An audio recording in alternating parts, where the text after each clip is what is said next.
Fundur settur á Alþingi. Forseti biður ritara að skrá niður þá sem biðja orðið. Fjarvistarskrá liggur frammi á skrifstofu. Það tillaga forseta að þingfundur geti staðið lengur í dag en þingsköp kveða á Skoðast hún samþykkt ef enginn hreyfir andmælum. Borist hefur bréf frá fjármála- og efnahagsráðherra þar sem óskað eftir fresti til þess að veita skriflegt svar við fyrirspurn á þingskjali 343 fjármagnstekjuskatt frá Þorsteini Víglundssyni. Útbýtt á þessum fundi þingskjali 432 utanlandsferðir á vegum ráðuneytis, skriflegt svar samgöngu- og sveitarstjórnarráðherra þingskjali 437, sameining sveitarfélaga, skriflegt svar samgöngu- og sveitarstjórnarráðherra þingskjali 438, kröfur og bætur vegna mistaka í heilbrigðisþjónustu, skriflegt svar heilbrigðisráðherra þingskjali 439, veggjöld í jarðgöngum, skriflegt svar samgöngu- og sveitarstjórnarráðherra þingskjali 441, þrotabú föllnu bankanna og endurskoðunarfyrirtæki, skriflegt svar fjármála- og efnahagsráðherra þingskjali 450, könnun á hagkvæmni strandflutninga, þingsályktunartillaga flutningsmaður Ásmundur Friðriksson og fleiri. Þingskjali 459, aðgerðaáætlun að efla matvælaöryggi, tryggja vernd búfjárstofna og bæta samkeppnisstöðu innlendrar matvælaframleiðslu, skýrsla frá sjávarútvegs- og landbúnaðarráðherra. Og loks þingskjali 465, fjárlög 2020, breytingatillaga frá Ágústi Ólafi Ágústssyni. Þá tekur til máls fundarstjórn forseta hv. 6. þingmaður Suðurkjördæmis Oddný G. Harðardóttir.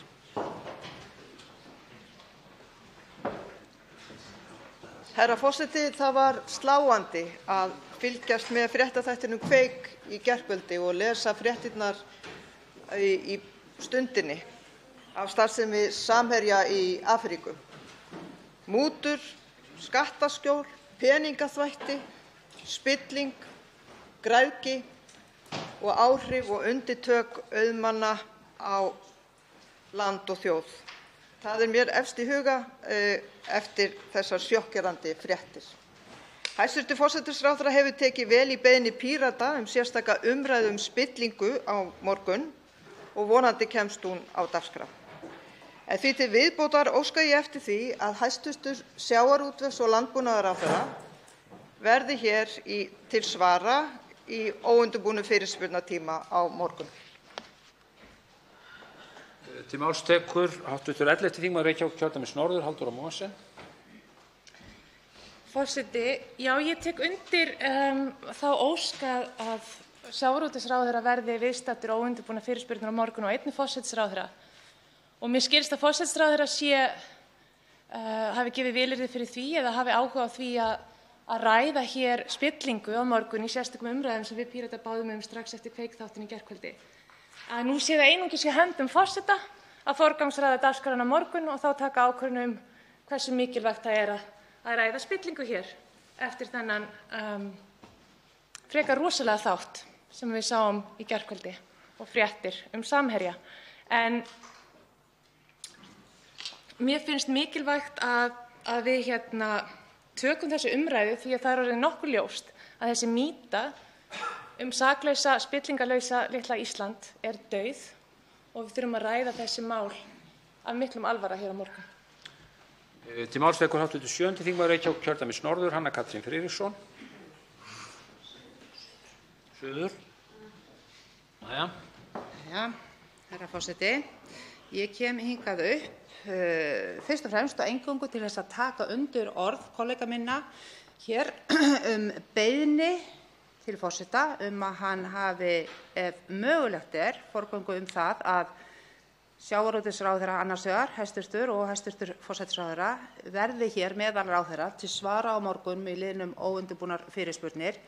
Þetta stór alvarlegt mál sem að fjallað hefur verið í fjölmiðlum síðastliðinn sólarhring, mál sem þarf að taka alvarlega og við verðum að sinna okkar starfi og það mjög mikilvægt að við höfum þann aðgengi núna á uppastigum þess að farið verður ofan í kjölinn frekar á þessu máli og við höfum aðgengi að þessum ráðherrum hið minnsta til að byrja með. Þannig ég vænti þess að það verði mögulegt að taka vel í þessa beiðni okkar. Til máls tekur hv. 12. þingmaður Suðvesturkjördæmis Guðmundur Ingi Kristinsson. Virðulegur forseti, ég tek heils hugar undir það að við fáum sér umræðu þetta En það sem slær mér mest það að það akkúrat ár síðan að var við komumst í heimsfréttirnar út á drykkjulátum hér á bar 100 metrum í fjarlægð. Og hverju var kennt um það? Hverju var kennt um það að þetta var fórslög? Jú, uppljóstrarum. Og hvað erum við að upplifa nú í dag? Spillingu sem bara langt út fyrir það sem maður getur ímyndað sér. Og hverjum er kennt um? Uppljóstrarum. Ég held að við verðum nú að fara að kíkja eigin barm hérna á þessu þingi og átta okkur á því. Á sama tíma að þetta allt gengur yfir, þá getum við ekki einsinni. Það segir allt um okkar sögu. Við getum ekki einsinni gengið frá því að sjá til þess að okurfyrirtæki eins og Smálán geti hætt starfsemi. Við getum það ekki. Hvernig ósköpunum ætla að taka á svona spillingu? Hæstv. sjávarútvegs- og landbúnaðarráðherra Kristján Þór Júlíusson hefur einnig eitthvað að segja um fundarstjórn forseta. Virðulegi forseti, ég skal nú ekki segja mikið um fundarstjórn forseta að öðru leyti heldur en því að ég ætla bara að firra forseta því amstra að þurfa að ganga eftir mér til þess að koma hér til að vera viðstaddur óundirbúnar fyrirspurnir í fyrramálið. Sjálfsögðu mun ég mæta við því. Ég hef aldrei skorast undan því að taka umræðu við þingið þegar eftir er leitað og ég bara heiður sýndur með því tækifæri til þess að taka þátt í þeirri umræðu um þetta sorglega og suddalega mál. Ég held að sé full þörf á því að taka það á morgun og ég skorast ekki undan þeirri umræðu og þakka fyrir boðið. Til máls tekur fundarstjórn forseta hv. 3. þingmaður Norðvesturkjördæmis Lilja Rafney Magnúsdóttir.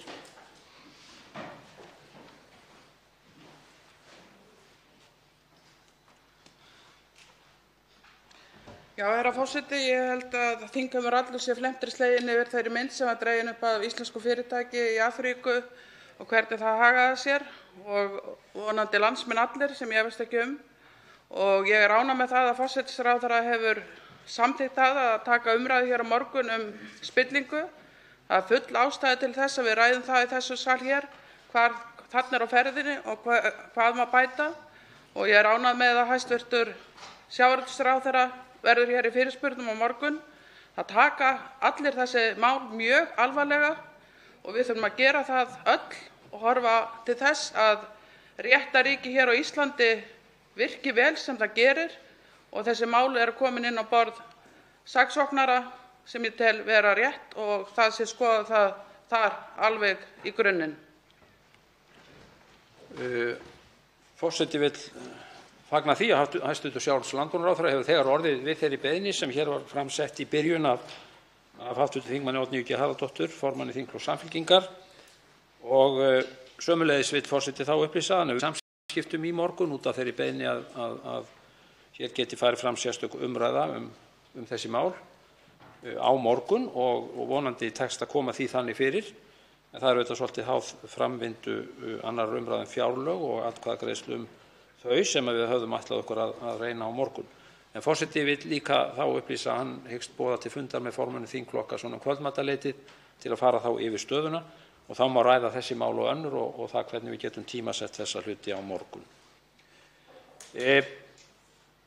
Fundarstjórn forseta, hv. 11. þingmaður Reykjavíkurkjördæmis norður, Halldóra Mogensen. Forseti, mér finnst mikilvægt að það komi fram og nú finnst mér aldrei skemmtilegt að þurfa að vera dónaleg á einhvern hátt en ég í raun og veru þarf að koma því að framfæri að mér finnst það ekki rétt að stilla þessu máli þannig upp að þetta eigi að vera eitthvað svona bitlingarsamningsatriði meðal þingflokksformanna að ef við styttum ræðutímanum okkar í fjárlögum að þá mögulega fáum við sérstaka umræðu um spillingu eftir þessar rosa mikilvægu fréttir sem komu fram í gær. Ég hefði viljað sjá það bara að mér finnst sjálfsagt að við höfum þessa sérstaka umræðu, hún er þörf. Við viljum og við þurfum að ræða þetta eftir að fengja þessar mikilvægu upplýsingar í gærkvöldi og þetta er bara mikilvægt fyrir okkar þingstörf. Þannig að ég frábið mér það að við séum eitthvað að fara að funda á eftir til þess að semja um það, að semja af okkur einhvern ræðutíma varðandi fjárlög til þess að koma þessari umræðu á. Mér finnst mikilvægt að það komi fram. Forseti telur nú að hv. þingmaður hafa algerlega misskilið sín orð. Það lá ekkert slíkt í mínum orðum eða sem gaf að mér fannst tilefni til þess að túlka það svo. Ég var eingöngu að benda á þann praktíska veruleika sem við stöndum frammi fyrir að við þurfum að reyna að koma þessum fyrir einhvern veginn innan dagskrár á morgun eins og við best getum og tímasetningar skipta þar máli og það var það sem að forseti hafði í huga að fara yfir með formönnum þingflokka. Hv. þingmaður Björn Leví Gunnarsson, fellur frá orðinu. Þá virðist umræðum fundarstjórn lokið í bili og tekur forseti þá þar til að svo háttar til eina dagskrármálið að þar of skammt liðið frá útbýtingu á einni breytingartillögu sem á þingskjali 465 og þarf því að leita afbrigðis fyrir því að tillagan komi á dagskrá. Atkvæðagreiðsluna. Hv. þingmaður Ágúst Ólafur Ágústsson hefur kveðið sér ljós atkvæðagreiðsluna.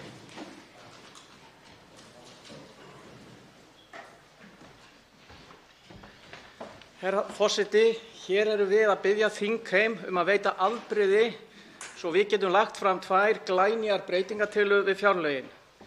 Í ljósi frétta af rannsókn Samherjamálsins leggjum við í Samfylkingunni nú til að styrkja annars vegar embætti héraðssaksóknara og hins vegar skattrannsóknarstjóra.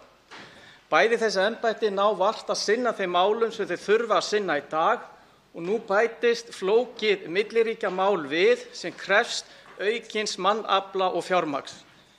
Kæru þingmenn, aftur er Ísland komið í heimspressuna og ekki af góðu. Við skulum því gera þetta almennilega og samþykkja að hleypa þessum breytingartillögum að og síðan samþykkja þær. Hefst á atkvæðagreiðslan afbrigðin. Atkvæðagreiðslan er hafin.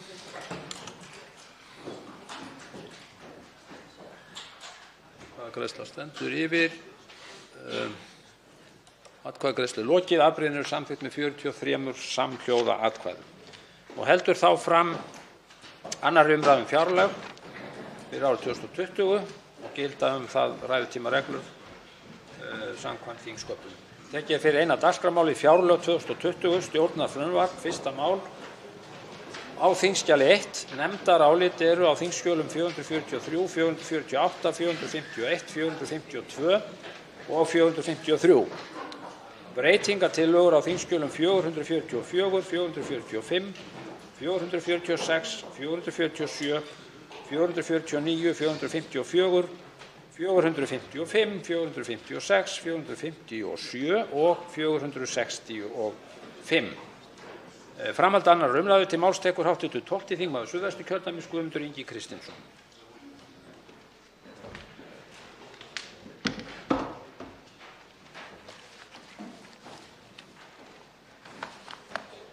Virðulegur forseti, við erum að ræða fjárlög fyrir 2020 og í þeirri umræðu sem hefur verið eftir Kveiksþáttinn í gær þá maður hálfsleginn og þá fór ég að spá í það að í fjárlagafrumvarpinu er gert ráð fyrir 2,1 milljarð lækkun á veiðigjöldum og það sló mig svakalega að ég var að skoða inn á heimasíðu Rauða kross Íslands og þar þeir með síðu sem heitir Sárafátækt.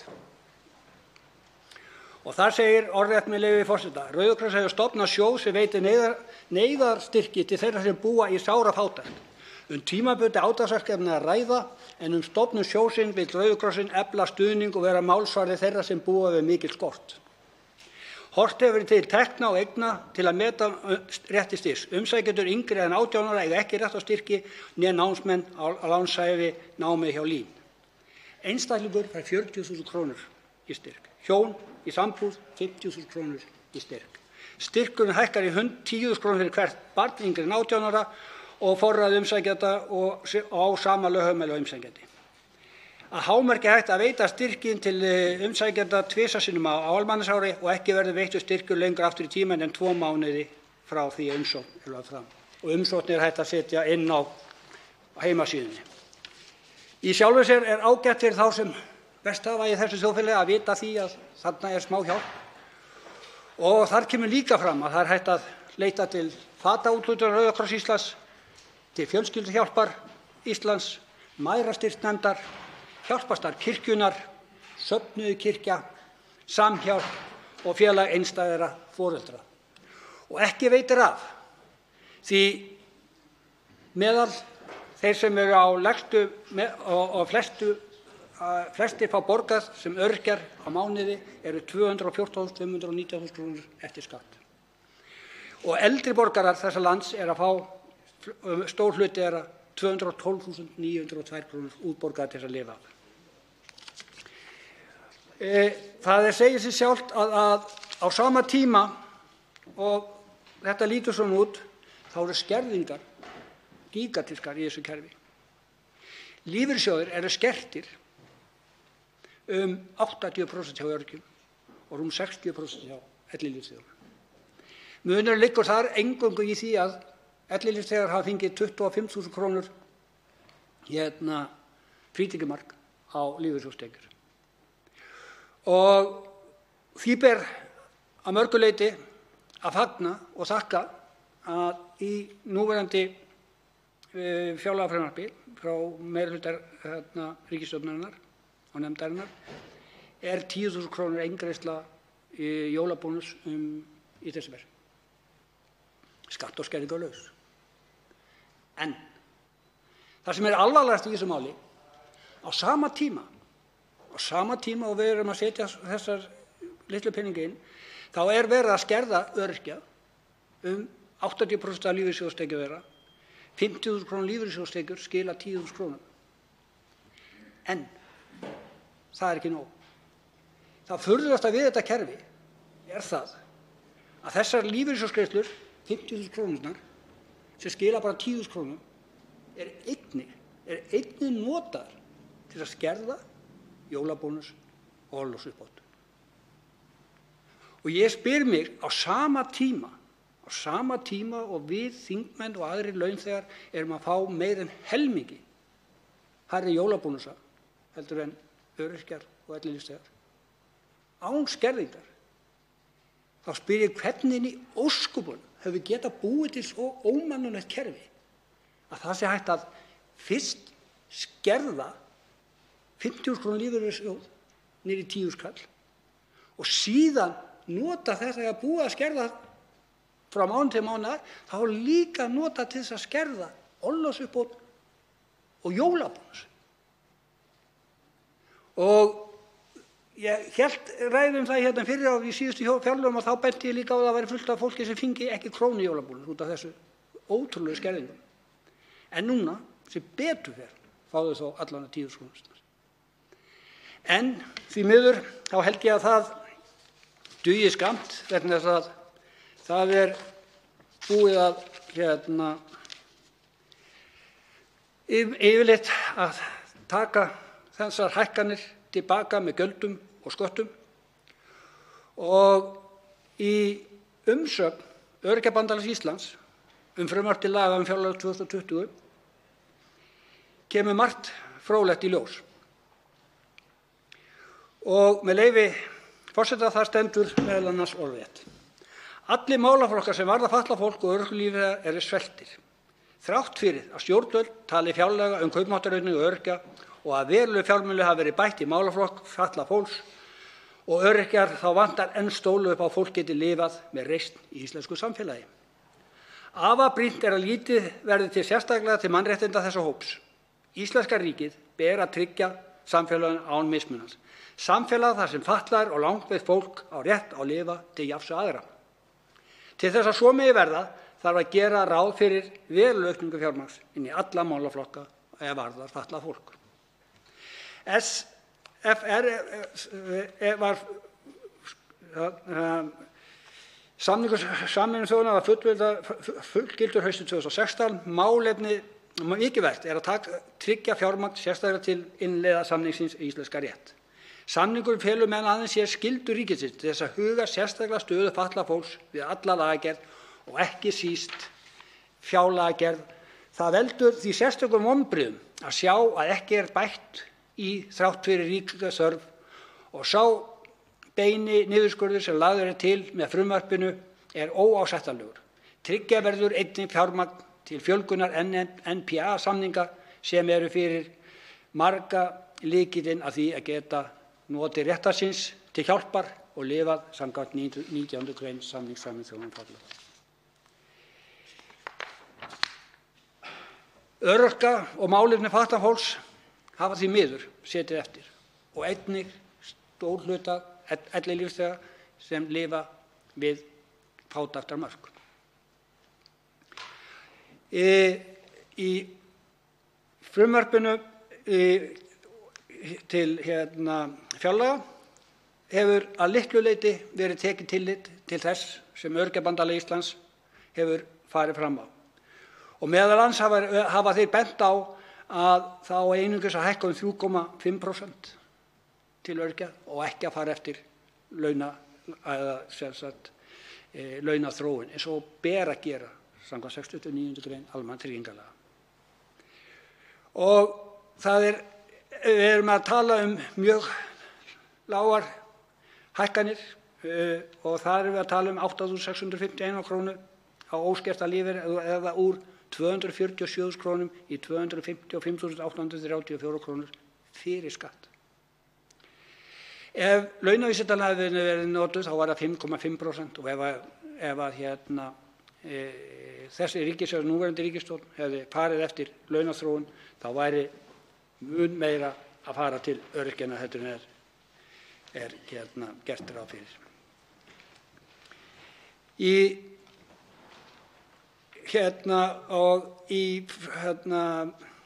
greinargerð og umsögn Öryrkjabandalagsins til fjárlaganefndar kemur fram að, með leyfi forseta, orðrétt: Aðalfundur Öryrkjabandalags Íslands skorar á þjóðina að beita sér fyrir því að biðinni ljúki nú þegar. Það veit enginn hver þarf næst að reiða sig á smánarlegan örorkulífeyri. Árið 2008 skildi leiðir láglaunafólks og óskert örorkulífeyris.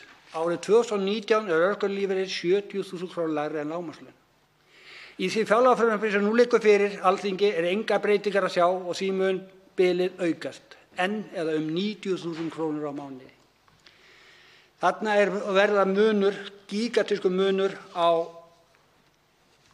launum lægstlaunaðra og þeirra sem þurfa að lifa á örorkulífeyri. Og einnig þeirra ellilífeyrisþega sem þurfa að lifa á, eins og áður kom fram, 212.000 krónum eftir skatt. Við verðum að átta okkur á því að frá 2009 til 2018, og sem kemur skýrt fram í umsögn Öryrkjabandalagsins, að óskertur örorkulífeyrir hefur hækkað 85.000 krónur. Lágmarkslaun 143.000 krónur. Heildarlaun fullvinnandi 256.000 krónur. Heildartekjur öryrkja aðeins 106.000 krónur. Alltaf dregst í sundur og alltaf það á kostnað öryrkjanna. Þá verður einnig að hafa það í huga að árið kemur skýrt fram í umsögninni, með leyfi forseta: Í fjárlagafrumvarpinu haldið fram að allt frá árinu 2013 hefur lækkun skatta á einstaklinga verið forgangsmálefni stjórnvalda og að ráðstöfunartekjur hafi stóraukist. Rannsóknir hafa hins vegar sýnt að lágtekjufólk hefur borið sífellt þyngri skattbyrði síðustu árin og því þessi staðreynd röng og með tilliti til láglaunafólks. Í frumvarpi því ennfremur haldið fram að nýtt skattkerfi muni létta til muna skattbyrði lágra og millitekjufólks og að lækkun á tekjuskatti einstaklinga sé umfangsmikil í þágu þeirra tekjulægstu. Hver upphæð þeirra skattalækkana sem örorkulífeyrisþegar geta vænst árið 2020 ef fjárlagafrumvarpið verður að lögum? Örorkulífeyrisþegi með óskerta örorkulífeyri 247.183 krónur á mánuði fyrir skatt greiðir 34.862 krónur í tekjuskatt og útsvar. Árið 2019 14% tekna sinna. Ef lífeyrir almannatrygginga hækkar 3,5% eða í 255.834 krónur, skattprósentan lækkar í 35,04% og persónuafsláttur lækkar í 55.364 krónur í byrjun árs 2020, mun hann greiða 34.280 krónur í skatt eða 13% tekna sinna. Ráðstöfunartekjur hans vegna skattalagabreytinganna mun því einungis aukast 582 krónur á mánuði eða 6.984 krónur á árinu. Í fjárlagafrumvarpinu segir ennfremur að nýtt skattþrep sé í þágu þeirra tekjulægri og muni létta til muna skattbyrði lágtekju- og millitekjufólks. Áhrif skattbreytinganna fyrir örorkulífeyrisþega og aðra með mjög lágar tekjur eru hverfandi eins og sjá má á töflu. Þetta eru sláandi tölur og það er eiginlega skelfilegt til þess að hugsa að við skulum telja og það skuli vera að mæra það og telja það alveg frábært að einhver skuli fá hækkanir upp á 582 krónur skatta. Eins og ég hef oft bent á að frá 1988 þá hefur stór aukið skattbyrði á lífeyrisþega og lægstu laun. Og við eigum að hafa, og ef það væri upp rétt reiknað, þá væri 300.000 krónur ekki undir því skattlaust og það væri enginn að fá minna. En því miður, það er ekki svo gott því skattbyrðin eykst jafnt og þétt á þá sem síst ættu helst alls ekki að vera að borga skatta. Og ef að annað borð væri þörf á því að breyta þessu þá kerfis og það flokkum við bentum í Flokki fólksins þá á að breyta persónuafsláttunum. Og þeir sem eru á hæstu launum hafa ekkert með persónuafslátt að gera. Og þegar þú ert komin í 2-3 milljónir í persónuafslátt þá er það svo lítill hluti af viðkomandi að hann tæki varla eftir því þó að það myndi ekki vera, hann hefði ekki þennan persónuafslátt.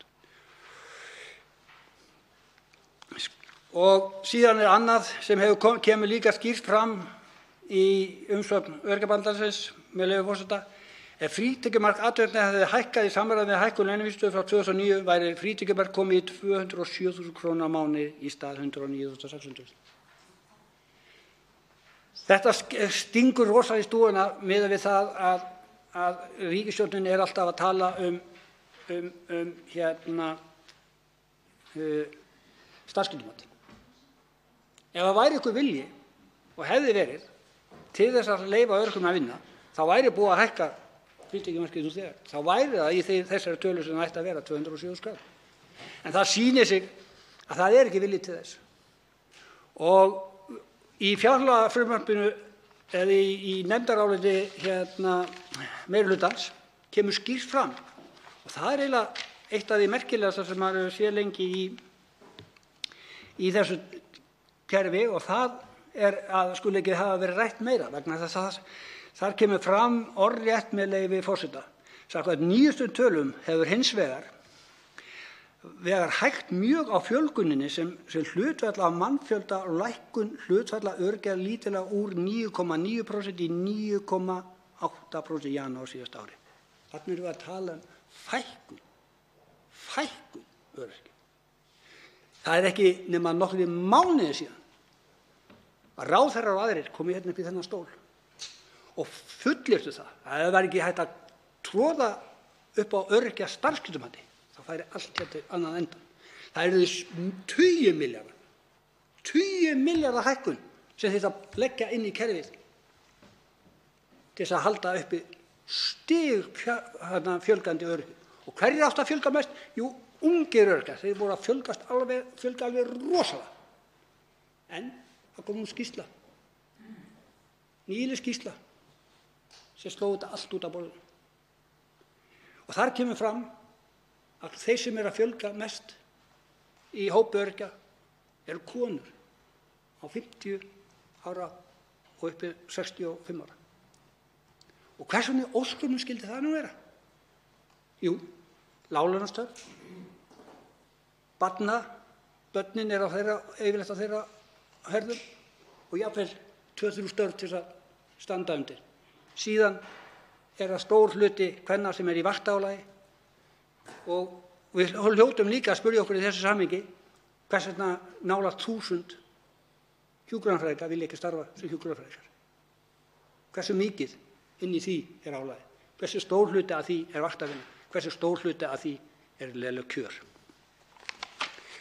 Og á sama tíma og þetta kemur fram þá ætti að vera nóg af peningum miðað við það sem þeir reiknuðu með að þurfa að leggja í þessa gífurlega fjölgun öryrkja sem áttu að skella á okkur. Þá ætti að vera til peningar til að gera eitthvað í okkar málum þeirra. Á sama tíma höfum við í Flokki fólksins lagt fram frumvarp það að taka skatt, innskatt á greiðslum í lífeyrissjóði. Að taka skattinn strax og sú umræða fór hérna aðeins fram í andsvörum. Og hver rökin fyrir því að gera þetta? Jú, rökin þau að kerfið að brotna hjá okkur. Það fullt af fólki þarna úti sem ágæti hnýs og skeiðar. Það var hægt að redda því. Sjúkrakerfið okkar í algjöru lamasessi. Og við ætlum ekki eins og í þessu fjárlagafrumvarpi að sjá til þess að sjúkrahúsin og bráðadeildin geti starfað eðlilega. Álagið eykst og við verðum að finna peninga. Nei, segir ríkisstjórnin, nei, við viljum frekar. Og mér er það óskiljanlegt miðað við þær tíðindi sem að berast af spillingu og öðru, að við skulum ennþá treysta því og trúa ákveðnum öflum fyrir því að vera með stóra súrkur, ekki 100 milljarða, heldur þúsundir milljarða skattpeninga á markaði, að gamblera með það á markaði. Og það sem er merkilegast við þetta, við erum með á þriðja tug lífeyrissjóða til að gamblera með þetta. Og það kostar okkur á þriðja tug milljarða að reka þetta fyrirbæri. Og hverjir eru það sem stjórna þar stóru hluta? Samtök atvinnulífsins. Og það er annað sem er einmitt að enginn fær að vita og enginn getur komist í. Hvað kostar umsýsla á þessum fé erlendis? Hversu mikið er við að borga í þessa umsýslu? Þar eru stóru peningar sem einhvern veginn fær engin upplýsingar um verð. Og þess vegna spyr ég líka í þeirri samhengi, það verður með þjóðarsjóð, það á að fara að setja á þjóðarsjóð og hann á að ávaxta erlendis. Hver á að sjá það? Hvað kostar það? Og verður það dagsett? Ég efast það. Og eins og ég áður bent á og kemur líka skýrt fram í umsögn frá Öryrkjabandalaginu, það er desember og orlofsuppbætur. Og ég spyr mig og ég get ekki annað að velti fyrir mig, af hverju í ósköpunum? Hvað er að í sál þeirra ríkisstjórna eftir ríkisstjórn sem hafi verið við völd að geta fundið hjá sig hvað er til þess að skerða jólabónus, skerða orlofsuppbót með lífeyrissjóðsgreiðslum sem er þegar búið að skerða. Fyrst er skert 50.000 kall, verður 10 skall. Síðan er þetta afturnotað til að skerða orlofið og jólabónusinn. Hvað er það í okkar kerfi sem getur og leyfir svona hlutum að viðgangast? Mér er gjörsamlega brugðið og mér er gjörsamlega misboðið að þetta skuli vera svona. Og á sama tíma ef við horfum á hvað er verið að borga í jólabonuss, lífeyrisþegar 43.103 kr. 2018, ríkisstarfsmenn 89.000, atvinnuleitendur 81.000 kr. Með þess að atvinnulausir fá helmingi meira nærri en öryrkjar. Og er það skert? Jú, kannski að tekið vera, ég veit ekki. En hver reiknaði það út að fyrsta lagi að atvinnulausir þurfi 30.000 kr. meira á mánuði heldur en öryrkjar og öðru lagi að þeir þurfi helmingi meira í jólabónus heldur en öryrkjar? Og hvernig í ósköpunum er það varið? Mér er bara gjörsamlega, ég skil það ekki.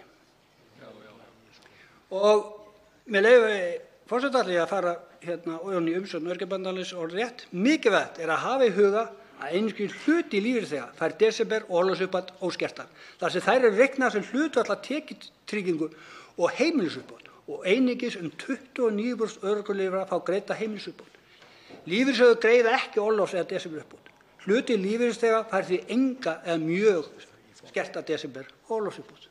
Nákvæmlega sem ég var að segja. Og það er annað í þessu sem er líka og við eigum að sem er óskiljanlegt fyrirbæri. Af hverju í ósköpunum erum við ekki að reikna bætur í rauntíma? Og eina aðalástæðan sem ég fékk var hjá Tryggingastofnun ríkisins var það að það væri út af því að þeir fengi ekki rauntíma upplýsingar frá lífeyrissjóðum. það er eitt af því sem við þurfum þá að vinda okkur í. Og gladdi mig mikið þegar fjármálaráðherra lýsti því yfir að hann væri sammála því að það þyrfti að fara út í það að reikna þetta á rauntíma. Vegna þess að áður fyrir var auðvitað að tala að það væri langbest að reikna þetta, væri búið að reikna þetta svo flott, þetta væri svo rosalega hækkanir, en eins og við vitum þá gleymist alltaf að taka inn í þær hækkanir allar skerðingarnar sem verða árið seinna eða út allt kerfið.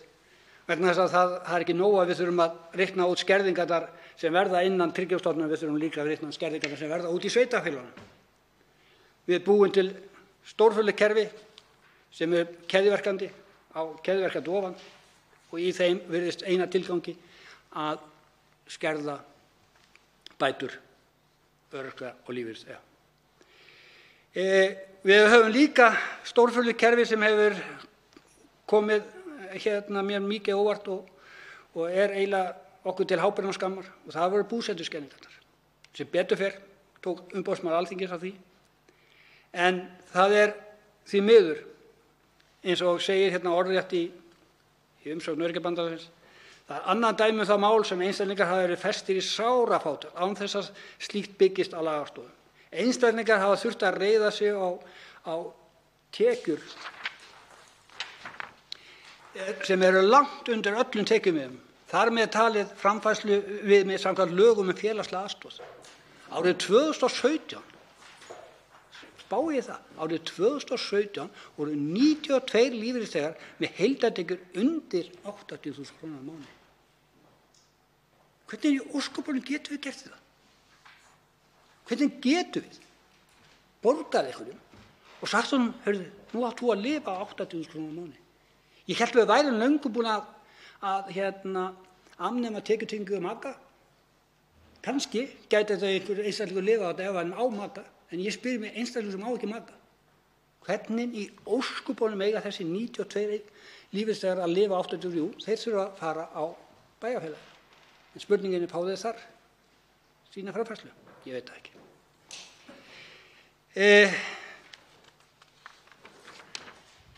Það er líka í fjárlagafrumvarpinu, það er margt skrítið en eitt af því sem er varðar málefnum fatlaðs fólks í 27.3 í umsögn Öryrkjabandalagsins, og það segir orðrétt: samkvæmt frumvarpinu er heildarfjárheimildir til málefna fatlaðs fólks fyrir árið 2020 áætlaðar 601 milljón krónur og lækkar 9,5 milljarða frá gildandi fjárlögum. Þetta er ólíðandi. Mestu munurinn 12,2 milljón króna lækkun á framlagi til þetta er á réttargæslumanna, og sem betur fer, það var einmitt þetta sem ég vildi koma inn, sem betur fer. Það átti að skerða þetta. Það átti að skerða til réttargæslumanna, en sem betur fer var hætt við það. Og annað sem var líka gleðilegt og ber að þakka, eins og ég segi, maður ber að þakka þó lítið sé, og það skiptir allt máli, og það var hætt við að skerða Síment. En það þarf líka að spýta í, og eitt af því sem við þurfum að taka á og setja peninga í er NPA. Og því miður þar er þjónustan ekki eins og hún á að vera, og margir einstaklingar sem fá hann ekki. Og það er ömurlegt til þess að vita að við skulum vera með þannig kerfi að fatlaðir einstaklingar sem geta enga björsi veitt séu vistaðir á stofnunum í sjálfu sér eða fangar inn í sínu eigin herbergi. Og þetta er andstætt öllum mannréttindum og samning Sameinuðu þjóðanna, og þar þarf að taka virkilega til í því máli. Það er nóg að taka í þessu sem umsögn Öryrkjabandalagsins, en eitt af því sem ég ætla að grípa niður líka í og fara með orðrétt með leyfi forseta: greiðsluþátttaka í heilbrigðisþjónustu. Í stjórnarsáttmála segir: ríkisstjórnin ætlar að draga úr greiðsluþátttöku sjúklinga í heilbrigðiskerfinu og gera það gagnsærra og skilvirkara. Það þarf að meta árangur á núverandi kerfis með hliðsjón af veikasta fólkinu og skoða þá þætti sem eru ekki hluti af því til dæmis ferða, uppihaldskostnað, tannlækningar og sálfræðiþjónustu. Komið hefur í ljós að nýja greiðsluþátttökukerfið er dýrara fyrir suma sjúklingahópa en áætlað var og þá vantar mikið upp á að hluti sjúklinga sé á pari við það sem gerist annars staðar á Norðurlöndum. Í nýju kerfi greiðir lífeyrisþegar 2/3 á kostnaði almenna notanda í heilbrigðisþjónustuna en hlutfallið var 30–50% í fyrra kerfi. Það er ekki í samræmi við yfirlýst markmið með kerfinu að draga úr kostnaði þeirra sem mest nota heilbrigðisþjónustuna. Í fjárlagafrumvarpi 2020 hækka framlög 300 milljónir króna til að draga úr greiðsluþátttöku sjúklinga í heilbrigðiskerfinu, en samkvæmt áætlun 800 milljónir króna næstu 4 árin á eftir. Það munar 500 milljónir króna og það er ekki fyllilega trúverðugt þegar skuldadögum er frestað. Þarna þarfum við að taka okkur til. Og þá einnig í tannlækningar. Það er eiginlega með ólíkindum að við skulum hafa stóran hóp fólks fyrir utan að geta leitað sér til tannlækninga. Og við skulum einhvern veginn hafa aðskilið það frá annarri heilbrigðisþjónustu er eiginlega stórfurðulegt og okkur eiginlega bara til háborinnar skammar.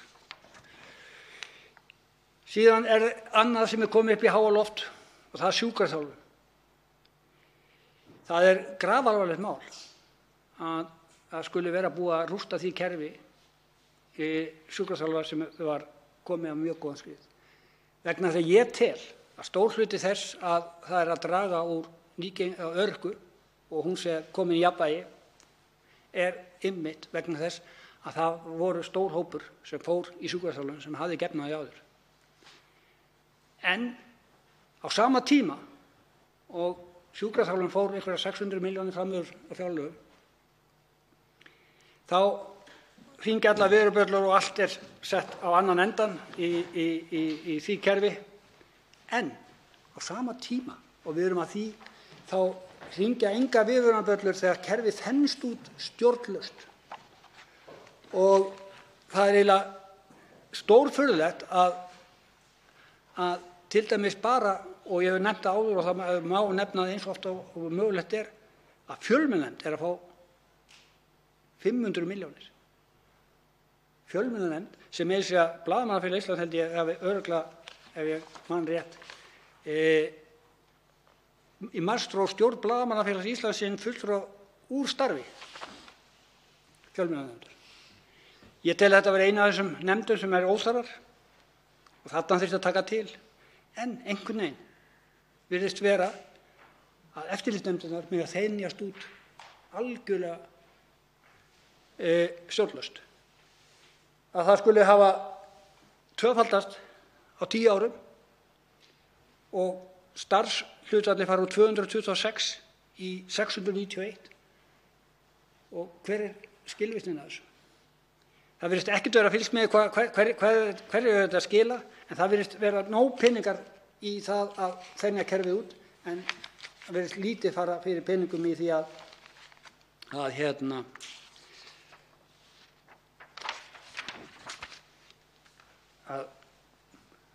gera líf öryrkja og ellilífeyrisþega mannsæmandi, þannig að þau þurfa hvorki að vera í sárafátækt né bara hreinlega í fátækt yfir höfuð.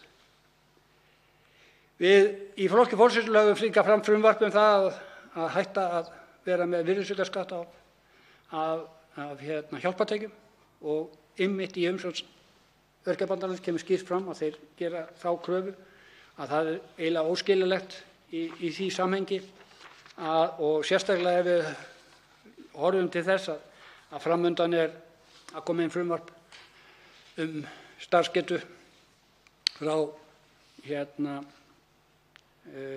barna- og velferðarráðherra. Og þá ber okkur að sjá til þess að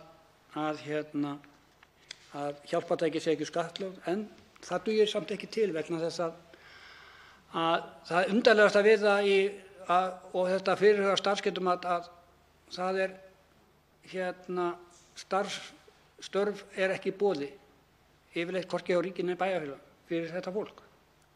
Það virðist vera meira að segja að þegar eitthvað herðir á vinnumarkaðnum þá er það fyrsta fólki sem er sagt upp, það er fólk sem er með fötlun. Við höfum orðið vitni að þessu. Við urðum vitni að þessu þegar endurskipuleggja hjá Strætó. Það voru einstaklingar í hjólastólum, fyrsti sem voru sagt upp. Og með þess að hafði það áhrif að kerfið virkaði ekki mjög vel hjá þeim fyrst og eftir. Það er eiginlega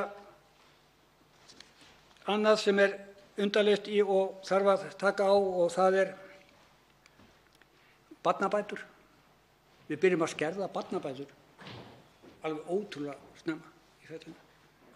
Það er eiginlega óskiljanlegt og sérstaklega í því tilfelli að barnabætur og vaxtabætur þær hafa ekki aukist heldur hafa það dregið saman. Og vaxtabætur eru mun lægri núna og vegna þess að það er eins og með margt annað í kerfinu sem við erum með þá hafa ekki fylgt launaþróun hækkanir á skerðingarmörkum. Og það er eitt af því sem er eiginlega ávísun á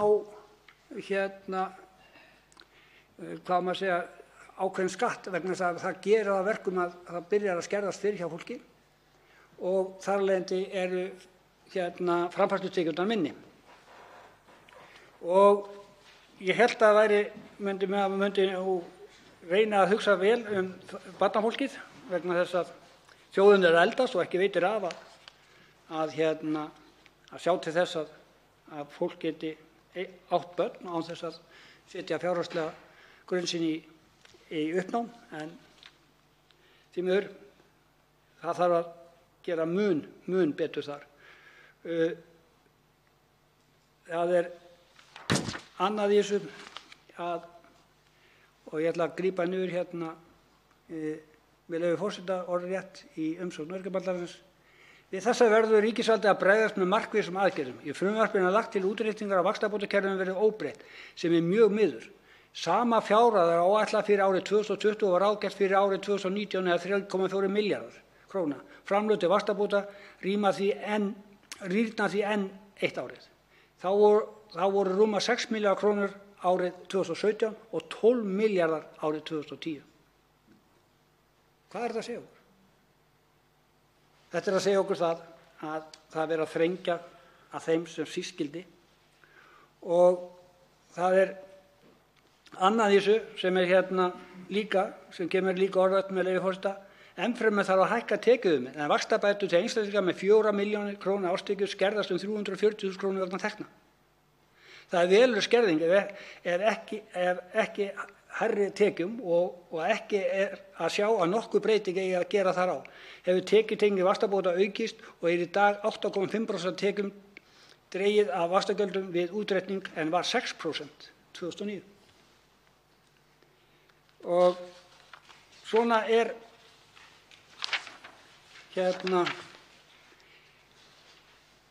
þetta og það er eiginlega með ólíkindum að við skulum vera í þeirri stöðu að hafa fjárlagafrumvarp þessu gerð vegna þess að það er greinilegt að Öryrkjabandalag Íslands það hefur verið eitthvað hlustað á en mjög litlu og því mjög lítið. Í svipuðu máli er til dæmis það sem umsögn Landssambands Þroskahjálpar frumvarp til fjárlaga fyrir árið 2020 og þeir benda líka á það það er og benda á það að við hafa verið að samning Sameinuðu þjóðanna málefni fatlaðra og viðaukann. Þetta þarf auðvitað að fara í að ganga frá þessu öllu, bæði lagareglum og öðru, þannig að það sé farið eftir því og það sé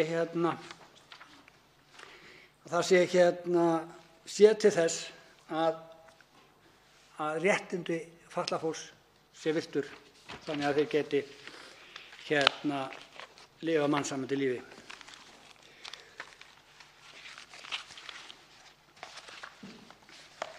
Annað sem ég hjó eftir í fjárlagafrumvarpinu er ný breytingatala að frumvarpi fjárlaga fyrir árið 2020, þingskjal 446, fyrsta mál. Þar segir að selja fasteignir í eigu ríkisins á Vífilsstöðum sem nýtast ekki undir starfsemi á vegum ríkisins. Ég get ekki séð hvernig ósköpunum við ætlum að okkur að þetta í hug, vegna þess að ég tel að Vífilsstaðir sé kjörinn staður fyrir næsta sjúkrahús sem þarf að fara að hugsa staðsetningu á við fyrsta tækifæri. Og að ríkið ætla að fara að selja þennan stað mér alveg óskiljanlegt vegna þess að þarna alveg kjörinn staður fyrir sjúkrahús. Og það virðist vera á döfinni að selja töluvert af fasteignum og það eiginlega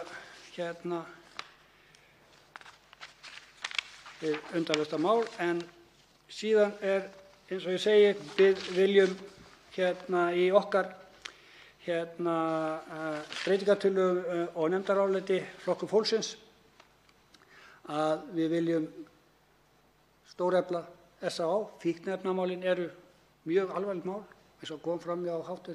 þingmanni Ingu Sæland.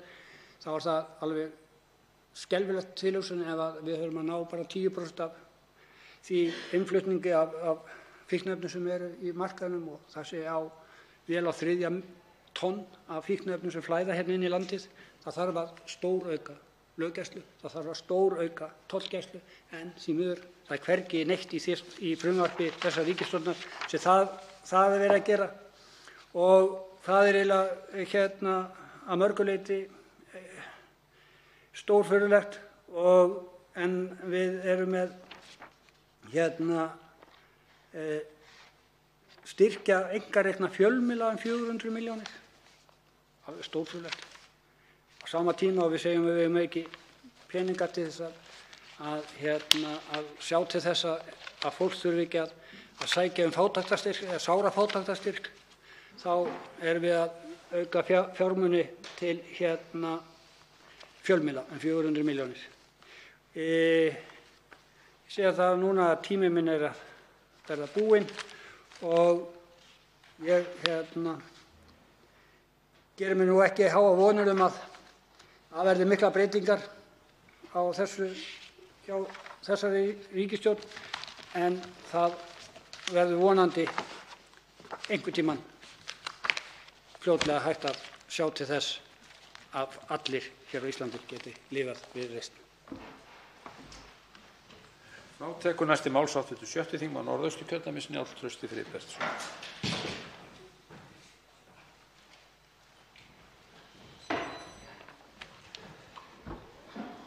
Herra forseti, við ræðum hér frumvarp til fjárlaga fyrir árið 2020, önnur umræða, og mér langaði rétt að byrja að ræða kannski málið í svona stærra samhengi efnahagslega, hvernig atvikast þessar breytingar sem við erum að eiga við núna í fjárlögunum og breyttum fjármálastefnu og fleira vegna þeirra aðstæður sem komu upp í byrjun árs þegar að WOW féll og gjaldþrot WOW varð okkur ljóst þarna í lok og kom fram í lok marsmánaðar. Á sama tíma kom fram að upplýsingar að það yrði loðnubrestur og engin loðnuveiði. Mér skilst að það sé nú í fyrsta skipti í rúman aldarfjórðung sem að sú staða kemur upp. Og þar að auki bættust vandræði með MAX-vélar Icelandair.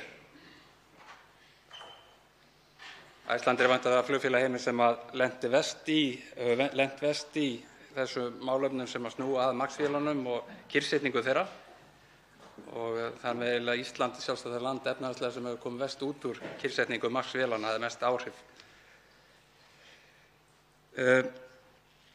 Breyttar aðstæður endurspegluðust þar með í framhaldi af þessu í uppfærðu þjóðhagsspá Hagstofunnar í maí og vegna þess hversu skammt var liðið frá gjaldþrotinu í maí og áhrif þess enn óljós hvenær botninum yrði náð og hversu þróttmikið viðspyrnan yrði, var talið skynsamlegt og varfærið að gera ráð fyrir að horfurnar gætu versnað enn frekar.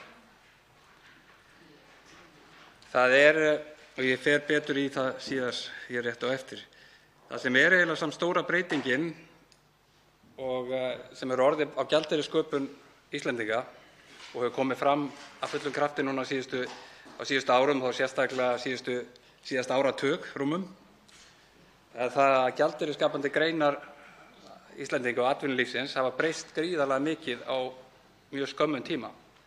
Fyrir 30–40 árum þá var sjávarútvegurinn með 80–85% af gjaldeyrisskapandi, eða sem sagt, framleiddi fyrir okkur 80–85% af gjaldeyri Íslendinga. En nú svo komið á síðustu árum að sjávarútvegurinn að framleiða eða skapa okkur 17–18–20% af gjaldeyrinum, stóriðjan 14–15% og ferðaþjónustan hefur verið kringum 40% á síðustu árum.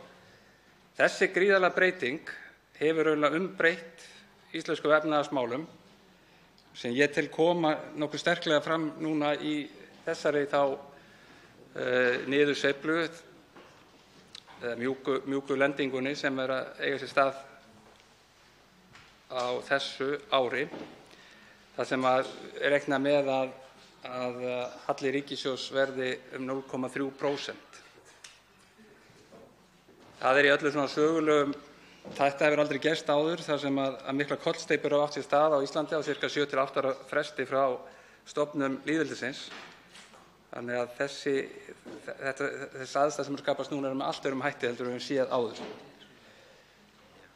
Þessar forsendur tel ég breytist fyrst og fremst vegna breyttrar samsetningu í gjaldeyrisskapandi greinum, sjávarútvegurinn, stóriðjan, ferðaþjónustan, útflutningur hátæknifyrirtækja á búnaði fyrir sjávarútveg hafa breytt þessari stöðu gríðarlega mikið. Og þessi mikla breyting kemur fyrst og fremst fram í öflugum atvinnuvegum sem eru mjög gjaldeyrisskapandi. Og innflæði gjaldeyris til Íslands hefur gjörbreyst á skömmum tíma og að skapa allt aðra efnahagslega umgjörð á Íslandi heldur en þekkt áður. Þess vegna tel ég að vera erfitt að lýsa eða tengja saman síðustu áratugi við akkúrat þennan efnahagssveiflu sem upp og niður núna þessi misserin, vegna þess að aðstæður eru það gjörbreyttar á öllum sviðum. Og þar má í samhengi við ferðaþjónustuna er rétt að tengja við, þegar við erum að tala 40% af gjaldeyrisskapandi greinum í ferðaþjónustunni, þá náttúrulega flugreksturinn inn í því og hann hefur verið svona sögulega samhengi alltaf í kringum 35% af ferðaþjónustunni sem hefur skapast í gegnum flugreksturinn í gjaldeyrisöfluninni. Það því ótrúlegt að miðað við öll þessi áföll sem við urðum fyrir á fyrstu mánuðum ársins, fyrri hluta ársins, að staðan skuli ekki vera verri heldur en hún er og einungis hallinn talið verða á ríkissjóð 0,3% á árinu 2020. Það verið að spyrna við á mörgum sviðum og reyna að vera sveiflujafnandi í rekstri ríkisins og framlög til framkvæmda á vegakerfinu verða 27 milljarðar króna á næsta ári og aukast 3,9 milljarðar frá gildandi fjárlögum. Þessi framlög eru þau hæstu frá árinu 1998 að frátöldum árunum 2008 og 2009 á verðlagi ársins 2020 miðað við vísitölu neysluverðs. Hús íslenskunnar, bygging nýs Landspítala, bygging nýs hafrannsóknaskips, kaup á 3 nýjum þyrlum. Heildarframlög til kaup á nýjum þyrlum eru á næsta ári 2,1 milljarður króna í frumvarpinu en voru 1,9 milljarður króna í gildandi fjárlögum. Í fjárlögum fyrir árið 2017 nam fjárfesting í efnislegum eignum 36,2 milljarðar króna en í frumvarpinu núna er gert ráð fyrir fjárfestingu upp á 72,4 milljarðar króna sem tvöföldun frá árinu 2017 og hækkunin frá árinu 2019 nemur meira en 10 milljónum króna sem aukning 17%. Mig langar að ræða þá breytingu sem óvissusvigrúmið sem tekið var upp í fjármálastefnunni í endurskoðaðri fjármálastefnu á fyrri hluta ársins þar sem sett voru fram markmið afkomu hins opinbera sem fela í sér fyrirfram ákveðið svigrúm sem nemur 0,8% af vergri landsframleiðslu árin 2019 til 2022 gagnvart þeim markmiðum sem sett verða í árlegum fjármálaáætlunum. Tilgangurinn með þessu nýja fyrirkomulagi afkomumarkmiðum stefnunnar er að stjórnvöld hafi meiri sveigjanleika til að aðlaga áætlanir að lakari efnahagsframvindu en reiknað var með við samþykkt fjármálastefnu. Ferlið sem við vinnum með tengslum við fjárlagavinnuna er að þroskast og óvissusvigrúmið er dæmið um það. Staða ríkissjóðs er allt önnur en hún var fyrir aðeins nokkrum árum síðan og vaxtaumhverfið er einnig gjörbreytt. Það er eðlilegt að markmið ríkisfjármálastefnunnar breytist við gjörbreyttar aðstæður. Bætt skuldastaða ríkissjóðs og sögulega lágir vextir þýða að smávægilegur halli á rekstri ríkissjóðs vegna versnandi efnahagsaðstæðna hefur mun minni neikvæðar afleiðingar en áður. Við þetta bætist að þjóðhagslegur sparnaður hefur að undanförnu verið í eða nálægt sögulegu hámarki. Aukinn sparnaður felur í sér kraftmeira viðnám gagnvart áföllum og sífellt betri erlenda eignastöðu þjóðarbúsins. Og nú er svo komið að eignastaða Íslendinga erlendis, íslensks þjóðarbús, er jákvæð rúm 20% og þar erum við komin að pari við Svisslendinga eða komin upp fyrir Svisslendinga í því hlutfalli. Þannig að þetta er ótrúleg kúvending sem er orðið á fáum árum. Hlutverk hins opinbera er að milda áhrif niðursveiflunnar. Í niðursveiflu og áður en hagkerfið nær viðspyrnu getur aukið aðhald ríkissjóðs dregið úr getu hagkerfisins til þess að ná vopnum sínum að nýju og því er gætt að því í þessu fjárlagafrumvarpi að ríkisfjármálin styðji við virkni hagkerfisins. Framlög til opinberra framkvæmda verða stóraukin til að vega upp á móti minnkandi atvinnuvegafjárfestingu og það liður í aðgerðum til að milda áhrif niðursveiflunnar. Breytingar á tekjuhlið. Í tekjuáætlun fjárlagafrumvarpsins hefur verið uppfærð með hliðsjón af nýjum upplýsingum síðan áætlun var gerð í júní síðastliðnum. Er að ræða gögn um álagningu og innheimtu skatta og gjalda fram undir lok október síðastliðnum. Uppfærða þjóðhagsspáin og aðrar fyrirliggjandi upplýsingar sem máli skipta fyrir tekjuhorfur næsta árs. Jafnframt hafa orðið nokkrar breytingar á þeim hluta tekjuáætlunar sem tengist nýjum áformum.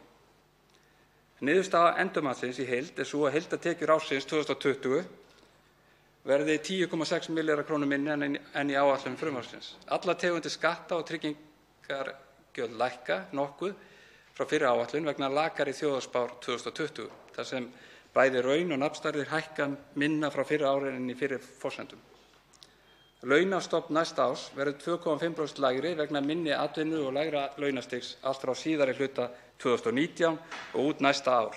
Tekjuskattur einstaklinga og tryggingagjöld sem samanlagt skila þriðjungi af heildartekjum ársins verða fyrir neikvæðum áhrifum af þessari lakari horfum á vinnumarkaði. Flestir neysluskattar lækka einnig vegna minni kaupmáttar og einkaneyslu. Þó er virðisaukaskattur undantekning. Þar sem ferðahegðun hefur jákvæðari áhrif en áður, bæði minni neysla Íslendinga erlendis og meiri neysla ferðamanna hérlendis, auk grunnáhrifa jákvæðu endurmati á fyrra ári. Áformaðar kerfisbreytingar sem skila áttu samtals 4,6 milljónum króna í nýjar tekjur er ýmist felldar brott eða eru í athugun. Það á við gjaldtöku af ferðaþjónustu og breytta skattlagningu ökutækja sem ekki er gert ráð fyrir á næsta ári og urðun úrgangs en útfærsla slíkrar skattlagningar er til skoðunar. Þá er reiknað með minni sköttum á fyrirtæki en áður í ljósi fyrirliggjandi álagningar á rekstur síðasta árs og minni umsvifa 2019. Loks er tekið tillit til þess að sérstakar ívilnanir til að styðja við orkuskipti og vistvænar samgöngur samkvæmt fyrirliggjandi frumvarpi í samráðsgátt stjórnvalda leiði til 1,4 milljarða króna minni tekna á næsta ári. Alls lækka áætlaðir skattar og tryggingagjöld 15,4 milljarða króna, veiðigjöld lækka 2,1 milljarð króna á grundvelli vísbendinga væntanlegan útreikning veiðigjalda á næsta fiskveiðiári, en lækkun leiðir af meiri fjárfestingu útgerðarinnar. Lægra vaxtastig leiðir til 0,5 milljarða króna minni vaxtatekna, auk þess sem gert ráð fyrir lægri arðgreiðslum frá ÁTVR. Á móti kemur að áætlaðar tekjur af sölu losunarheimilda í eigu íslenska ríkisins á árinu hækka 4,8 milljarða króna.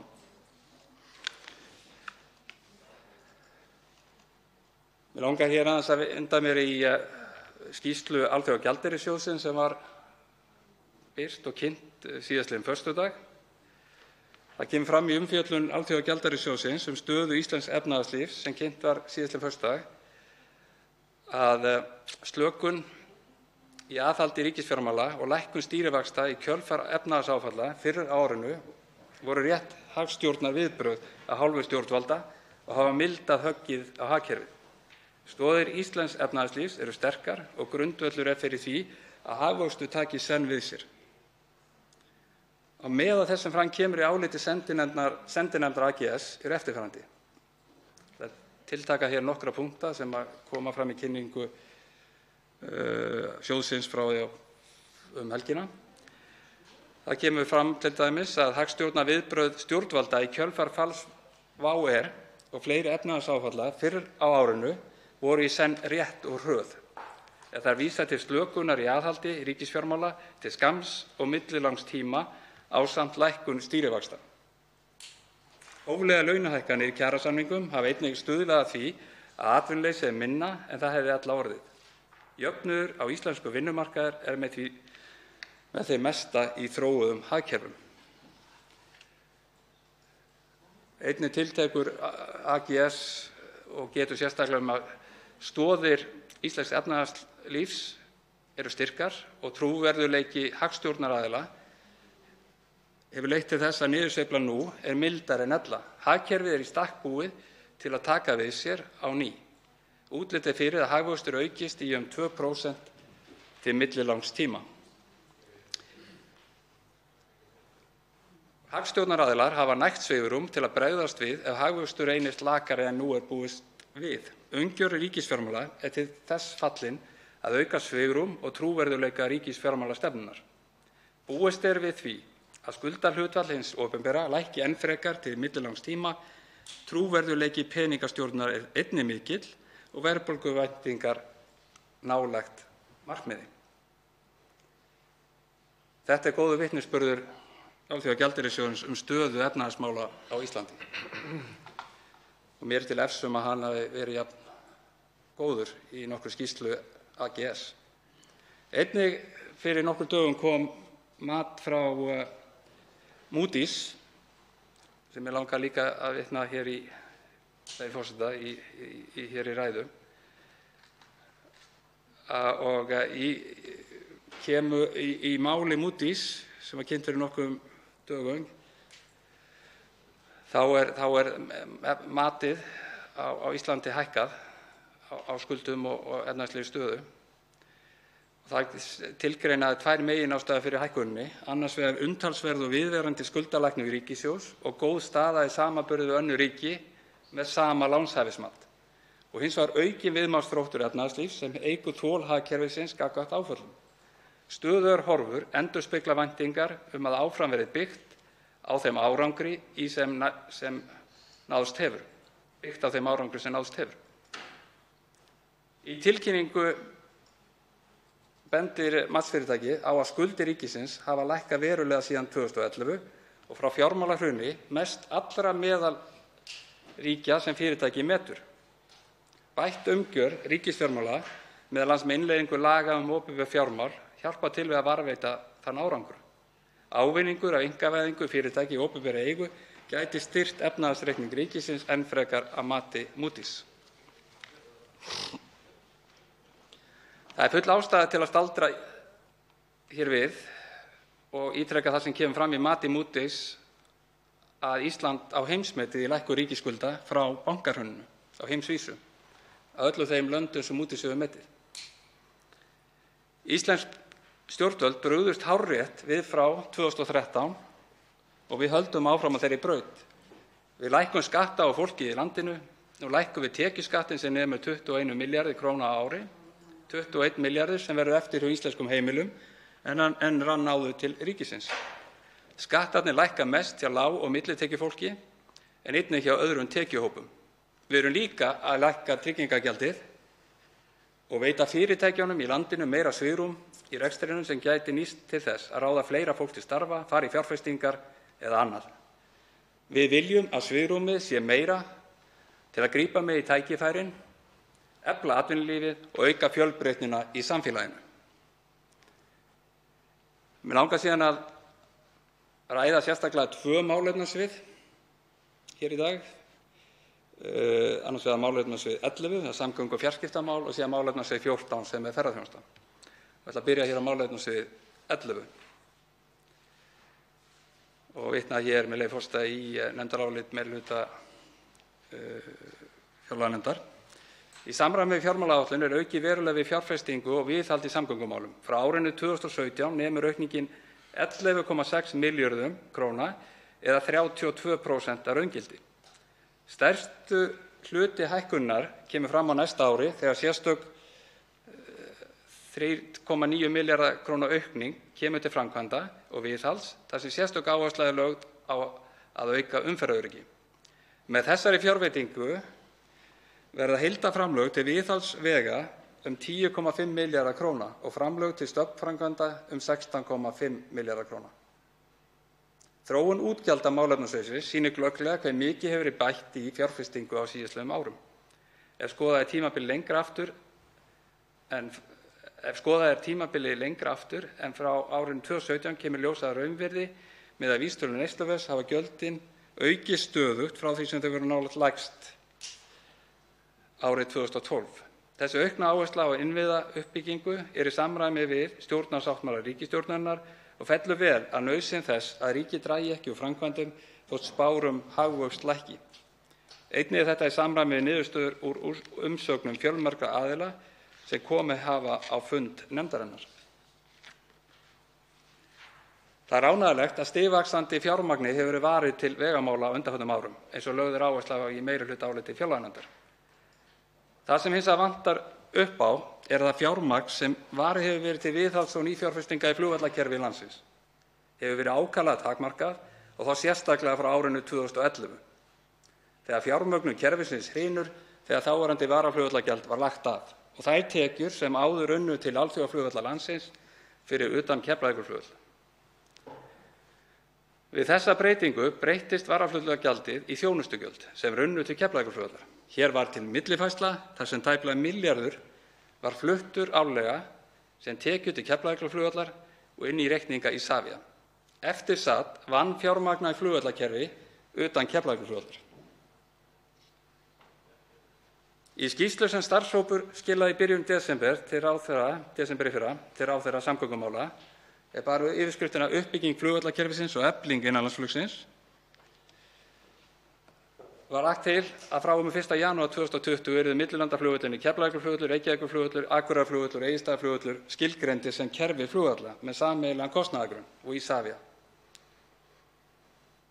Isavia falin fjárhagsleg ábyrgð á rekstri, viðhaldi og uppbyggingu þeirra. Samhliða þyrfti að skilgreina þjónustustig Isavia á flugvöllunum í eigendastefnu fyrir félagið. Landfræðileg staða Íslands ýtir mjög undir mikilvægi þess að alþjóðlegu flugvöllirnir 4 þjóni alþjóðafluginu til og frá Íslandi og íslenska flugstjórnarsvæði sem samstæð heild í einu flugvallakerfi. Margoft hafa millilandaflugvellir á Íslandi utan Keflavíkur sannað gildi sitt fyrir flugöryggi til og frá landinu og eru þeir mikilvægir út frá öryggissjónarmiðum hver á sinn hátt. Flugumferð yfir Íslandi hefur margfaldast undanfarin ár og þrátt fyrir tímabundið bakslag er ekki útlit fyrir annað en að umferðin til og frá landinu eigi eftir að vaxa verulega í framtíðinni.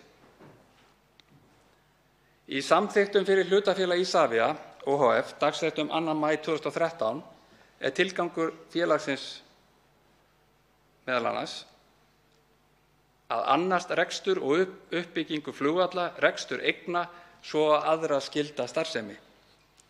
Að annast rekstur og uppbyggingu flugvalla, rekstur eigna svo og aðra skylda starfsemi. Segja má að með þessari tillögu starfshópsins til ráðherra sé verið að hvetja til þess að farið verði eftir samþykktum félagsins og upphaflegu markmiði þess sem er að Isavia byggi upp og reki sterkt kerfi flugvalla á Íslandi. Í stjórnarsáttmálanum kemur fram að setja skuli fram sérstaka eigendastefnu fyrir Isavia. Markmið ríkisins sem eiganda Isavia eru önnur en hjá fjárfesti á markaði sem horfir fyrst og fremst á hvaða beinan arð sem hann hefur á fjárfestingu sinni. Því þarf eigendastefna Isavia einnig að taka mið af öðrum markmiðum, svo sem í byggðamálum, eflingu ferðaþjónustunnar og atvinnuuppbyggingu land allt. Til þessa hefur stjórn Isavia ekki gert tillögu greiðslu arðs til ríkisins frá því að félagið var stofnað, heldur hefur stjórn tekið ákvörðun að hagnaður hvers árs sé færður yfir á næsta ár. Eigið fé félagsins var í lok júní 2019 tæpir 32,7 milljarðar kr. og var eiginfjárhlutfall 41,6%. Uppsafnað óráðstafað eigið fé í félaginu var 24,6 milljarðar kr. í lok júní 2019. Ljóst má vera að fjárhagslegur og faglegur styrkur Isavia hefur vaxið gríðarlega frá því að það var stofnað með hlutafé upp á 5,6 milljarðar kr. árið 2010. Mikilvægt er fyrir framþróun íslensks flugumhverfis að Isavia sé gert að taka þá ábyrgð sem eigandinn íslenska ríkið felur félaginu, bæði á grundvelli samþykkta félagsins sem og með sinni stefnumörkun í lögum opinber fjármál og eigendastefnu. Ég vil nota hér líka tækifærið það sem kemur fram og stefnt að núna í fjárlögum. Það skoska leiðin sem á að taka í notkun á seinni hluta næsta árs. Það verði með haustinu. Og það sem þá hugmynd til að bæta aðgengi fólks með lögheimili á landsbyggðinni fjarri Reykjavík, að jafna aðgengi að miðlægri þjónustu sem til staðar í Reykjavík og hefur verið byggð upp þar á undanförnum áratugum, menntamálum, heilbrigðismálum og fleiru. Og miklar vonir við að þetta styrki umhverfi fólks sem býr á landsbyggðinni og þeirra aðgengi að mikilvægri þjónustu. Síðan langar mig að koma hérna inn á málefnissvið 14 sem ferðaþjónustan. Þar eru framlög til sviðsins hækkað 242 milljónir kr. eða 14% að raungildi frá 2017, þrátt fyrir að dregið sé úr framlögum til Flugþróunarsjóðs 300 milljónir kr. á næsta ári. Skýringin á því er einfaldlega sú að ekki hefur reynst þörf á greiðslum úr sjóðnum í þeim mæli sem ætlað var en sem komið er. Eftir sem áður verður hægt að úthluta úr sjóðnum og nýta uppsafnaðan afgang fyrri ára til þess. Framlögin hafa að öðru leyti verið nýtt til að efla mjög allar stefnumótun og rannsóknir á málefnasviðinu. Hagsmunaaðilar hafa ásamt ráðuneytinu unnið að framtíðarsýn og leiðarljósi ferðaþjónustu til ársins 2030. Á þeim grunni er nú í vinnslu aðgerðabundin stefnumótun með þátttöku hagsmunaaðila úr ferðaþjónustu, ráðuneyta, stofnana, sveitarfélaga og annarra aðila sem tengist ferðaþjónustu, sem áætlað er að vera tilbúin í mars 2020. Í áliti meirihluta fjárlaganefndar fjármálaáætlun síðastliðið vor var gerð sú tillaga að verja 25 milljónum kr. til að efla rannsóknir í ferðaþjónustu. Á undanförnum árum hefur ferðaþjónustan gegnt lykilhlutverki í gjaldeyrisöflun og haft mikil áhrif á efnahag þjóðarinnar. Eftirfarandi kom fram í áliti meirihluta fjárlaganefndar við fjármálaáætlun 2020–2024. Sérstaklega er mikilvægt, með leyfi forseta, vitna í hana, sérstaklega er mikilvægt að hafa sem besta yfirsýn yfir það hvernig sætaframboðið í flugi Keflavíkurflugvöll skiptist á milli farþega sem annars vegar að fljúga til og frá Íslandi og hins vegar þeirra sem nýta sér tengiflug á milli Evrópu og Ameríku. Þá þróun þarf að fjalla sérstaklega og áhrif hennar á efnahagslífið og ferðaþjónustuna á Íslandi. Nú virðist sú staða vera að teiknast upp að samsetning farþega Icelandair hefur breyst töluvert eftir fall WOW air. Áhersla flugfélagsins hefur verið að draga úr hlut þeirra viðskiptavina félagsins sem hafa nýtt sér tengiflugið Keflavíkurflugvöll og fjölga þeim farþegum sem fljúga til og frá Íslandi.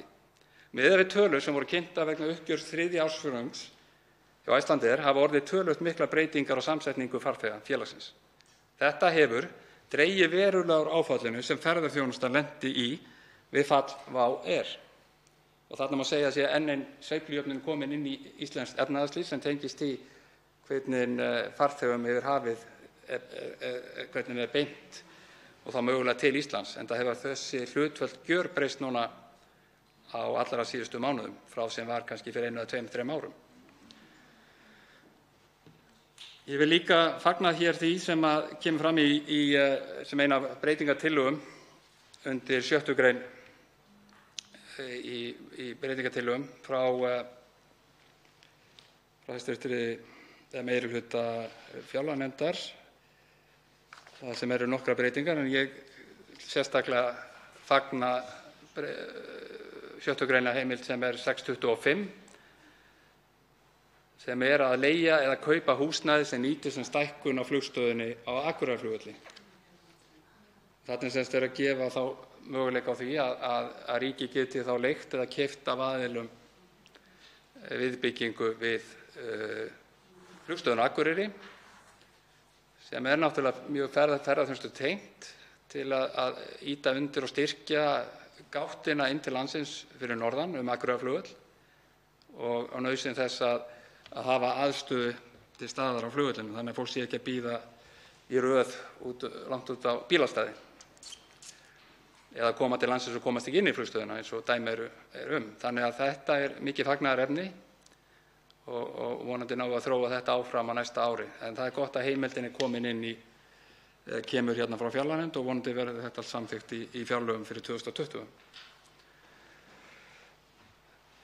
Ég vil rétt hérna í lok þá ræðu minnar hér minnast á og fagna því að í breytingartillögum fjárlaganefndar er eins og í fyrra varið 18 milljónum til Aflsins á Akureyri sem að þjónusta Norðurland og hefur hugmyndir að þjónusta Austurland með meiri og betri hætti heldur en er gert í dag. Þannig að það verði sterkari tenging á milli Norður- og Austurlands í þessum málum og þar er varið 18 milljónum til Aflsins í breytingartillögu meirihluta fjárlaganefndar við 2. umræðu. Og síðan vil ég sérstaklega fagna því hér að í fyrsta skipti er veitt fjármagn til geðverndarmiðstöðina Gróin á Akureyri sem er Gróin geðverndarmiðstöð starfar samkvæmt hugmyndafræði Valdeflingar þar sem áhersla er á að einstaklingurinn taki ábyrgð á eigin bata og að öll vinna fari fram á jafningjagrunni. Hugmyndin byggir á farsælu starfi Hugarafls í Reykjavík. Þetta er í fyrsta skipti sem Gróin geðverndarmiðstöð fær fjármagn af fjárlögum og fær það sem ef breytingartillaga meirihluta verður samþykkt hér í þinginu. Þannig að þetta er mjög jákvætt og að sjá að sé hægt að efla þetta starf fyrir norðan og á starfssvæði. En það er margt áhugavert það sem er gerst á þessu árum í efnahagslífinu og sem kemur inn í þessi fjárlög. Urðu þarna skakkaföll í byrjun árs eins og kom inn á í máli mínu varðandi fall WOW air, loðnubrest og vandræði með kyrrsetningana á MAX-vélum Icelandair. En ég hef í máli mínu hér kannski verið að taka þetta í stóra samhengi hlutina hvað raunverulega efnahagslíf okkar hefur breyst ótrúlega mikið á undanfarnum áratug. Hvort sem það er litið til sjávarútvegsins eða stóriðjunnar sem hefur náttúrulega kannski hefur ekki almennt áttað sig á því hvað gerðist 2006 til 2010 varðandi stóriðjuna þegar að álframleiðsla í landinu jókst helming og var þarna til mikil undirstaða fyrir gjaldeyrisskapandi greinar inn í landið og þetta hefur svolítið fallið í skuggann af því sem gerðist með ferðaþjónustuna sem náttúrulega hefur breytt þessu gríðarlega. En þetta er hin stóra mynd og þess vegna finnst mér erfitt að meta efnahagslega framvindu á Íslandi með sama ljósi og þær sveiflur sem voru hér áður fyrr og þess vegna er mjög spennandi að rannsaka það sem hefur gerst með þessu gríðarlega innstreymi af gjaldeyri og eins og ég komi svona víða við í máli mínu hér hversu mikil áhrif þetta hefur haft á mörgum sviðum samfélagsins og efnahagslífi þjóðarinnar og sem það er í lífeyrissjóðskerfinu og þrátt fyrir að gríðarlega mikil gjaldeyri fari úr landi í gegnum fjárfestingarstefnu lífeyrissjóðanna þá hefur ótrúlegur stöðugleiki verið í gengi krónunnar og það er lítið talað þetta í svona einu stóra samhengi en það er allt annað jafnvægi yfir hlutunum heldur en við vorum að upplifa hér fyrr á árum þegar tiltölulega væg stundum efnahagslegir svona skruðningar gátu valdið miklum truflunum á ríkissjóði og í efnahagslífinu. En þetta er gríðarlega jákvætt og svo sannarlega hefur aginn í kringum lög um opið fjármál haft mikil áhrif einmitt að breyta þessari stöðu. Þannig að þetta horfir allt ágætlega. Til máls tekur hv. 7. þingmaður Norðausturkjördæmis, Bjarkey Olsen Gunnarsdóttir.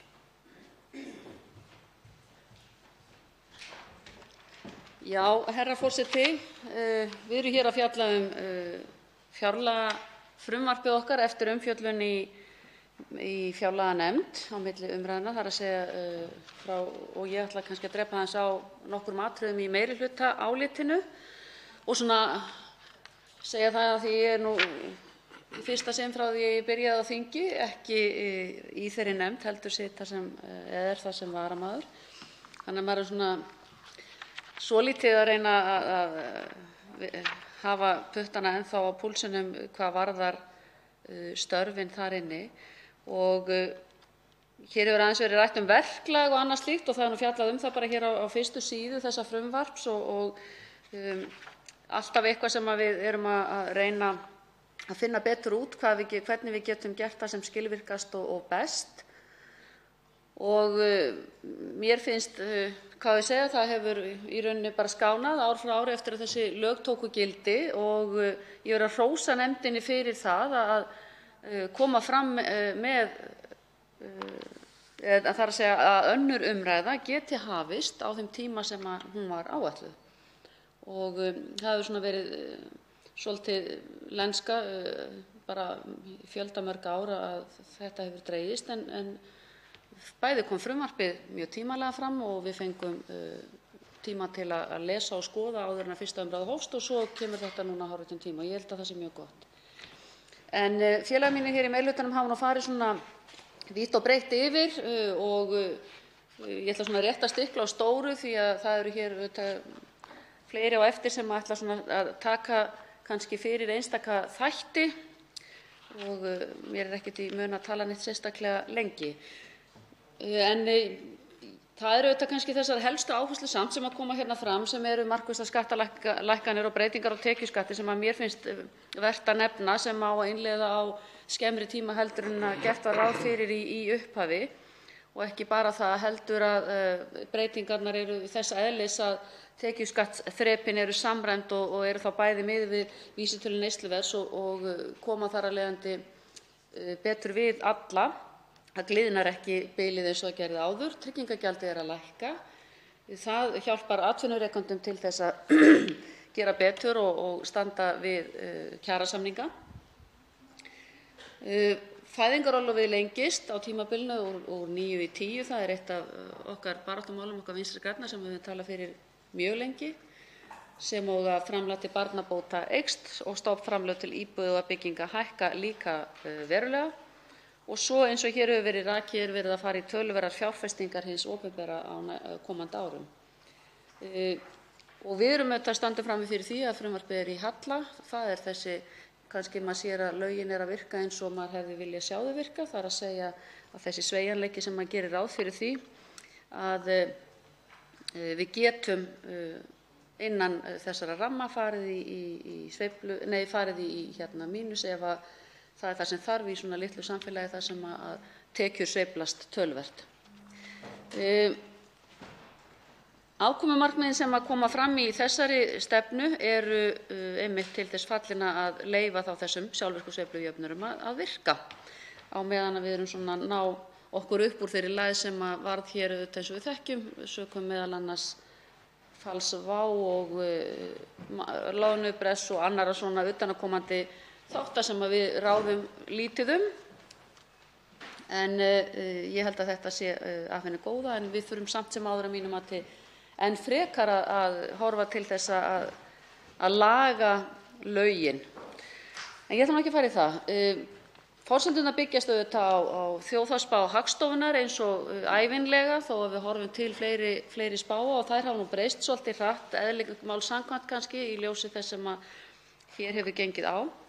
En það er þó samt ekki meira en svo að þrátt fyrir að lækkunin á hagvextinum fyrir næsta ár hafi átt að vera 2,6 en fari í 1,7% að þá voru nú margir sem að spáðu því að það gerðist ekki svona hratt eins og þó er lagt eða gert hér ráð fyrir.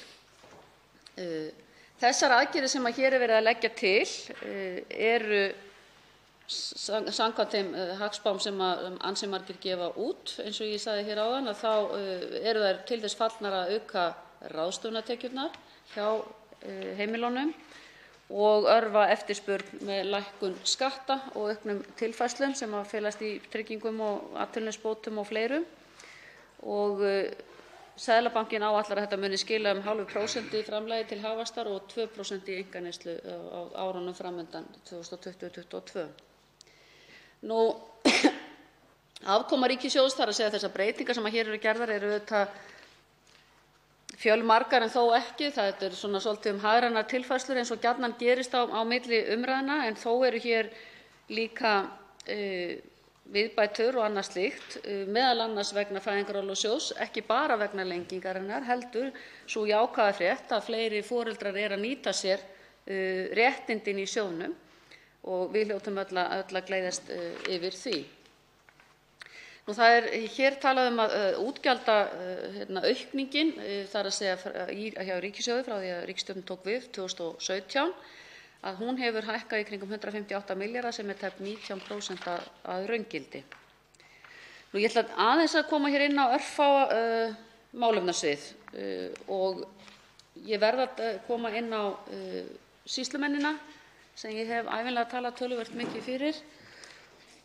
Og hér er 150 milljóna króna hækkunin sem við lögðum til við fjármálaáætlun síðastliðið vor gerð varanleg til að setja inn í rekstrargrunn embættanna og það er talað um það að þetta geti samt sem áður tekið 3–4 ár að koma þessum málum í höfn og úthluta á peningunum í samræmi við rekstraráætlanir og árangur sem embættin á við endurskipulagningu á starfseminni, en við verðum þó að hafa í huga að nú þegar hafa þau mörg skorið ansi mikið niður við nögl og við þurfum að gæta að þessum opinberu störfum í héraði.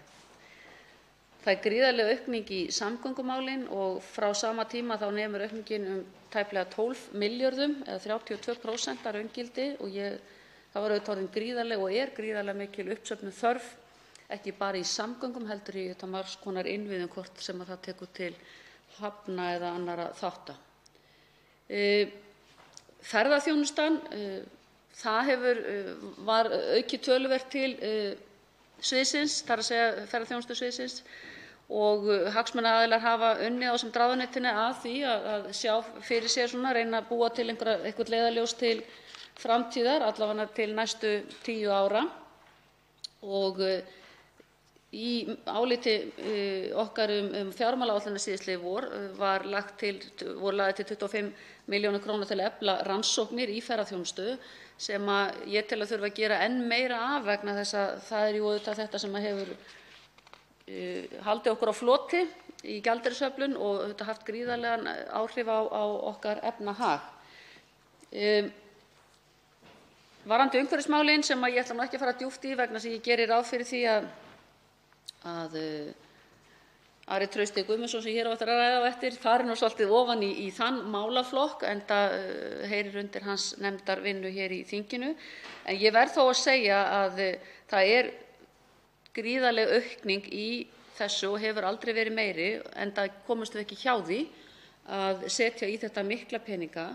Það hefur í heildina aukist um 24% raunvirði á það sem af kjörtímabilinu og við ætlum og stefnum á að bæta enn frekar við, enda verðum við, eins og ég segi, að gera það. Ég ætla aðeins að tala um skólamálin og þar framhaldsskólinn að fá 34 milljarða tæpa á næsta ári. Það er örlítil raunaukning enda svo sem eins og við þekkjum námið stytt úr 4 árum í 3 og færri nemendur sem eru í skólunum. Ég tel samt ástæðu til þess að horfa betur til einstakra skóla. Sumir skólar virðast koma ágætlega út á meðan aðrir koma síður út úr þessu og það er enn við að eiga innri leigu sem virðist vera á einhverju reki inn í ráðuneytinu og þessum samskiptum sem skólarnir eiga og við ráðuneyti og ég verð að hvetja ráðherra málaflokksins til þess að huga betur að því og nefni hér sérstaklega verkmenntaskólana í mínu kjördæmi á Austurlandi og Akureyri hvað það varðar, til þess að koma til móts við það sem að þar undir ef við ætlum að standa undir nafni að efla inn- og starfsmenntun.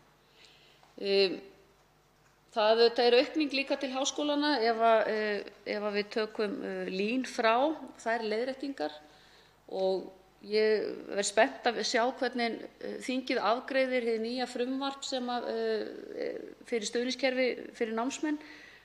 Ég held að þetta gríðarlega kærkomin breyting fyrir alla þá sem stunda nám að geta afgreitt það frumvarp, og til mikilla bóta að fara í samtímagreiðslur, fá niðurfellt og svo framvegis hluta af lánunum.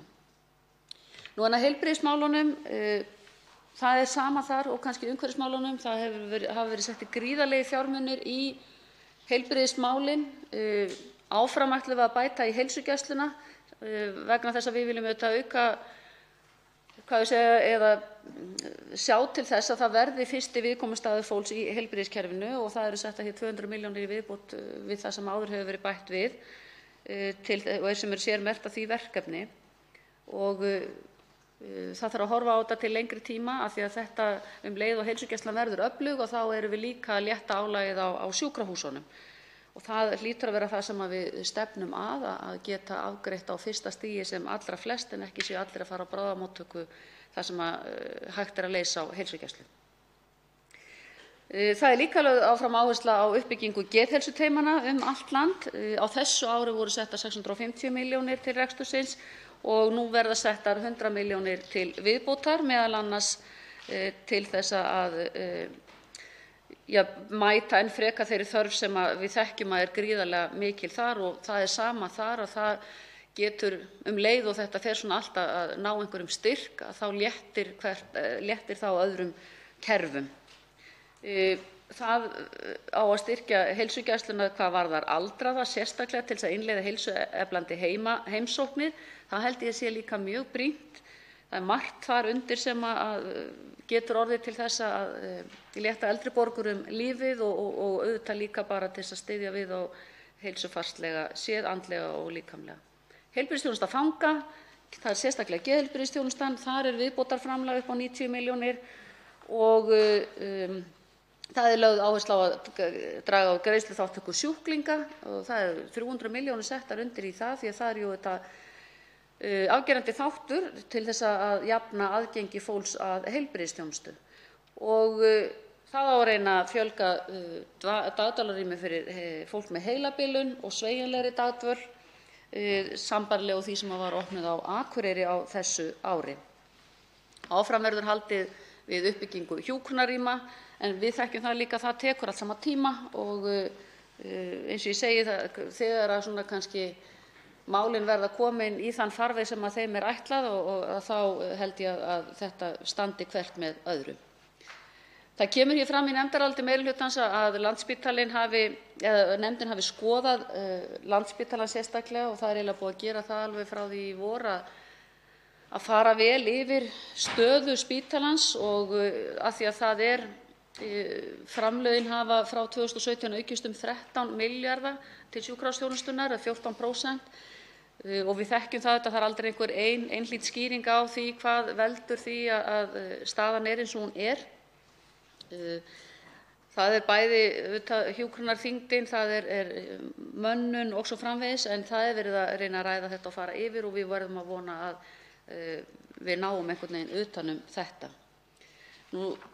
Það líka með hjúkrunarheimilin að við höfum rætt þau gríðarlega mikið í fjárlaganefndinni, og svo var einnig nú, heyri ég, og sé það hér í nefndarálitinu, að það áframhaldandi umræða það, og það auðvitað rekstur þeirra, hann afskaplega misjafn, og við höfum í gegnum tíðina fengið afar ólíkar myndir inn í fjárlaganefnd af rekstrinum og byggingunni og því hvernig þetta allt saman lítur út, og það augljóslega hægt að gera betur þarna, og hér til dæmis lögð fram hugmynd nýjar, eða þar að segja að það þurfi að skoða nýjar lausnir, bæði af nýtingu og hagkvæmni húsnæðis þegar verið að byggja slík heimili.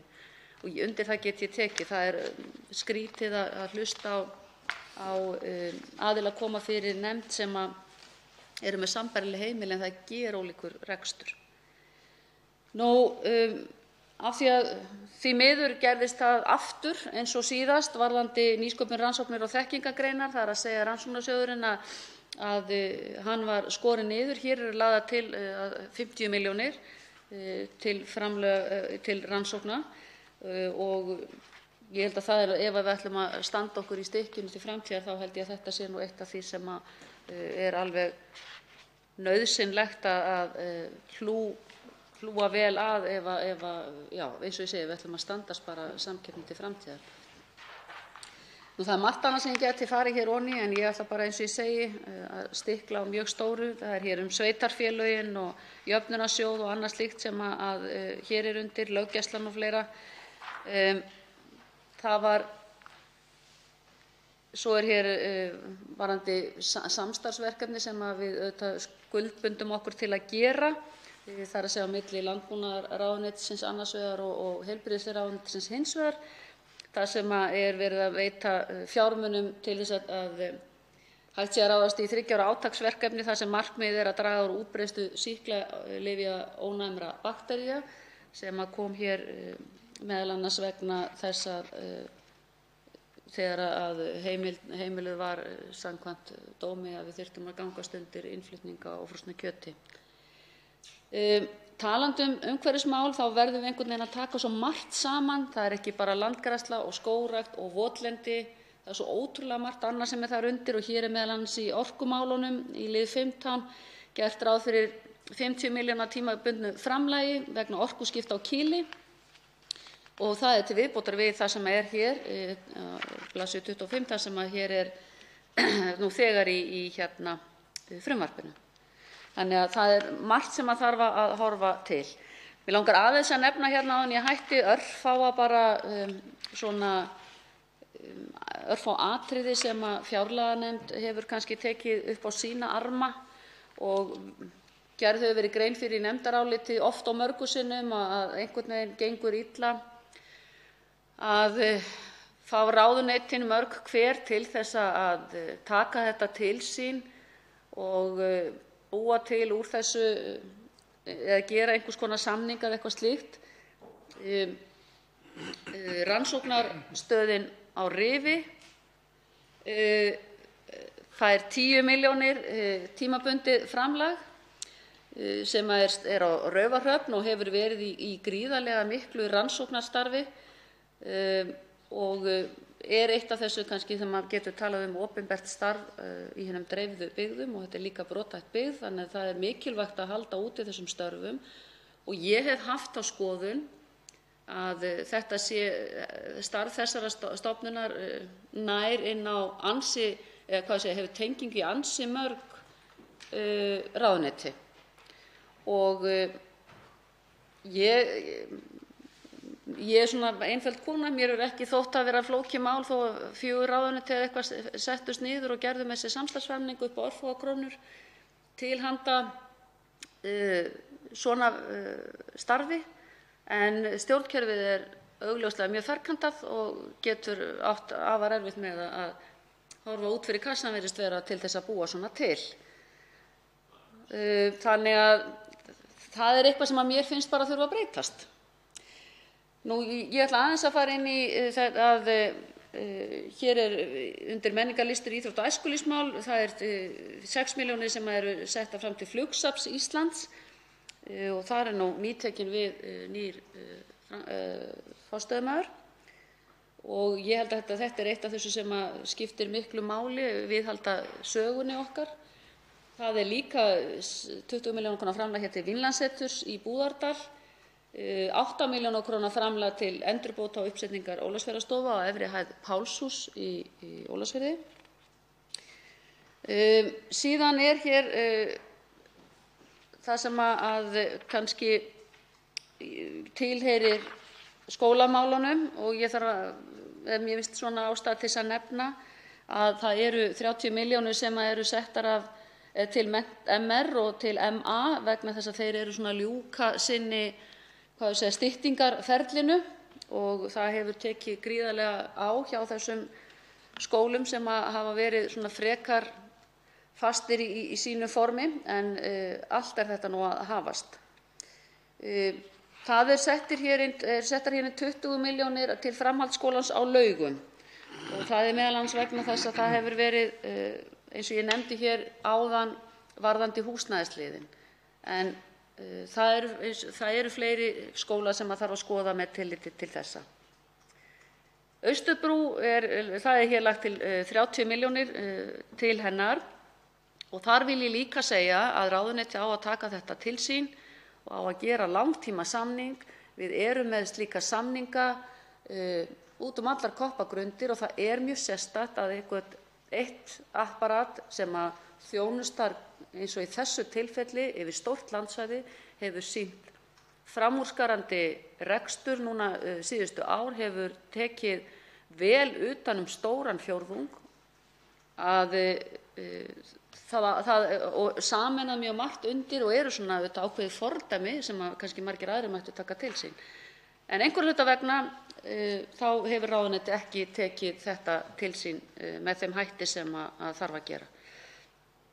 Nú, bæði LungA á Seyðisfirði og Lýðskólinn á Flateyri fá hér 15 milljóna króna sitthvort framlagið og það vegna þess að það hefur ekki tekist að klára. Við samþykktum frumvarp bara hér á vordögum lýðskóla og það tekur svona ákveðinn tíma að forma það og koma þar í gegn. Þannig ég vona það á næsta ári þá þurfum við ekki að sjá þetta hér í nefndaráliti meirihluta eða minnihluta fjárlaganefndar, heldur verði þetta komið í það form sem að það frumvarp ætlaði. Nú, hér líka með sjúkrahúsþjónustuna, það töluvert, það verið í ljósi breytinga sem að gerðar voru, þá verið að færa hér af lið sjúkratrygginga til sjúkrahússins á Akureyri vegna heimahlýningar. Það 54 milljónir til að styrkja rekstrargrunninn og það líka gerð tillaga viðbótarheimild vegna sjúkraflutninga og flugsins, enda ekki vanþörf á. En virðulegi forseti, nú ætla ég að fara að hætta. Ég ætla samt að segja hérna allra síst að það líka eitt af því sem að ég vil að félagsmálaráðherra taki til sín. Það aflið á Akureyri sem að hér fær 18 milljónir eða gerði tillaga það. Þetta sambærilegt úrræði eins og Stígamót eru hér og sem að þurfa ekki að sækja hér inn til okkar til fjárlaganefndar, heldur eru fjármögnuð og þetta nákvæmlega það sem að þegar við erum með sambærilega þjónustu í fjórðungum, þá á ekki eitt að þurfa að sækja alltaf til fjárlaganefndar á meðan að annað fær afgreiðslu innan ráðuneytis. Nú, ég vil líka segja hér, mér gleður mig mjög að fjárlaganefnd tók ákvörðun að veita samtökunum 78 milljónir. Mér fannst það afskaplega vel gert, þannig að ég held að það sé eitthvað sem starf sem við eigum að styðja mjög við, enda erum við líka nýbúin að samþykkja hér frumvarp um kynrænt sjálfræði sem væntanlega líka getur haft áhrif til þess að það verður ennþá meira að gera hjá þessum samtökum. Og að lokum, virðulegi forseti, þá það Grófin á Akureyri geðverndarmiðstöð sem fær hér 12 milljóna króna framlag og það svona eitt af því sem þau hafa ekki sótt til fjárlaganefndar áður vegna þess að þau hafa átt í rauninni eigið fé og hafa gengið á það, en nú það uppurið og það alveg ljóst að þessi framlög eru öll bara til 1 árs og það að mörgu að hyggja til þess að tryggja rekstur þessara starfsemi sem léttir á heilbrigðiskerfinu, dýra heilbrigðiskerfinu og dýra félagslega úrræðinu.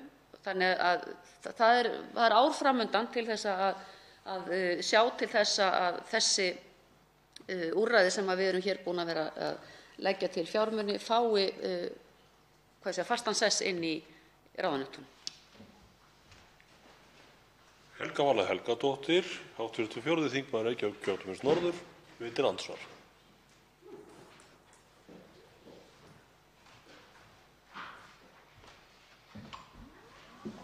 Herra forseti, ég þakka hv.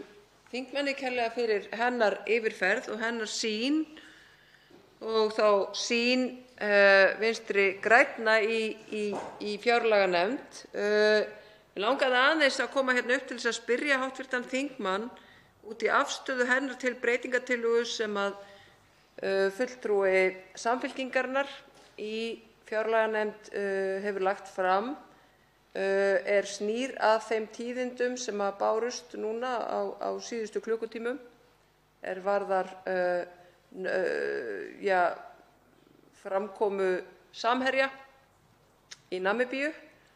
En breytingartillaga við fjárlögin lýtur að því að styrkja þær stofnanir sem þurfa nú að henda nánast öllum sínum verkefnum til hliðar til þess að hefja rannsókn á þeim málum, auk þess að sinna öllum þeim verkefnum sem þeim eru falin. Það er að segja skattrannsóknarstjóra annars vegar og héraðssaksóknara hins vegar.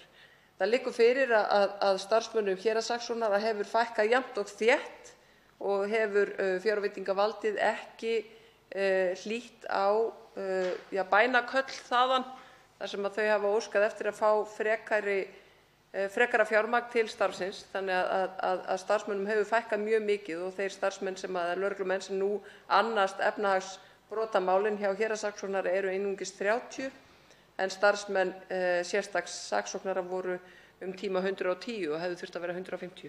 Þannig að ég vil bara heyra afstöðu hv. þingmanns hvort að hún hyggst styðja þær tillögur sem komu nú fram auka fjárveitingar til embættis héraðssaksóknara annars vegar og skattrannsóknarstjóra hins vegar. Það svarar andsvari hv. 7. þingmaður Norðausturkjördæmis, Bjarkey Olsen Gunnarsdóttir. Já, herra forseti, ég þakka hv. þingmanni andsvarið. Ég vil samt að byrja að segja að ég er ekki fulltrúi Vinstri grænna í fjárlaganefnd. Það er Steinunn Þóra Árnadóttir.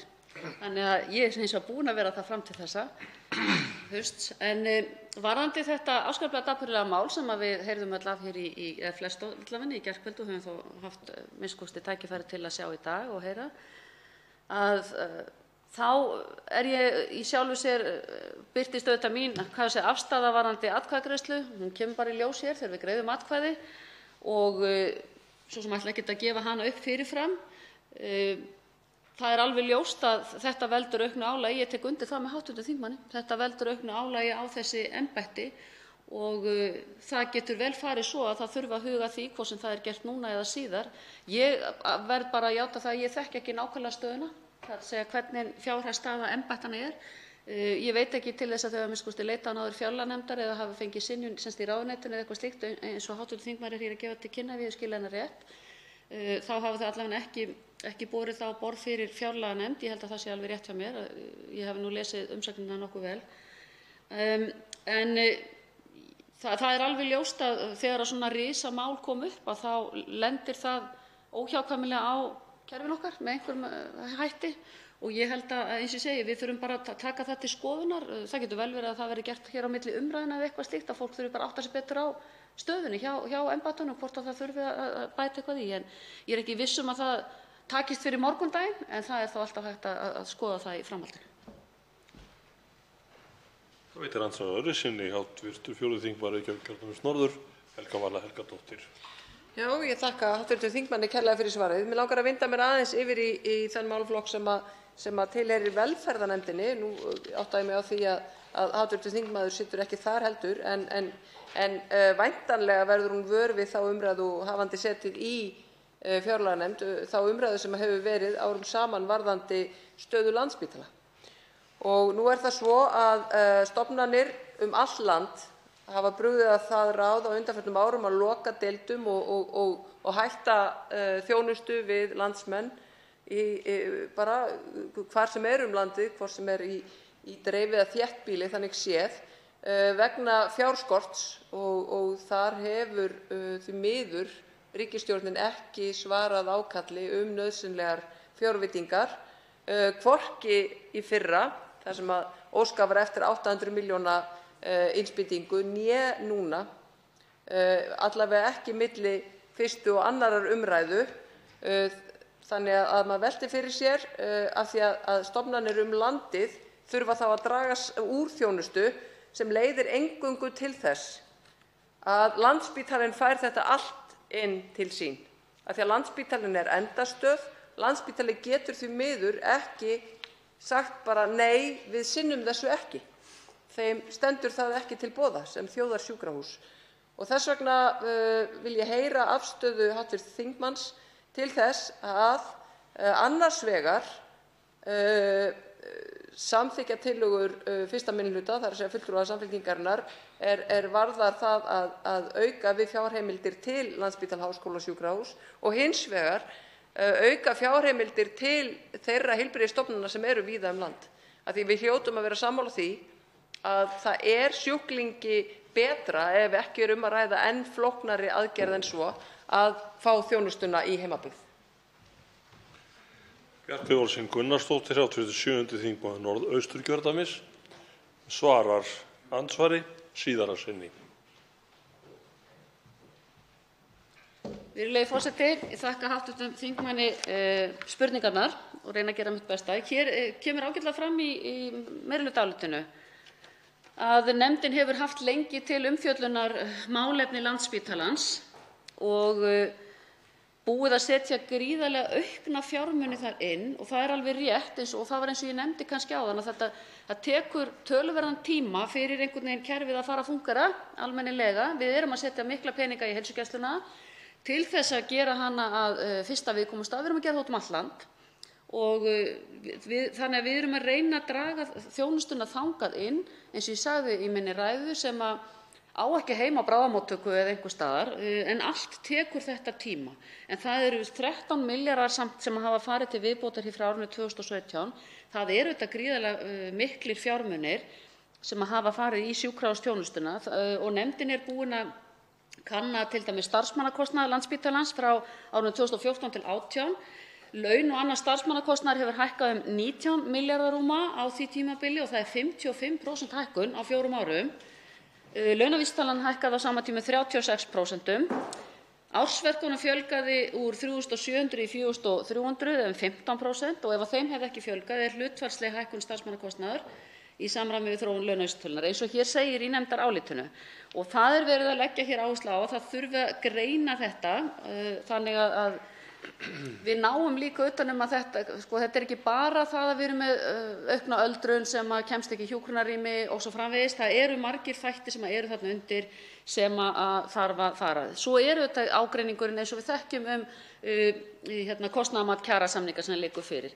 Þannig við höfum verið að setja mikla fjármuni og bæta við í heilbrigðisþjónustuna. Við settum 400 milljónir í heilbrigðisstofnanir, fjárlaganefndin á síðasta ári sem var svo gert varanlegt.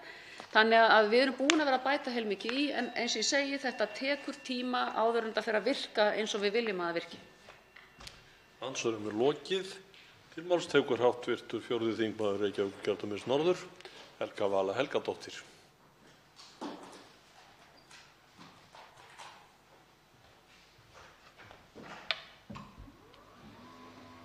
Herra forseti. Við ræðum hér 3. fjárlög hæstvirtrar ríkisstjórnar Katrínar Jakobsdóttur. Hæstvirtrar ríkisstjórnar sem leidd af Vinstrihreyfingunni – grænu framboði og í nánu samstarfi við Framsóknarflokk og Sjálfstæðisflokk. Ég hafði ætlað að hefja mál mitt hér á þeim málaflokki sem tilheyrir hv.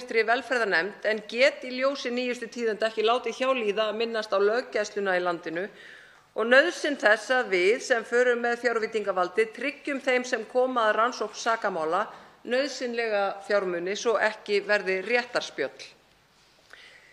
Þar eru mér efstar í huga 2 stofnanir, héraðssaksóknari annars vegar og skattrannsóknarstjóri hins vegar. Þess vegna hefur Ágúst Ólafur Ágústsson, hv. þingmaður Samfylkingar, lagt fram breytingartillögur þess efnis að þessar 2 stofnanir sem ítrekað hafa farið bónleið til fjármálaráðherra án árangurs frekara fjármagn, svo þær geti sinnt nauðsynlegum rannsóknum efnahags- og skattabrota, að þær hafa ítrekað óskað eftir frekara fjármagni án árangurs, en hann leggur til og við í Samfylkingunni að þessar stofnanir fái aukið fjármagn. Þetta, herra forseti, var nauðsynlegt fyrir gærdaginn. En eftir gærkvöldið alveg ljóst að önnur mál sem þar eru, sem voru töluverð, þurfa að víkja til hliðar vegna meintra brota Samherja í Namibíu og mögulega öðrum ríkjum. Þar birtast landsmönnum, já og umheiminum öllum, gögn sem benda til stórfelldra brota stærsta sjávarútvegsfyrirtækis landsins varðar mögulegar mútur, mögulegt peningaþvætti, mögulegt skattalagabrot og mögulega fleiri brot. Það að hafa nú fengið slíka opinberun kallar á ítarlegar rannsóknir sem embætti héraðssaksóknara og embætti skattrannsóknarstjóra hafa nú þegar hafið. Ef við ræðum aðeins stöðu héraðssaksóknara þá vert að minna á að embættið stofnað þegar embætti sérstaks saksóknara lagt niður. En það embætti var sérstaklega sett á laggirnar eftir hrun íslensku bankanna.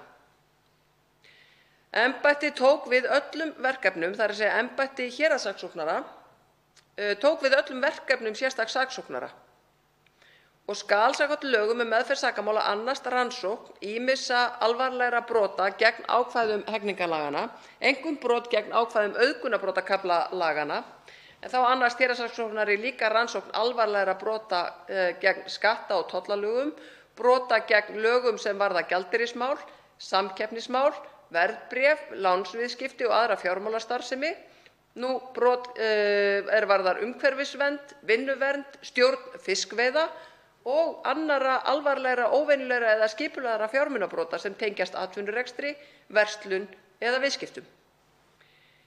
Já, herra forseti, þetta eru töluverð verkefni en það ekki upptalið. Héraðssaksóknari höfðar svo eftir atvikum sakamál vegna þessara brota og slík vinna kallar á margar hendur. Héraðssaksóknari tók einnig við upphaf embættisins við drjúgum hluta verkefna ríkissaksóknara og höfðar þannig sakamál ef að ræða brot gegn einstaka öðrum ákvæðum almennra hegningarlaga, öðrum en efnahagsbrotum, það að segja kynferðisbrotakafla hegningarlaga, meiri háttar fíkniefnamála, vegna meiri háttar líkamsmeiðinga, manndráps af ásetningi, manndráps af gáleysi, brota í opinberu starfi, almannahættubrota og frelsissviptingar. Þá skal héraðssaksóknari líka rannsaka mál á hendur starfsmanna lögreglu fyrir ætlað refsivert brot við framkvæmd starfa hins opinbera starfsmanns eða lögreglu, annarra en starfsmanna embættis héraðssaksóknara sem ríkissaksóknari rannsakar. Þá rannsakar loks héraðssaksóknari brot gegn valdstjórninni. En til þess að taka þetta nú alveg saman þá rannsakar héraðssaksóknari einmitt líka brot varðar ofbeldi gegn opinberum starfsmönnum, hérlendum sem erlendum, hótanir ofbeldi og annað varðar opinbera starfsmenn svo sem mútubrot. Það því alveg ljóst, herra forseti, að á þessum tímapunkti í sögu íslenskrar þjóðar, þegar fyrir liggur sterkur grunur alvarleg brot á fjölda greina almennra hegningarlaga, algjörlega nauðsynlegt að fjárveitingavaldið, Alþingi Íslendinga, tryggi þeim embættum sem fara með rannsókn og ákæruvald í efnahags- og skattalagabrotum íslenskra einstaklinga og lögaðila nægilegt fé svo hægt sé að fá fleiri hendur á dekk. Þó ég biðji háttvirta þingmenn og hæstvirtan forseta afsökunar á því ef líkingin að fá fleiri hendur á dekk kunni að vera óheppileg svona í ljósi tíðinda síðasta sólarhrings. Á tímum sérstaks saksóknara voru starfsmenn embættisins 110 talsins en hefðu þá þurft að vera 150. Þeim var svo fækkað niður í 70 þegar mesti kúfurinn var farinn. Við upphaf héraðssaksóknara voru þeir 50 alls og í dag sinna rannsókn og ákæru efnahagsbrota hjá embættinu einungis 30 starfsmenn eða töluvert færri en þeir voru þegar sérstakur saksóknari var og hét. Þegar rannsaka þarf viðlíka mál og birtist okkur í fréttaþætti Ríkisútvarpsins, Kveik og blaðinu Stundinni í gærkvöldi, þá verðum við fjárveitingavaldið að rísa upp og tryggja þessum embættum nauðsynlega fjárveitingu. Því skora ég á allan þingheim, stjórnarliða sem og stjórnarandstöðu að greiða atkvæði með þeirri breytingartillögu við fjárlögin sem 1. minnihluti fjárlaganefndar, hv. þingmaður Ágúst Ólafur Ágústsson, mælti fyrir í dag. Herra forseti, þá ætla ég að snúa mér að velferðinni og heilbrigðiskerfinu. Þriðja árið í röð mæta heilbrigðisstofnanir allt land, stórar sem smáar, á fund fjárlaganefndar með sömu skilaboð. Nefnilega þau að ef þær eiga að standa undir lögbundinni þjónustu, ef þær eiga að sinna þeirri þjónustu sem stjórnvöld hafa falið þeim, ef þær eiga að sinna íbúum landsins með fullnægjandi hætti, þeim sjúku, þeim öldruðu, fjölskyldufólki, einstæðingum, öryrkjum, fæðandi konum og slösuðum, þá verða stjórnvöld að bregða af sinni stefnu að stofnanirnar dragi sífellt saman seglin vegna ónógs fjárframlags. Það er nefnilega þannig að þrátt fyrir sífellt fleiri verkefni vegna aukins fólksfjölda, umtalsverðrar aukningar ferðamanna og hækkandi lífaldurs þjóðarinnar, þá leyfa stjórnvöld sér að bera saman framlag til heilbrigðismála almennt á 5 og 10 ára tímabili, rétt eins og hv. þingmaður Bjarkey Olsen Gunnarsdóttir gerði hérna áðan. Hún var að bera saman fjárframlag til heilbrigðismála árið 2007 við það sem er í dag, árið 2019 og jafnvel á næsta árið 2020. Og stjórnarliðar hafa leyft sér að hrópa að stöðugt sé verið að bæta í. Leyfði hæstv. Fjármálaráðherra sér að fullyrða í fjölmiðlum fyrir skömmu að það sé bara eitthvað að slíku kerfi sem taki stöðugt meira við en sé samt í vanda og vísaði þá til Landspítalans. Já, það er eitthvað að. Það sem er að þessu kerfi er skilningsleysi stjórnvalda á verkefninu. Því auðvitað kostar það meira. Annað væri nú, þetta er einfalt reikningsdæmi. Auðvitað kostar það meira að reka heilbrigðiskerfi fyrir stækkandi hóp aldraðra sem eðli málsins samkvæmt þarf meiri þjónustu. Auðvitað, herra forseti, kostar það meira að reka heilbrigðiskerfi fyrir sístækkandi hóp landsmanna og urmul ferðamanna með tilheyrandi tekjum fyrir þennan sama ríkissjóð. Tilheyrandi tekjum, já, því fleiri landsmenn taka þátt í samneyslunni, skulum við vona.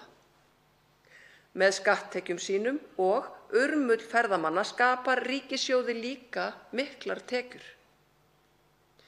Þessi sami kór stjórnarþingmanna sem í dúr og moll kyrjar hér þennan söng að alltaf sé verið að setja meira og meira fé í heilbrigðiskerfið þarf að hafa nákvæmlega þetta í huga svo að tónn þeirra verði ekki ómstríður.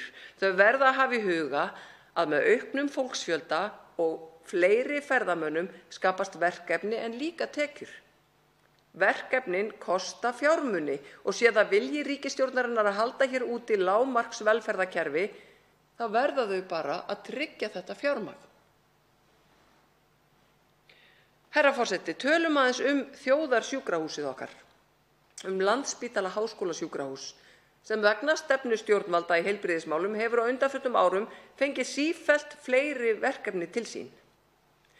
Landspítalinn kostar mikið fé, en Landspítalinn er líka ekki í þeirri aðstöðu að geta bara lokað deild, hætt þjónustu og sent verkefnin annað, eins og aðrar heilbrigðisstofnanir á landsbyggðinni.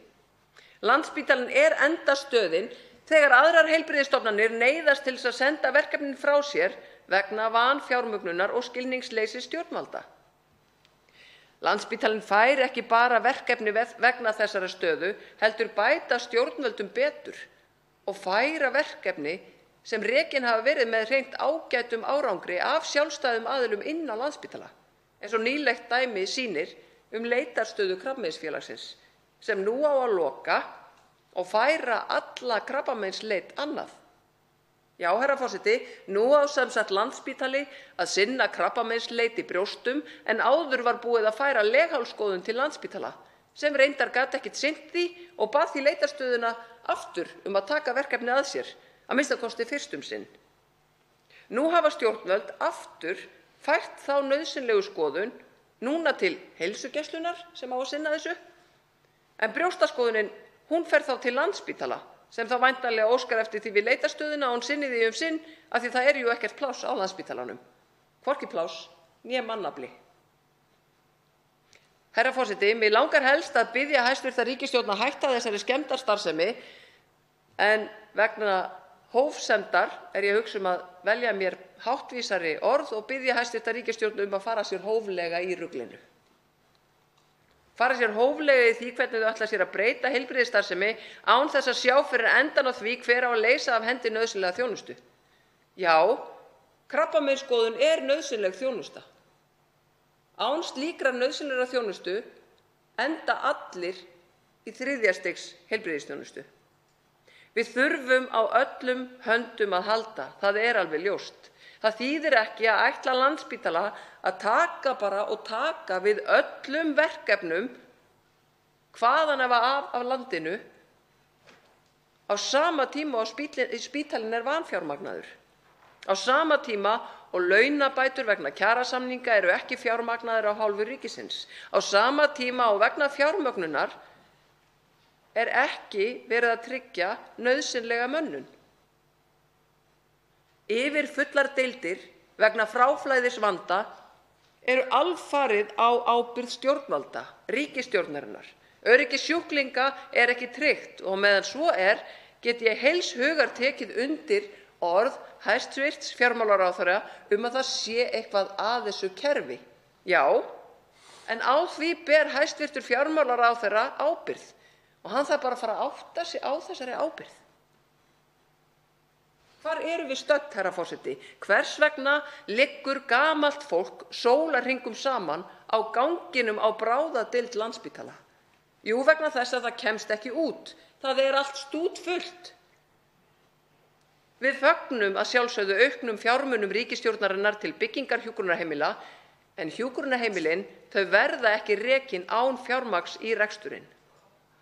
Þau hjúkrunarheimili sem þegar hafa verið byggð standa ekki undir rekstrinum vegna skorts á fjármagn frá stjórnvöldum.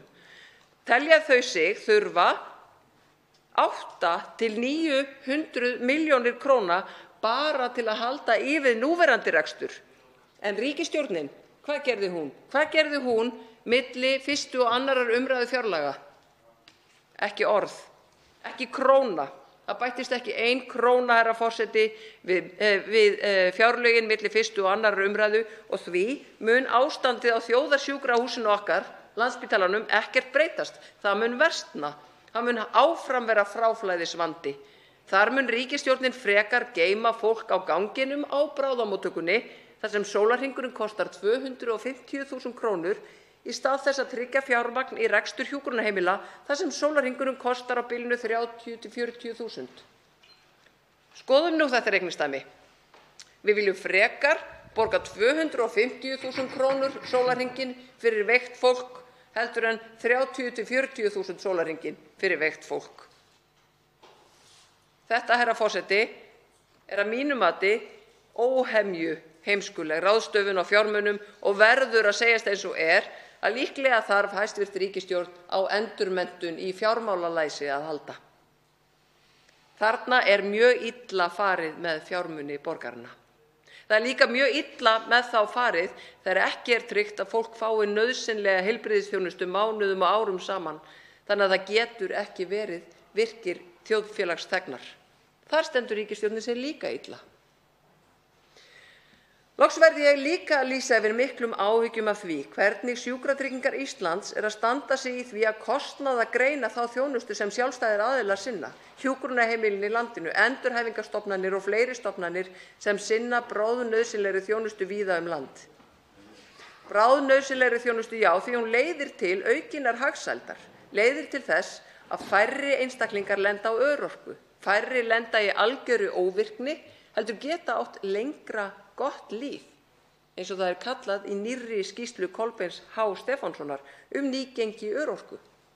Þar kom í ljós að konur eru í miklu meiri hættu á að fara á örorku upp úr 50 og þær eiga miklu færri góð ár, eins og það er orðað, vegna stoðkerfisvanda.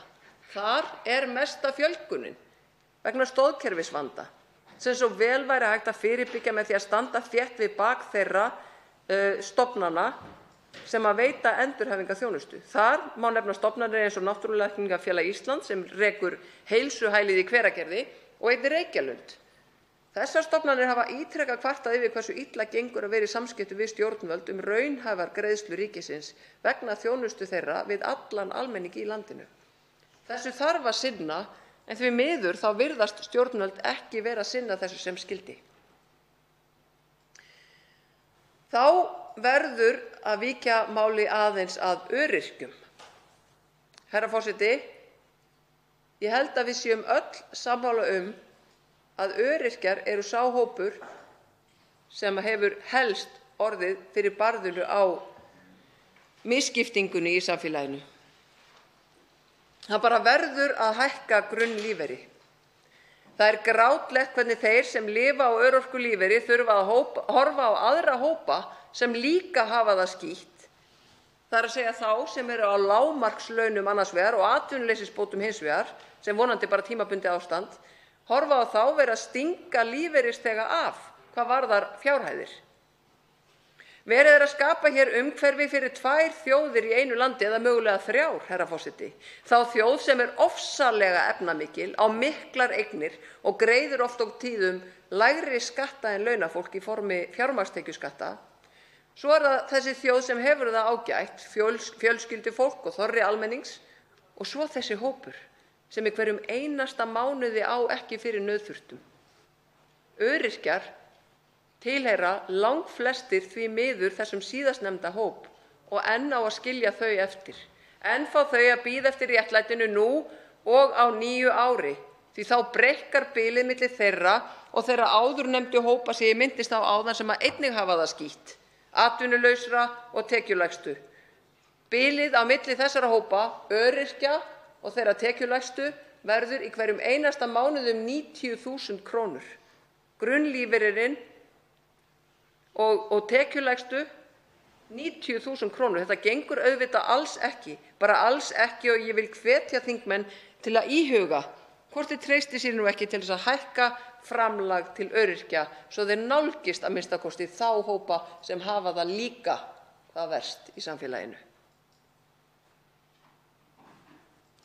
Nei, herra forseti, þetta er ekkert hundleiðileg umræða fjárlög eins og hv. þingmaður Bryndís Haraldsdóttir sagði í gær, heldur heiðarleg umræða stöðu mála í heilbrigðiskerfinu, stöðu mála í velferðarkerfinu, stöðu mála í réttarkerfinu. Hv. þingmaður sem kvartaði í gær undan því að þingmenn ætluðu sér að nýta sinn lýðræðislega rétt og ræða fjárlögin hér á þinginu hefur eitthvað misskilið tilgang þjóðþingsins ef hann hefur ætlað sér að renna þessum fjárlögum bara hér í gegn án umræðu, því einmitt hér gefur að líta hápólitískt mál. Það eru fjárlögin.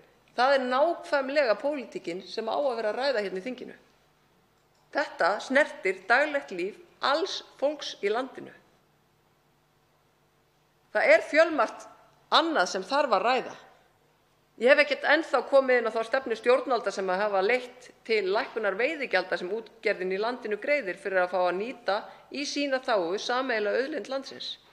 Veiðigjöldin, eins og ríkisstjórn Vinstri grænna, Sjálfstæðisflokks og Framsóknarflokks ákvarða, standa á komandi ári ekki undir þeim kostnaði sem fylgir nýtingu auðlinda úr hafi. Það er auðvitað alveg fráleit staða á Íslandi að íslenska þjóðin sem á fiskinn í sjónum fái ekkert út úr því að sjávarafurðir séu veittar, heldur þurfa að borga með skattpeningunum sínum þann auka kostnað sem fellur til vegna fiskveiðanna. Við í Samfylkingunni höfum því lagt til hækkun veiðigjalda, ekki síst núna þegar krónan sem veiktist gerir það að verkum að útgerðirnar hagnast meira vegna krónunnar sem veiktist. Herra forseti, þetta er nú það sem ég vildi svona stuttlega koma fram með. Enda hefur fulltrúi Samfylkingarinnar í fjárlaganefnd farið heildrænt yfir stöðu mála og afstöðu Samfylkingarinnar til þessara 3. fjárlaga ríkisstjórnar Katrínar Jakobsdóttur og tillögur Samfylkingarinnar þegar kemur að útgjöldum og tekjum ríkissjóðs fyrir árið 2020 og vísa ég í orð hans hvað okkar tillögur varðar. Hv. 5. þingmaður Reykjavíkurkjördæmis suður, Brynjar Níelsson, veitir andsvar. Hæstv. forseti. Það kemur svo sem ekki á óvart þegar maður hlustar á þingmenn Samfylkingarinnar hér í ræðustól. Sýndarmennskan er með ólíkindum. Það er falskur tónn í öllu. Það virðist vera algjörlega óumflýjanlegt þegar þingmenn Samfylkingarinnar koma hér í ræðupúltið. Ég vil spyrja hv. þingmann að því hvort hann viti hvað voru margir starfsmenn efnahagsbrota fyrir hrun og hvað eru margir núna eftir að hrunmálunum lokið. Fyrsta sem mönnum dettur í hug að það kemur upp mál hér í Kastljósi í gær að leggja til 210 milljónir til héraðssaksóknar, til rannsóknar á efnahagsbrotum. Þetta er sýndarmennska sem út fyrir öll mörk. Þetta mál verður auðvitað að rannsaka og í rannsókn. Menn þurfa ekki að hafa neinar áhyggjur af því að þetta mál verði ekki rannsakað þó svona tillaga komi ekki fram. Þetta er eiginlega komið út fyrir öll eðlileg mörk, þessi sýndarmennska, hv. þingmaður. Það er alveg sama með veiðigjöldin. Sýndarmennskan endalaust þar. Hér hafa menn haldið því fram hvað eftir annar að í fjárlögum sé verið að lækka hér álögur á útgerðina. Þetta auðvitað hægt að blekkja örugglega marga með þessu. En hv. þingmaður, þú blekkir ekki aðra þingmenn. Þú blekkir ekki fjárlaganefnd, hv. þingmaður. Ef menn ætla að vera trúverðugur stjórnmálaflokkur, þá verða þeir að láta af þessu. Að minnsta kosti draga úr þessu eitthvað. Sýndarmennska af þessu tagi. Það er allir farin að reyta hár sitt hér á þingi yfir þessari vitleysu. Forseti beinir því til hv. þingmanna að beina orðum sínum að forseta. En nú svarar andsvari hv. 4. þingmaður Reykjavíkurkjördæmis norður, Helga Vala Helgadóttir. Herra forseti, ég þakka hv. þingmanni kærlega fyrir andsvarið. Og verð þó að segja, ég er ekki viss að þeir sem að nú hlýða á Alþingisrásina hafi helst í huga heiðarleika þegar þeir hugsa Sjálfstæðisflokkinn. Ég er ekki alveg viss það, af því að hv. þingmaður talaði hér sýndarmennsku og óheiðarleika, þá er ég ekki viss að heiðarleiki sé það orð sem að helst kemur upp í huga þeirra sem að hugsa Sjálfstæðisflokkinn á þessum tímum. Ég verð bara að biðja hv. þingmann að afsaka það. En hv. þingmaður talaði fjölda starfsmanna og hv. þingmaður talaði þá sem að sinntu rannsókn efnahagsbrota.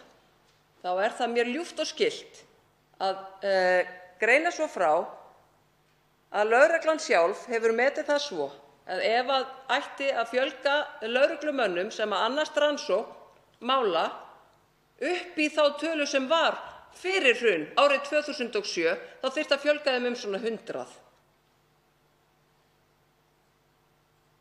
Hv. þingmaður er að bera saman stöðuna eins og hún var fyrir 12 árum og það er einmitt þetta sem að ég var að tala í ræðu minni hér áðan, að stjórnarþingmenn, hvort sem að þeir eru í Vinstrihreyfingunni – grænu framboði eða Sjálfstæðisflokknum, þeir eru alltaf að bera saman hérna stöðuna í heilbrigðismálum eins og hún var fyrir 12 árum, árið 2007, og núna stöðu mála í löggæslunni og réttarkerfinu eins og það var árið 2007. Hvað voru landsmenn margir árið 2007? Hvað voru ferðamenn á Íslandi margir árið 2007? Hvað voru margir innflytjendur árið 2007? Herra forseti, það verður bara að bera saman raunveruleikann hérna. Raunveruleikann árið 2007 og þá margfalda hann miðað við raunveruleikann, fólksfjölda og svo framvegis og verkefnin árið 2019. Það þýðir ekki að bera þetta saman eins og þetta séu tvö hliðstæð dæmi. Brynjar Níelsson, hv. 5. þingmaður Reykjavíkurkjördæmis suður, veitir andsvar öðru sinni. Hæstv. forseti. Ég notaði ekki orðið óheiðarleiki áðan í ræðu minni. Ég notaði sýndarmennsku og falskan tón. Já, falskur tón og mjög falskur tón. Ég er bara að bera saman þeir sem unnu við rannsókn efnahagsmála fyrir hrun og þeir sem sinna rannsókn efnahagsmála efnahagsbrota í dag. Hann er kannski tífaldur. Þess vegna er þetta sýndarmennska. Og Samfylking þarf ekki að hafa áhyggjur því þetta mál sem var í Kastljósi hérna í Kveik í gær verði ekki rannsakað. Og það verði ekki fjárskortur sem hamli þeirri rannsókn. Þetta er sýndarmennska að biðja 210 milljónir núna.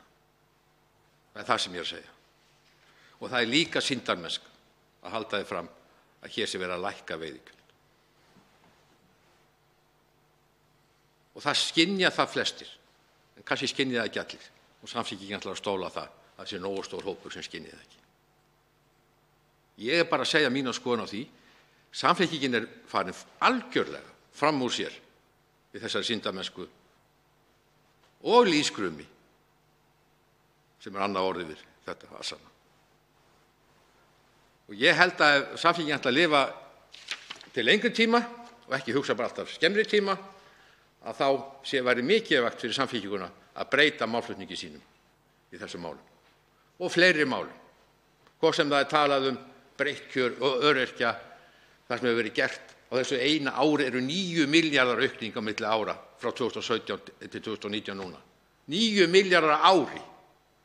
Menn geta haft okkur að skoða því að það ætti að vera meira. En blekkingarnar, syndarmennskan í þeim málum líka komin út fyrir öll mörk. Ég geti haldið lengi áfram með aldraðar og allt þetta. Það hefur verið aldrei gert eins mikið í þessum málum og síðan þessi ríkisstjórn kom fram. Svo bara koma menn hérna í ræðustól og halda bara einhverju öðru fram. Þetta auðvitað ekki boðlegur málflutningur.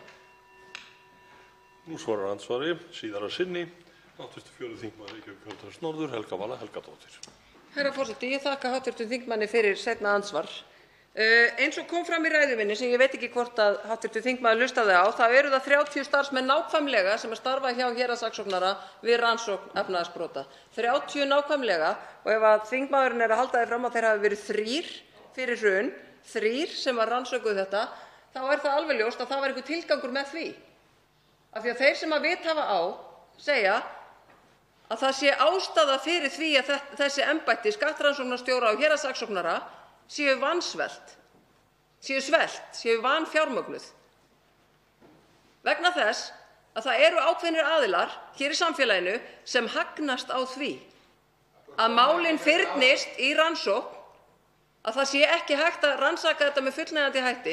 Það eru ákveðnir aðilar í þessu samfélagi sem að græða á því þegar skattalagabrotin fara illa, vegna þess að þarna eru tímafrestir sem eru gríðarlega mikilvægir. Þegar kemur að 150 milljón króna framlagi til héraðssaksóknara, þá rímar það algjörlega við þær tölur sem að héraðssaksóknari sjálfur hefur sagt að hann þurfi á að halda, vegna þess að það var ákveðið að bæta við 45 milljónum vegna þessara 3 starfsmanna sem nú er verið að bæta við vegna peningaþvættismála. Ég veit ekki hvort að þingmaðurinn man eftir því, háttvirtur, að við komumst á svokallaðan gráan lista vegna vanrækslu íslenskra stjórnvalda að sinna þeim nauðsynlegu verkefnum sem þurfti, og þess vegna þarf að bæta við 3 starfsmönnum hjá héraðssaksóknara sem mega eingöngu vera í peningaþvættismálunum. Það kostar nákvæmlega 45 milljónir eða 15 milljónir á hvern starfsmann.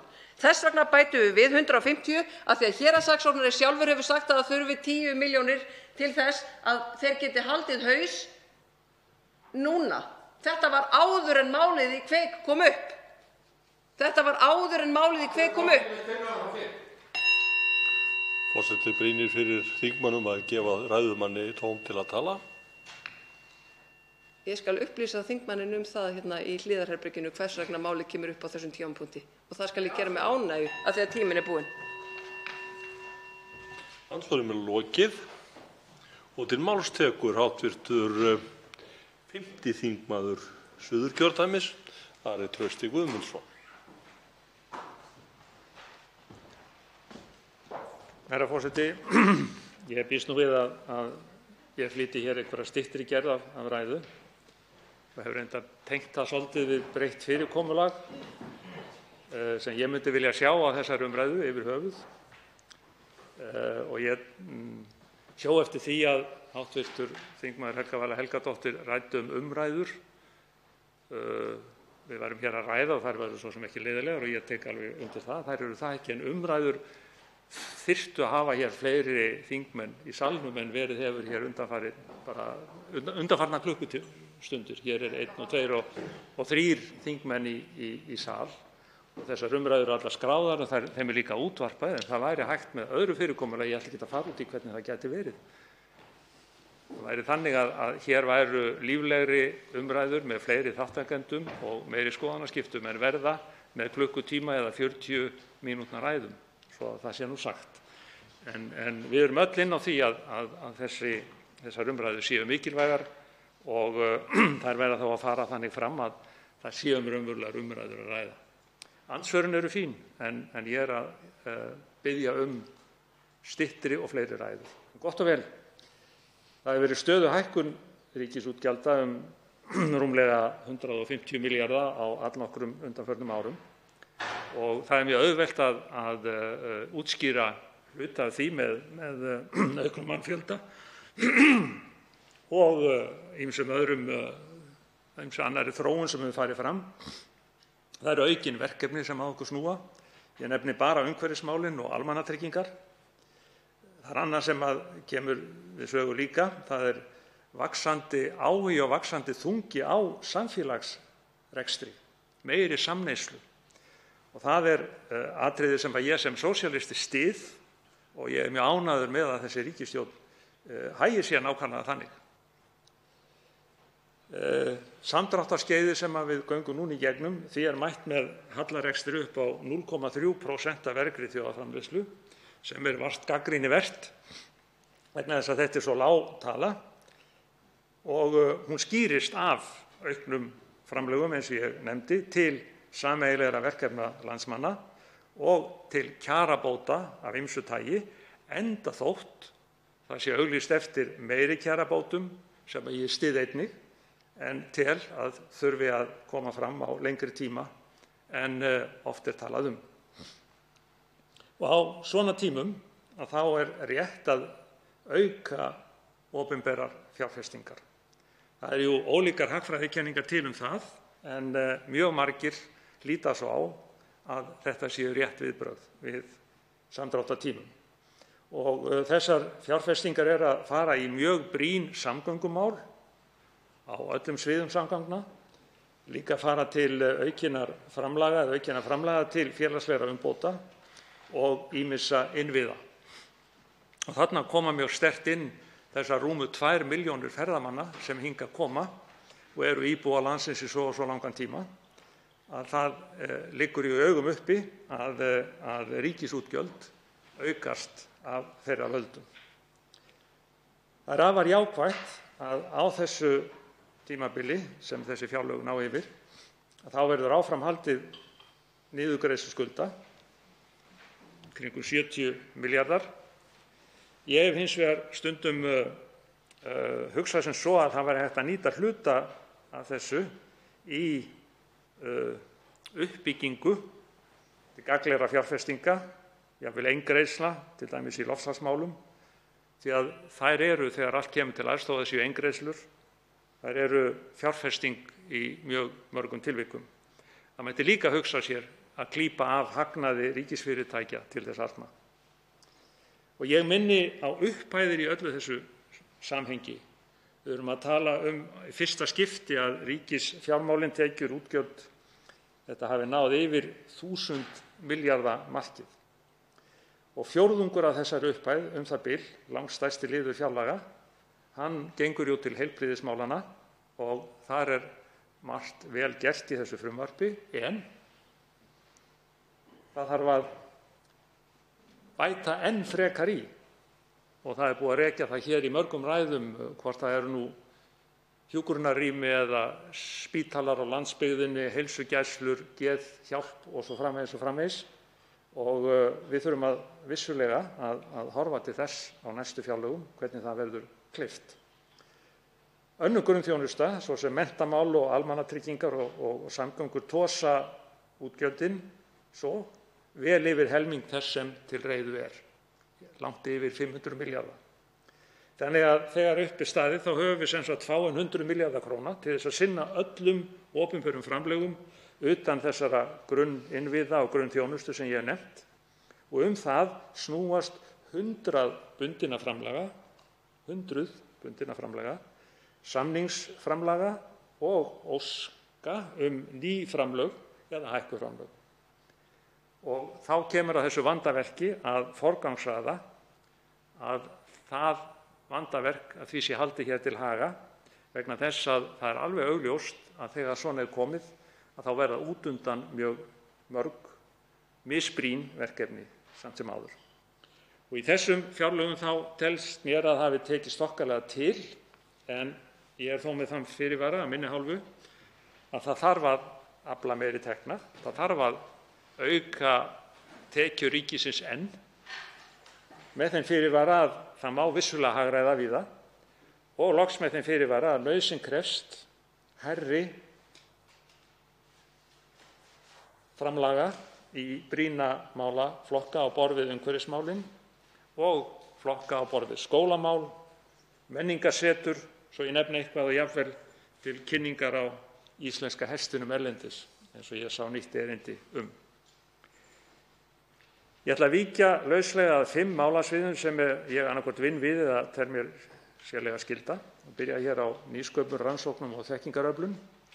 Þar er verið að bæta við eða hefur verið bætt við á öllu heldur á 2 síðastliðnum árum, tæpum 2 milljörðum króna. Það er að segja að þessi liður hefur verið aukinn um 15%. Það finnst mér ágætlega að verki staðið en auglýsir vissulega eftir enn hærri upphæðum vegna þess að nýsköpun sérstaklega og grunnrannsóknir í öðru lagi eru lykilatriði og minni þá leið á að þessi upphæð er í raun hærri en hér segir vegna framlaga fyrirtækja og erlendra sjóða. Við þurfum að horfa fram á veginn og auka í þegar lag er, sérstaklega ef að ríkisfjármálin taka nú kipp vegna aukinnar hagsældar. Inn í þetta spilar svo ný matvælastefna, ný nýsköpunarstefna, hvort tveggja sóknarfæri sem að bera þess merki að þjóðfélagið eða samfélagið er að breytast og iðnaður á Íslandi er að breytast. Því að það er þannig að í matvælastefnunni felast, við skulum segja, tækifæri til orkufreks iðnaðar á sviði matvælaframleiðslu og í nýsköpunarstefnunni felast tækin til þess að geta gert það. Og ég er hér að tala til dæmis um bæði ylrækt og fiskeldi. Það langar að víkja aðeins að samgöngum. Þar hafa framlögin síðastliðin 2 ár aukist nærri 12 milljarða, sem eru það 32% eða þriðjungur. Og aðeins á næsta ári þá er aukningin 4 milljarðar. Þannig að 2020 þá fara 10,5 milljarðar í viðhald og í stofnvegaframkvæmdir 16,5 milljarður. Þannig að þetta eru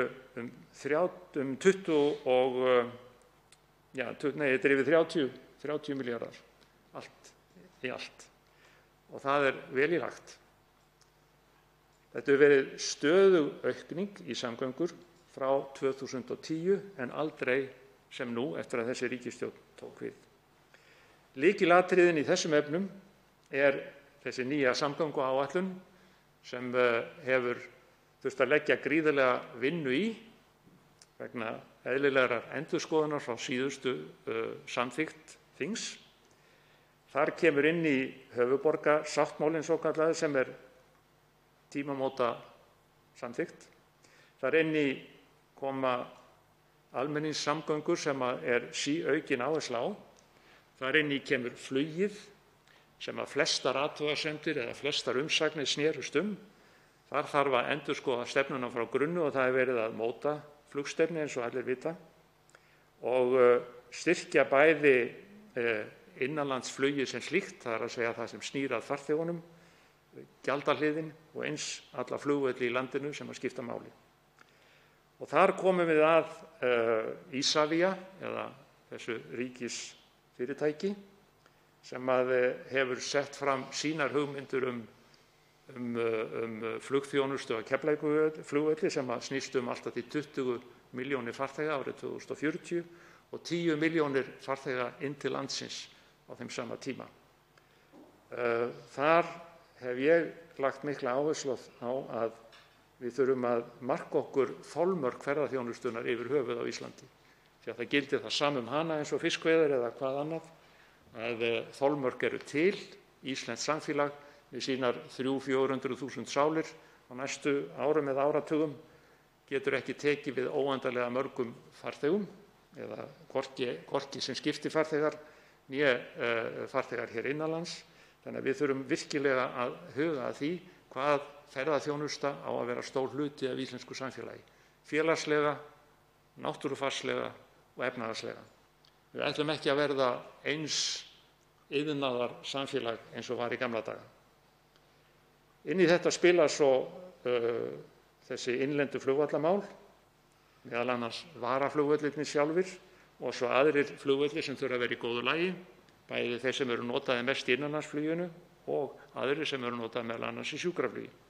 Og þar hefur komið til tals svokallað varaflugvallagjald sem að menn hafa talað að sé jafnvel á bilinu, skulum segja 100–200 krónur, sem að myndi þá leggjast sem innheimtugjald á flugmiða sem að kosta, eins og flestir vita, þúsundir ef ekki tugþúsundir króna. Og ég lít svo á að það sé engin fótur fyrir þeirri gagnrýni að þetta myndi verða íþyngjandi álögur fyrir ferðaþjónustu. Vegna þess að farmiði sem kostar þúsundir eða tugþúsundir, þó að bæta á hann 1 eða 200 krónur, við skulum bara segja $1, þá er það ekki til þess að íþyngja ferðaþjónustunni eða íþyngja flutningsfyrirtækjum eða gera það að verkum að við værum að gera ferðaþjónustunni á Íslandi stóran grikk. Þetta varðar líka hafnir og þar er kallað á nýframkvæmdir, bæði Þorlákshöfn, Sauðárkrókshöfn og Sandgerðishöfn, svo ég nefni einhver dæmi. Á öllum þessum sviðum, hvort það eru vegirnir út á landi, vegir og götur inn í höfuðborginni, almenningssamgöngurnar almennt séð, flugið eða hafnirnar, þarf að standa vel að verki og sjá til þess að samgönguáætlunum verði sú metnaðarfyllsta sem nokkurn tímann hefur sést. Ég ætla að víkja aðeins að ferðaþjónustu. Það tengist því sem ég nefndi áðan. Við höfum ákveðið að fresta einhvers konar innkomugjaldi í landi sem var svo metið upp á 2–3 milljarða á ári, fresta því stund, en það þýðir þá jafnframt að þetta varaflugvallagjald sem ég nefndi, það á ekki að fresta því eða falla frá því líka. Það er jú þannig að það verður að afla fjár til þess að flýta fyrir sjálfbærni ferðaþjónustu á Íslandi. Hún er ekki sjálfbær og það verður að afla fjár til þess að flýta uppbyggingunni sem að gerir það okkur kleift að taka við skulum segja 2,5 milljón, 3 milljón, 3,5 milljón, jafnvel hærri tölu farþega eða gesta til landsins á næstu árum. Vegna þess að núna þá er staðan þannig að syndir forfeðranna, það er að segja allt sem fór aflaga meðan ekki var brugðist við fjölgun ferðamanna nógu hratt og það sem er í vændum, það er þess eðlis að þær fjárveitingar sem nú ganga til ferðaþjónustu eða uppbyggingar vegna ferðaþjónustu eru hreint ekki nægir. Og þetta tengir svo aftur því sem ég nefndist áðan, það er að segja þolmörk ferðaþjónustunnar á Íslandi. Við erum konir núna með sjálfbærni vísa sem að hæstv. ráðherra ferðamála gekkst fyrir að yrðu búnir til. Þannig að við getum farið smám saman að marka okkur þolmörk sem eru auðvitað ekki algild, heldur þróast eftir því sem að innviðirnir þróast. En þessi þolmarka ákvörðun hún verður að fara fram. Og nú er verið að vinna stefnu í ferðaþjónustu eða endurbæta stefnu í ferðaþjónustu og hún liggur fyrir á að liggja fyrir í mars 2020. Þá á umhverfismálum. Þar er verið að bæta við 1,4 milljörðum, það er að segja ef að tekið tillit bæði til verðlags og launabóta. Þannig að frá 2019 til 2020 bætast við 1.400 milljónir fyrir þær upphæðir sem fyrir eru, eða við þær upphæðir sem fyrir eru. Frekari aukning er inn í þessu fjárlögum einnig því að það er verið að auka framlög til innviða, rannsókna og vöktunar á svæðum sem að tengjast íslenskri náttúru.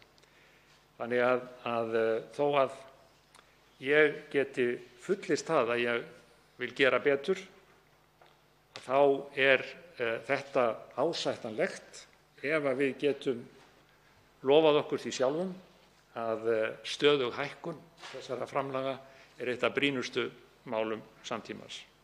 Og upphæðirnar verða að hækka þegar á þarnæsta fjárhagsári og svo áfram fram til 2030, svo við getum staðið við Parísarsamkomulagið, og til 2040, svo við getum staðið við það metnaðarfulla markmið að Ísland verði kolefnishlutlaust. Og þetta kostar átak ríkis, fyrirtækja, sveitarfélaga og almennings. Við getum öll, eða flest öll, á einhvern máta hjálpa til, getum lagt að mörkum sjálfboðavinnu, launaða vinnu, breytta hegðun, segjum bara í samgöngum, og ný viðmið auk fjármagns. Og þegar ég segi ný viðmið, þá er ég að leggja áherslu á til dæmis hringrásarhagkerfi, sumir kalla velsældarhagkerfi, á endurnýtingu efna, alls sem við látum frá okkur eftir notkun. Það er jú þannig að auðlindir jarðar eru takmarkaðar og það er löngu búið að sýna fram á að 50 til 90% endurvinnsla eða endurnýting allra hráefna eða notaðra efna er grundvöllur undir það að mannkynið geti verið hér næstu aldirnar. Og þetta tengist auðvitað líka minni neyslu. Þess vegna var ég að tala um að fólk geti sýnt af sér breytta hegðun. Og ég ætla að nefna sérstaklega hringrásarhagkerfi vegna þess að það er fleira til hagsbóta en krónan ein. Við getum bara nefnt félagslega framfarir, lýðheilsu, betra umhverfi og stytting vinnuviku því að sífelldur hagvöxtur er í mótsögn við takmarkaðar auðlindir jarðar. Og einnig þá verðum við að minna á það að þessi sífelldi hagvöxtur, hann er í raun innrammaður af mannkyni sem líka hefur sína takmörk hvað fjölda varðar. Því að jörðin hefur sín þölmörk, hvort það eru félagslega eða náttúrufarsleg. Og allt er þetta í ljósi lífsgæða sem við viljum deila sem jafnast út í heiminum. Og ég lít svo á að fjárlögin sýna ágætan lit í þessum umhverfismálum í niðursveiflunni. Það eru viðbætur í skógrækt, eru lág, þyrftu að vera hærri. Það eru 70 milljóna króna viðbætur í rannsóknir og vöktun og náttúrustöðvur. Þarna legg ég mikla áherslu á ákveðna vöktun, bæði á Eldfjalli og Hrunfjalli eins og Öræfajökli. Þar hefur vantað fé núna, því er bjargað núna í fjárlögunum, en það þarf sem sagt að standa að aukningu þegar fram líða stundir sem er stöðug. Ég nefni líka græna skatta, svo sem kolefnisgjald og urðunarskatta. Það hefur jú verið þannig að menn hafa gagnrýnt græna skatta, til dæmis, og þennan urðunarskatt sem að verður nú ekki settur á í bili. En þá segi ég á móti, aðlögun og umsnúningur í loftslagsbreytingum kostar fé. Hvernig sem við veltum fyrir okkur þessum málum, þá kostar þetta stór fé. Og ég spyr alltaf þá, hvaðan á það fé að koma. Og ég ætla að skilja þá spurningu eftir hér opna. Ég ætla að minnast aðeins á utanríkismál. Ég lít svo á að öflug utanríkisþjónusta sé brýn nauðsyn smáríki eins og Íslandi. Og ég vil ganga lengra því að ég vil líta svo á að fingraför Íslands í alþjóðasamstarfi eru af hinu góða og þá er ég að meina eins og okkar framlag til UNESCO, okkar framlag til Norðurskautsráðsins sem ég legg mikla áherslu á. Við erum jú í formennskunni akkurat þessi árin vegna þess að það er jú hárrétt sem sagt er að breytingarnar á norðurskautinu eða norðurskautssvæðinu þau varða framtíð loftslagsmála og framtíð mannkyns ákaflega miklu þó að þarna búa aðeins 4 milljónir manna og þar af 400.000 frumbyggjar.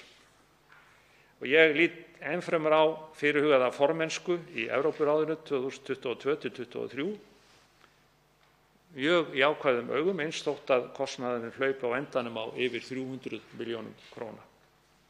Nátengt þessu er þróunarsamvinnu. Það kom jú fram hörð gagnrýni á flutning á 300 millj. kr.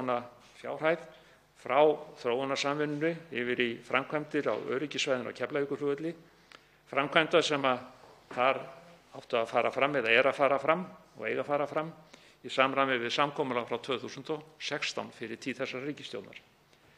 En núna þá það jú ljóst að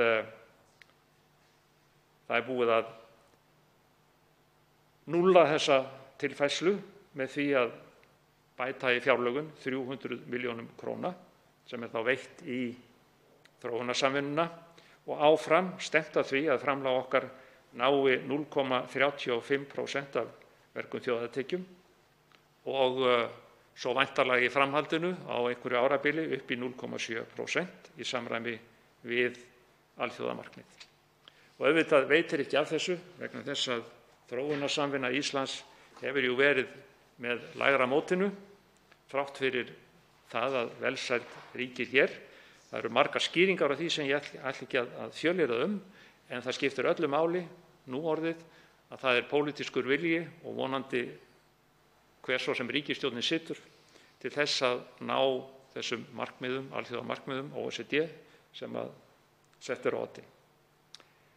Herra forseti, ég vil svo nota tækifærið undir lokin, ekki alveg í blálokin þó, að víkja fáeinum orðum að almannavörnum því að þar vantar grundvallar endurskoðun alls almannavarnakerfisins og það vantar þar aukið fjármagn. Og endurskoðunin varðar í fyrra tilvikinu stjórnun þessa kerfis, til dæmis hvar yfirstjórnun vistuð, ekki stjórnun á vettvangi, hún jú hjá lögreglu í héraði, þetta hvar yfirstjórnun vistuð, bæði hjá hvaða aðila og undir hvaða ráðuneyti. Þetta varðar fyrirkomulag aðgerðastöðvar og sjálfstæði hennar. Þetta varðar aukna áherslu á ákveðna kjarna, bæði starfsmanna almannavarna og björgunarsveitanna sjálfra í launuðu starfi til þess að létta álaginu á sjálfboðaliðsstarfi björgunarsveitanna sem vegna margs meðal annars fjölgunar ferðamanna orðið of oft á tíðum. Og þetta varðar bætt vöktunarkerfi á landsvísu og þetta varðar auknar rannsóknir á náttúruvá. Þá á ég bæði við þeir sem jarðtengt, eldgos, jarðskjálftar og annað slíkt, og náttúruvá vegna loftslagsbreytinga. Hvað endurskoðun fjármála í þessu sambandi varða, þá það einfalt þannig að það mun blasa við aukinn kostnaður við almannavarnir á flestum sviðum hennar þegar fram líða stundir.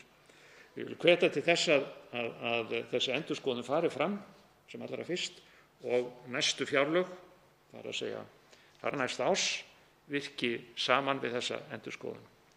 Og svo að lokum, herra forseti, fjárlögin fyrir komandi ár eru að mínu mati í ágætu samræmi við stjórnarsamkomulagið sem skiptir auðvitað máli og í ágætu samræmi við það að vera viðspyrna við samdrætti í hagkerfinu.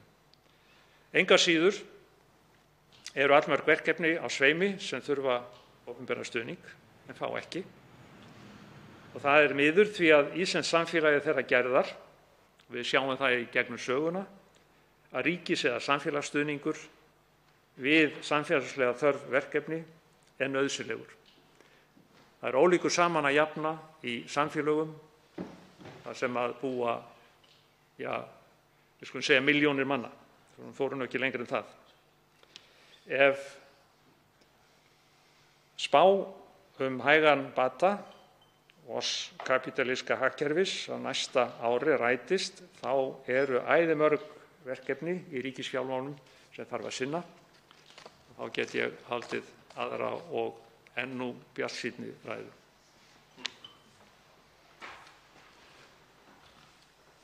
Næst tekur til máls hv. 11. þingmaður Suðvesturkjördæmis, Ólafur Þór Gunnarsson.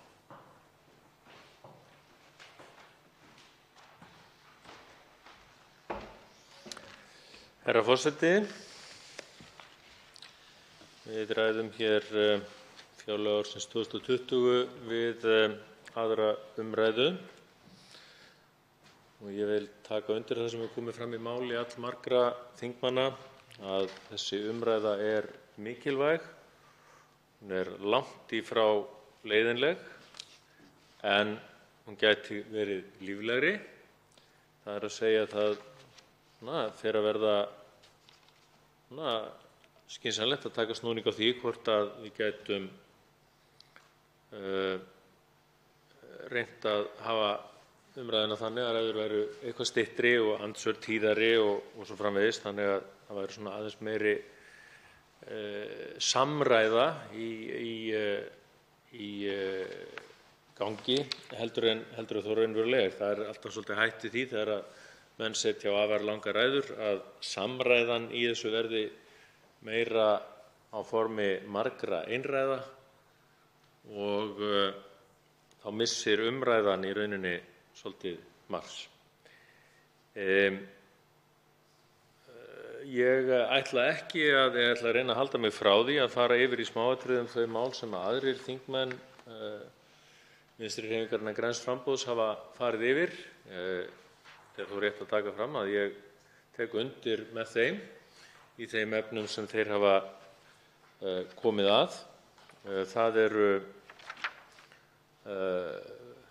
margt mikilvæg mál en mín ræða mun snúast annars vegar að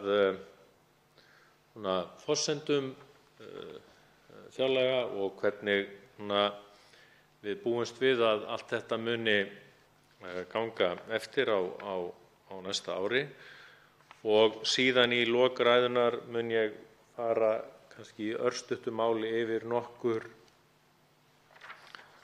minni mál skulum við segja sem þó er ekki lítil, sem að mér finnst ýmist að mætti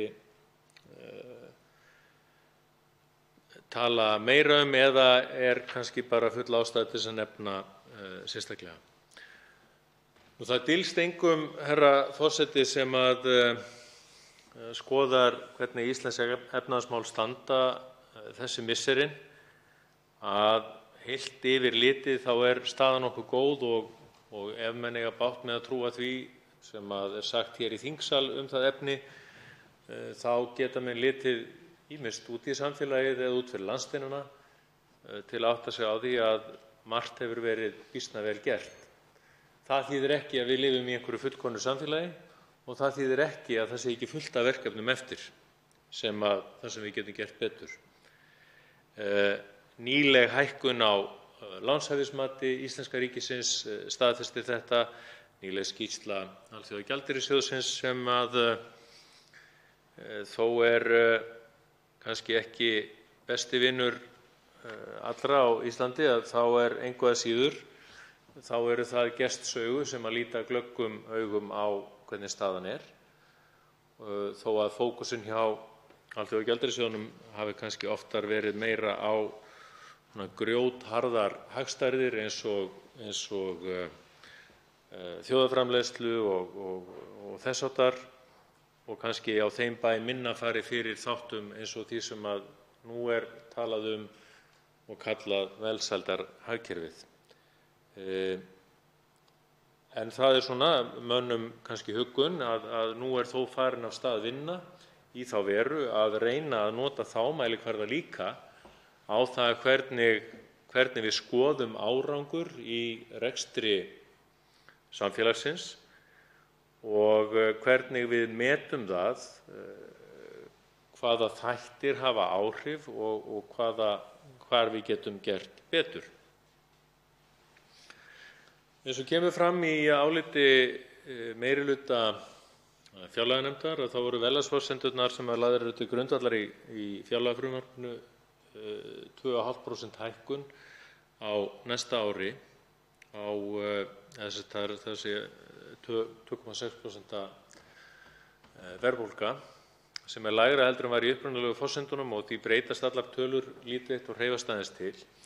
En þetta er í rauninni afar merkilegt ef við hugsum til þess að það er niðursveifla í samfélaginu og í rauninni þó að það hefur verið talað að lendingin sé mjúk þá skulum við átta okkur á því, herra forseti, að við erum að tala hér niðursveiflu upp á einhvers staðar í kringum 5% á milli ára. sem er umtalsvert. Það er í rauninni 1 af hverjum 20 krónum sem voru á síðasta ári. Þannig að það er veruleg breyting sem þarna hefur orðið. Og þó þetta sé ekki allt, auðvitað er þessi 5% sveifla, hún er ekki þannig að það hverfi 5% út úr hagkerfinu, heldur er það þannig að vöxturinn sem var í hagkerfinu áður, hann er ekki til staðar núna og stefnir í að við lendum einhvers staðar á bilinu mínus 0,2% í hagvexti þetta árið. Auðvitað er það snöggtum skárra heldur en menn voru að spá hér mitt ár, þegar svartsýnustu spár voru að spá alveg upp undir 2% samdrætti í hagkerfinu á þessu ári. Og auðvitað má svo sem segja það að það kunni ennþá að vera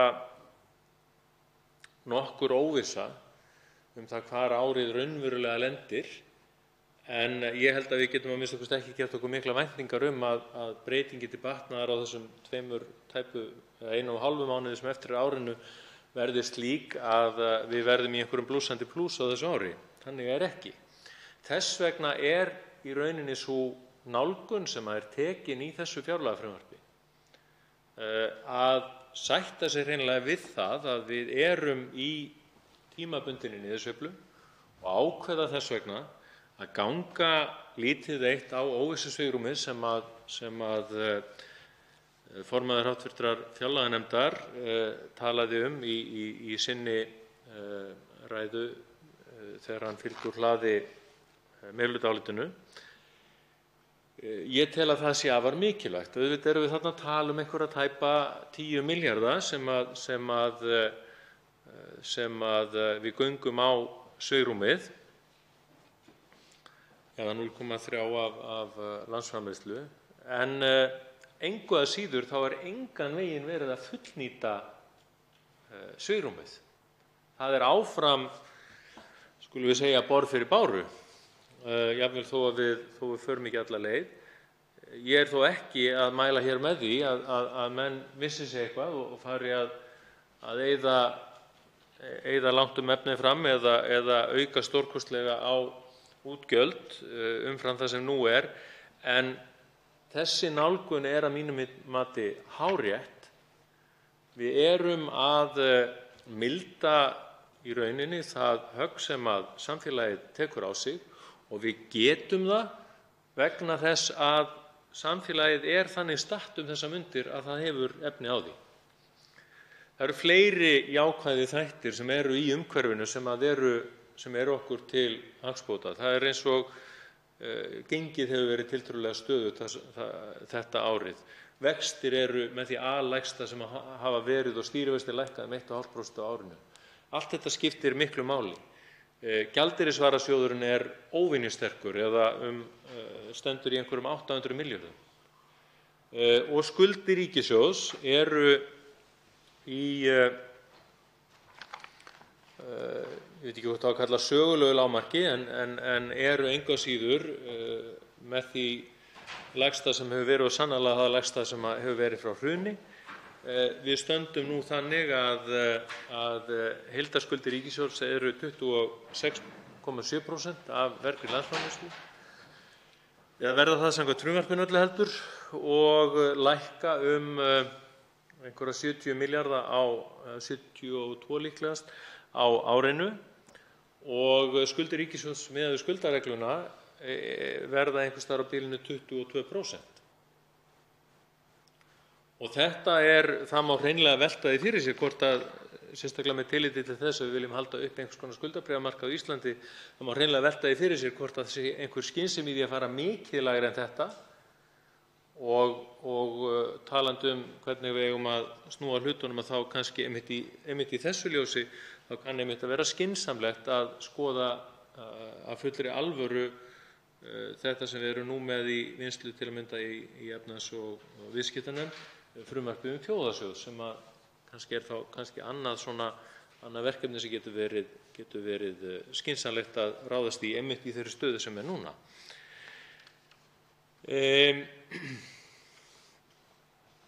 Nú, auðvitað auðvitað eru óvissuþættir í þessu frumvarpi og það eru óvissuþættir í því hvernig við horfum inn í næsta ár. Og þeir eru stórt séð óvissuþættir sem við ráðum í rauninni afskaplega lítið yfir eða við sem samfélag. Óvissuþættir eins og flugrekstur og ferðaþjónusta sem við vitum ekki nákvæmlega hvernig mun snúast á næsta ári. Eins og hv. þingmenn hafa lítið heyrt að þá stendur nú til að nýtt flugfélag fari í loftið, ætli sé ekki rétt að segja það, á næstu vikum og vonandi gengur það vel. Það mun hafa jákvæð áhrif ef vel gengur. Enn verið að spá loðnubresti á næsta ári. Gangi það eftir þá er það slæmar fréttir fyrir hagkerfið en aftur eru það þættir sem við ráðum í rauninni ekkert við. Eina sem við getum gert í því er að reyna að bregðast við. Nú þá eru horfur voveiflegar á alþjóðavísu. Við vitum til að mynda ekkert í dag hvernig spilast úr málum Breta sem eru stór viðskiptaþjóð okkar í sambandi við Brexit. Við vitum ekkert hvaða kúrs þeir velja sér í framhaldi og þetta veldur ákveðin óvissu hér á Íslandi enda það er stór viðskiptaþjóð okkar. Við vitum í rauninni ekkert hvernig spilast úr viðskiptastríði Bandaríkjanna og Kína á næsta ári. Þannig annar óvissuþáttur sem við í rauninni getum sáralítil áhrif haft á. Það eru ótal fleiri atriði. Ég ætla ekki í smáatriðum að fara ofan í skatta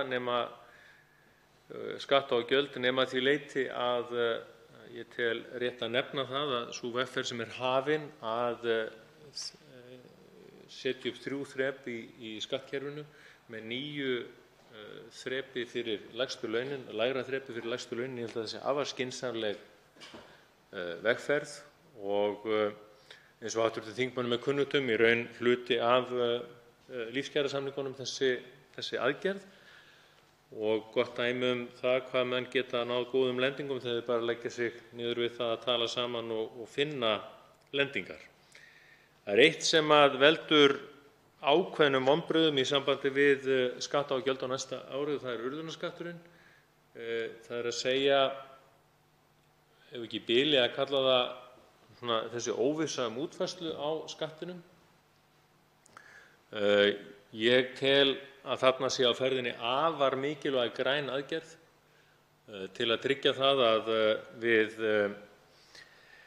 beitum þeim þrýstingi sem samfélag sem við getum til þess að fá fólk til þess að flokka meira, til þess að nýta verðmætin betur og til þess að komast upp úr þessum hjólförum urðunar sem við erum í. Og ég vona að við náum að keyra það í gang strax á næsta ári. Þá aðeins að þessum málum sem ég vildi nefna kannski sérstaklega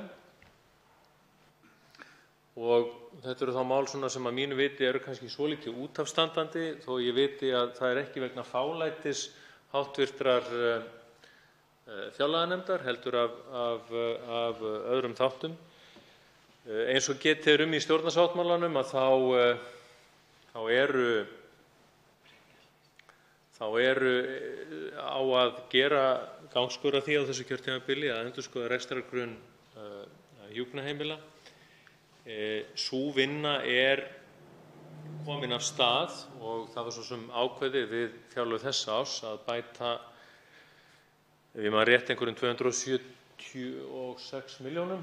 Ég man ekki nákvæmlega töluna, herra forseti, en það er eitthvað á þessu bili í rekstrargrunninn en sú upphæð hefur hins vegar ekki verið notuð það sem af er ári meðal annars vegna þess að samningar hafi ekki náðst. Það er mikilvægt að þessi svona, hvað má segja, þessi upphæð, hún verði áfram á fjárlögum og hún muni áfram nýtast til þessara heimila.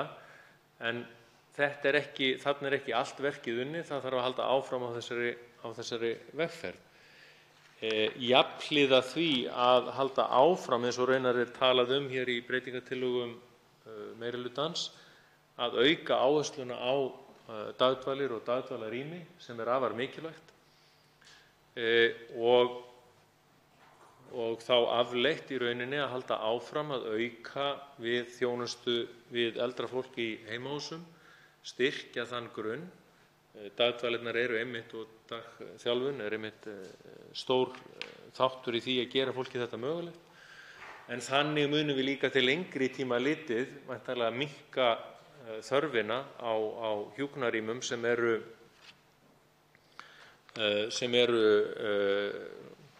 svona síðasta úrræði þegar að þjónustuúrræði í heimahúsum duga ekki lengur til. Það veldur mér ákveðnum vonbrigðum að við erum ekki ennþá búin að efna það í stjórnarsáttmálanum að flytja gistináttagjaldið yfir til sveitarfélaganna. Ég hefði viljað að við værum komin þangað. Hins vegar skil ég það mætavel, eins og raunar margir hv. þingmenn hafa komið inn á, að þetta er kannski hluti af einhverri heildarsýn en það skiptir miklu máli, tel ég, að við horfumst í augu við það að sveitarfélögin bera kostnað af ferðaþjónustunni að einhverju leyti og þess vegna ekki óeðlilegt að þau fái tekjur á móti. Auðvitað er umsýsla og þjónusta á þess háttar í sveitarfélögunum tekjuaukandi fyrir þau og íbúa þeirra, en engu að síður þá finnst mér að við þurfum að halda áfram á þessari braut að fullnusta þetta loforð, skulum við segja. Ég er ánægður með það sem kemur fram í breytingartillögum meirihlutans aukin fjárframlög til Tryggingastofnunar ríkisins. Þar er að segja sem er skilgreint vegna endurreikninga á búsetuskerðingum. Þetta er mjög mikilvægt því að þarna felst í rauninni endanlegt samþykki stjórnvalda á því að við séum að okkur sé full alvara með því að við ætlum að endurreikna þessar búsetuskerðingar og við ætlum að reikna það rétt og við ætlum þeim stofnunum sem að eiga að sjá þessa vinnu fyrir okkur nægt fjármagn til þess að bregðast við því. Og í því felast mjög skýr skilaboð frá stjórnvöldum og mikilvæg. Ég er mjög feginn því að og finnst ástæða til að nefna það þrátt fyrir að hv. þingmaður Ari Trausti Guðmundsson hafi nefnt það hér áður að 300 milljónunum til þróunarsamvinnu sé skilað eins og kannski má orða það. Hv. þingmenn muna það hér við umræðu fjármálaáætlun að þar var skákað til þessar upphæð, en það er afar mikilvægt að við höldum okkur á þeirri línu að framlög til þróunarsamvinnu séu ekki að lækka og þessar 300 milljónir eru mikilvægur þáttur í svona þeirri vegferð. Auðvitað, eins og ég heyri á hv. þingmenn hér í salnum, auðvitað gætum við gert betur og ættum að gera betur og það er stefnan. Og ég fagna þessum skilum, skulum við segja. Það er óheppilegt að það skuli hægjast á uppbyggingu Landspítalans, en það er hins vegar ekki að þáttum, það er ekki sjálfstæð ákvörðun stjórnvalda í raun að framkvæmdir þær gangi ekki eins hratt eins og óskað hefur verið, eins og við höfum kannski óskað. En það er mikilvægt að það komi fram að þar er afar mikilvægt verkefni að ræða og þrátt fyrir allt eru ætlaðir einhverjir 10–12 milljarðar í það verkefni á næsta ári ef ég man rétt. En aftur, forseti, þá er það sagt eftir minni og það kann að vera að það skeiki einhverjum upphæðum. Ég ætla ekki að hafa þessi orð fleiri, herra forseti. Ég ítreka hins vegar það sem ég sagði hér í upphafi ræðu minnar að mér hefur þótt þessi umræða skemmtileg, hún er mikilvæg, en auðvitað mætti hún vera líflegri. Bítt er á fundinum. Þingskjali 467, lengd fangelsisdóma og bætur brotaþola, fyrirspurn flutningsmaður Jón Þór Ólafsson. Þingskjali 468, tekjur ríkisins af eldsneyti og bifreiðum, fyrirspurn flutningsmaður Haraldur Benediktsson. Þingskjali 469, tollamál og Evrópusambandið, fyrirspurn flutningsmaður Þorsteinn Víglundsson. Þingskjali 470, skerðingar á lífeyri almannatrygginga, fyrirspurn flutningsmaður Ólafur Ísleifsson. Og höldum við þá áfram með umræðuna og næst tekur til máls hv. 5. þingmaður Norðausturkjördæmis, Logi Einarsson. Herra forseti, fátt ef nokkuð gefur skýrari vitnisburð stefnu ríkisstjórna en fjárlög hvers árs. Þar birtist í rauninni handritið að samfélaginu. Og við getum auðvitað verið öll sammála þær góðu breytingar sem hafa átt sér stað hér í samfélagi okkar á síðustu áratugum. Hagstæða stöðu ríkissjóðs þrátt fyrir allt og að Íslands sé meðal fremstu þjóða á ýmsum sviðum. Ég ætla hins vegar ekki að þreyta neitt með ræðinu frá örbið til auðlegðar á 100 árum. Það er bara búið að flytja þá ræðu full oft hér í þingsal og hún segir heldur ekki nema hálfa söguna. Eitt er nefnilega meðaltal allra þjóðarinnar, en það blasir allt önnur mynd við þegar horft er á einstaka þjóðfélagshópa, ákveðna tekjuhópa, svo ekki sé talað stöðu hvers einstaklings. Og þegar sú mynd er skoðuð, fer okkur fyrst að greina á. Á meðan að hægri menn vilja nota skatta til að afla tekna fyrir allra nauðsynlegustu þjónustu hins opinbera, sem þeir vilja reyndar líka að draga úr, vilja vinstri menn afla tekna til að efla þjónustu og auka velferð almennings, en líka nota skattkerfið til þess að auka jöfnuð í samfélaginu. Á meðan að Sjálfstæðisflokkurinn vill hygla stóriðju og stórútgerðinni og vill sækja sem minnstar tekjur fyrir afnot af sameiginlegum auðlindum okkar, vilja stjórnmálaflokkar frá miðju til vinstri að þjóðin fái sanngjarnan arð fyrir slík afnot og raunverulegir vinstri flokkar vilja nota skattkerfið til þess að jafna kjörin. Nú kann auðvitað vera svo að hver og einn ríkisstjórnarflokkanna hafi í grunninn ólíka skoðun á einmitt þessum atriðum í stefnuskrám sínum.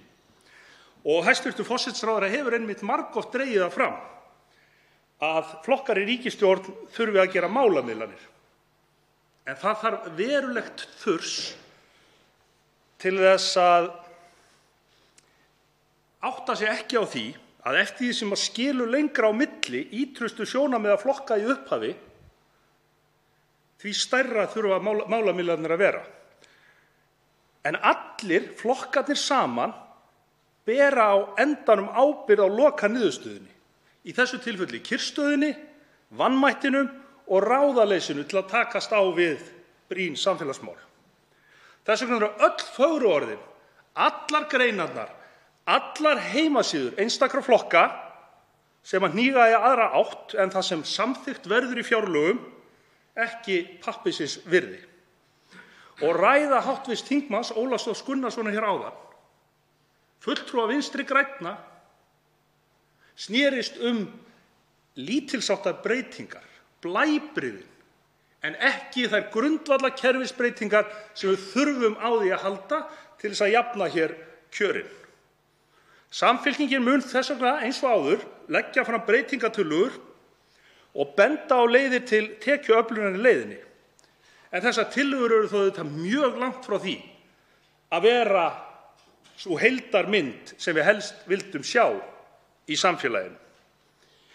Og þótt við leggjum til breytingartillögur upp á 20 milljarða, þá leggjum við líka leiðir til að afla tekna fyrir þeim án þess að þær verði íþyngjandi fyrir allt venjulegt fólk hér í landinu.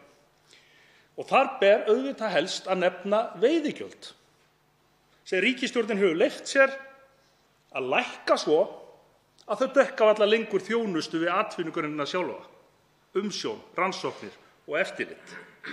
Og síðan viljum við leggja auðlegðarskatt á allra ríkasta fólkið en verja auðvitað heimili fólks og við viljum ekki að 90% þjóðarinnar borgi neinn fjármagnstekjuskatt.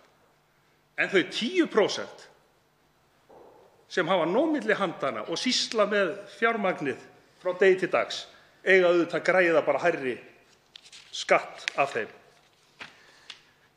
Við teljum hins vegar líka nauðsynlegt, ekki síst í ljósi umfjöllunar Kveiks og Stundarinnar, að leggja fram breytingartillögu að auka fjárheimildir til að styrkja héraðssaksóknara og skattrannsóknarstjóra til þess að hægt verði að taka á málinu og öðrum spillingamálum og leiða niðurstöðurnar í ljós. Og ég sé að hv. þingmaður Hjálmar Bogi Hafliðason, hann hristir hausinn, en hann kemur þá kannski upp og útskýrir af hverju ættum ekki að rannsaka málið. Ég tel að samstarfsflokk okkar í öllum flokkum, með nokkrum undantekningum, hljóti að samþykkja þetta. Herra forseti, við Íslendingar stöndum frammi fyrir einstaklega flóknum áskorunum. Við þurfum annars vegar að verja og bæta auðvitað velferðina, en við þurfum líka að þora að takast á við framtíðina og fjárfesta í henni. Í fyrsta lagi gæðunum einfaldlega of ólíkt skipt og við getum ekkert horft aðgerðalaus á það. Það búa allt of margir við aðstæður sem engum bjóðandi hjá jafn ríkri þjóð. Fjölmennir þjóðfélagshópar eiga erfitt með að ná endum saman, búa við mikið húsnæðisöryggi og neita sér jafnvel læknisþjónustu. Það segir sig auðvitað líka nánast sjálft að þetta fólk hefur ekki tækifæri til að njóta lista, menninga, íþrótta, fara út að borða, sem auðvitað sjálfsagður hlutur í lífinu í dag og eiga ekkert að vera munaður. En á endanum það ömurlegasta af öllu að í skjóli þessara aðstæðna skulu vera þúsundir barna sem búa við óboðlegar aðstæður og missa jafnvel af tækifærunum á að eflast á styrkleikum sínum og búa í haginn fyrir fullorðinsárin. Fyrir utan hversu mikill óþarfi og grimmd felst í þessu þetta líka alveg dapurleg skammsýni. Sparnaður í velferð nefnilega fljótur að snúast upp í mjög mikinn kostnað fyrir ríkið þegar að afleiðingar skorts birtast síðar á ævinni. Þess vegna baráttur gegn ójöfnuði lykilþáttur til að tryggja kraftmikið, betra og friðsamlegt samfélag og það veldur mér vonbrigðum að sumir af þeim flokkum sem sitja í ríkisstjórn skuli hafa horfið frá því markmiði sínu. En skammsýnin birtist víðar. Við þurfum nefnilega að breyta hegðun okkar vegna gegndarlausrar umgengni jörðina og ofbeitar jafnvel. En það því miður ekki hægt að merkja það að ríkisstjórnin taki það mál sérstaklega alvarlega heldur. Það verður raunar að viðurkennast að loftslagsmálin skipa stærri sess en oft áður, en það verður hins vegar að gera mun betur. Og góður vilji og fögur fyrirheit hæstv. Forsætisráðherra, þau duga bara ekki til þess að vega upp aðgerðaleysi. Við þurfum meðal annars að setja okkur háleit markmið, en við þurfum að lögfesta þau eins og þekkist til dæmis í Bretlandi, Svíþjóð og Nýja-Sjálandi.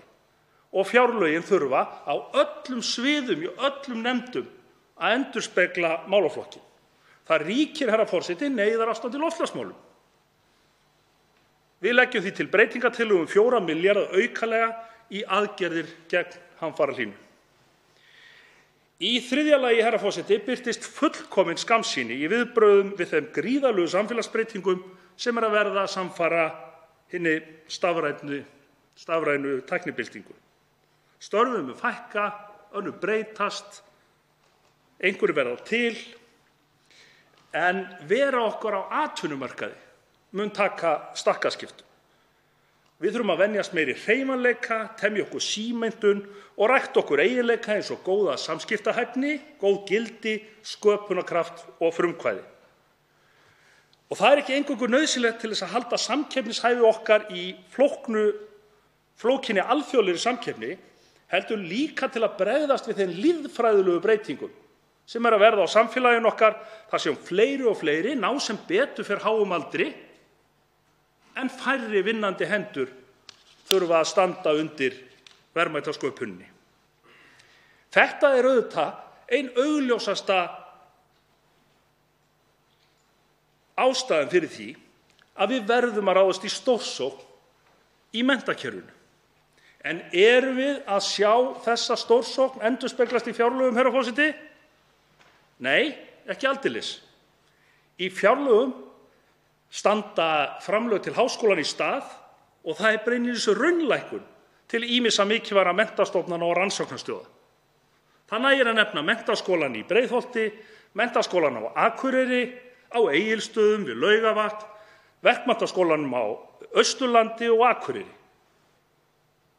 Það er raunlækkun til Tækniþróunarsjóðs, Rannsóknasjóðs og það væri hægt að halda áfram.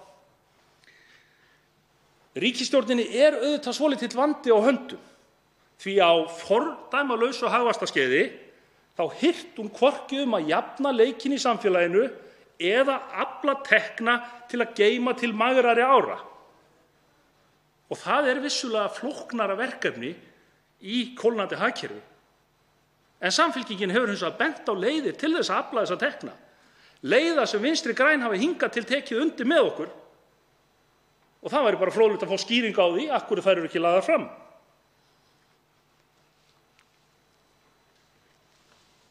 Við erum þrátt fyrir allt 11. ríkasta land í heimi og við getum ekki látið veikustu þjóðfélagshópana bera uppi kólnandi hagkerfi.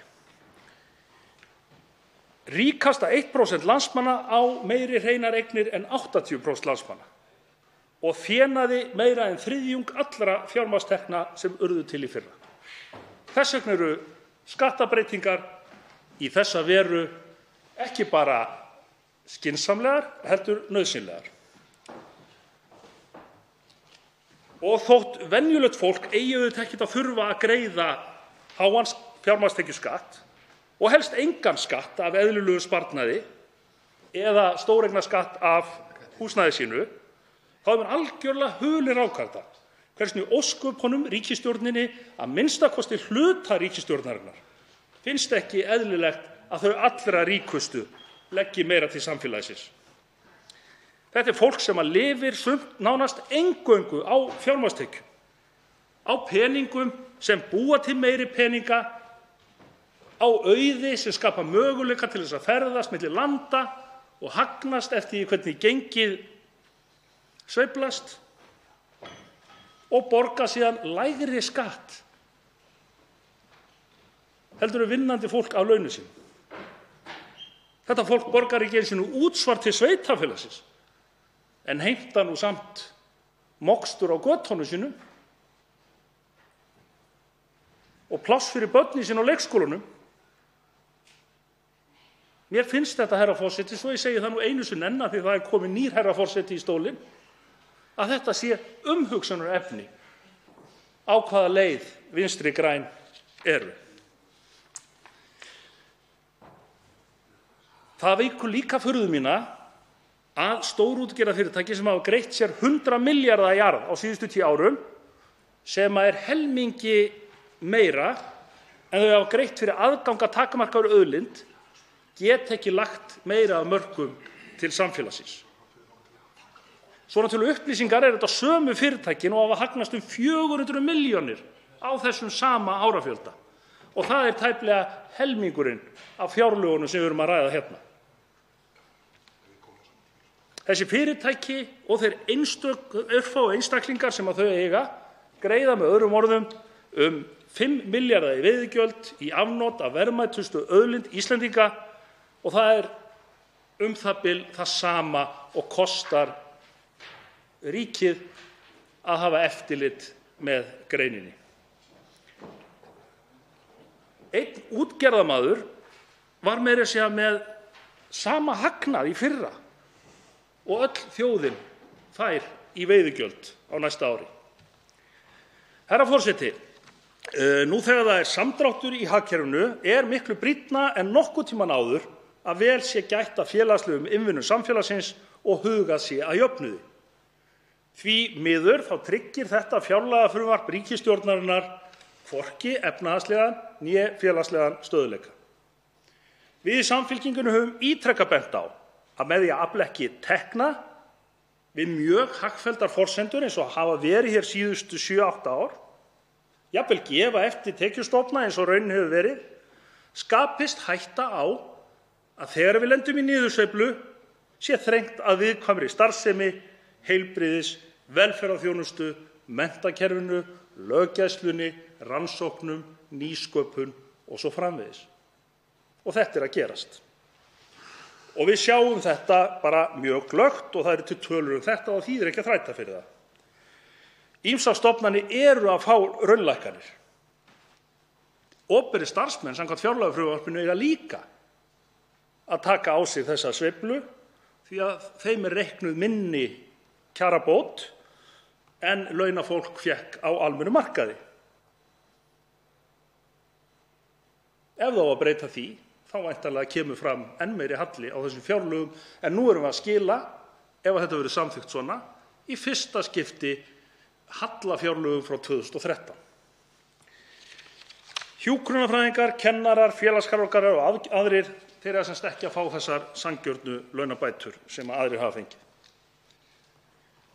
Stjórnvöld virðast heldur engan áhuga hafa á að stytta vinnuviku fólks, þrátt fyrir að hér komi hæstv. Forsætisráðherra og fleiri þingmenn og tali frekar títt velsældarhagkerfið og sýna frekar einbeitt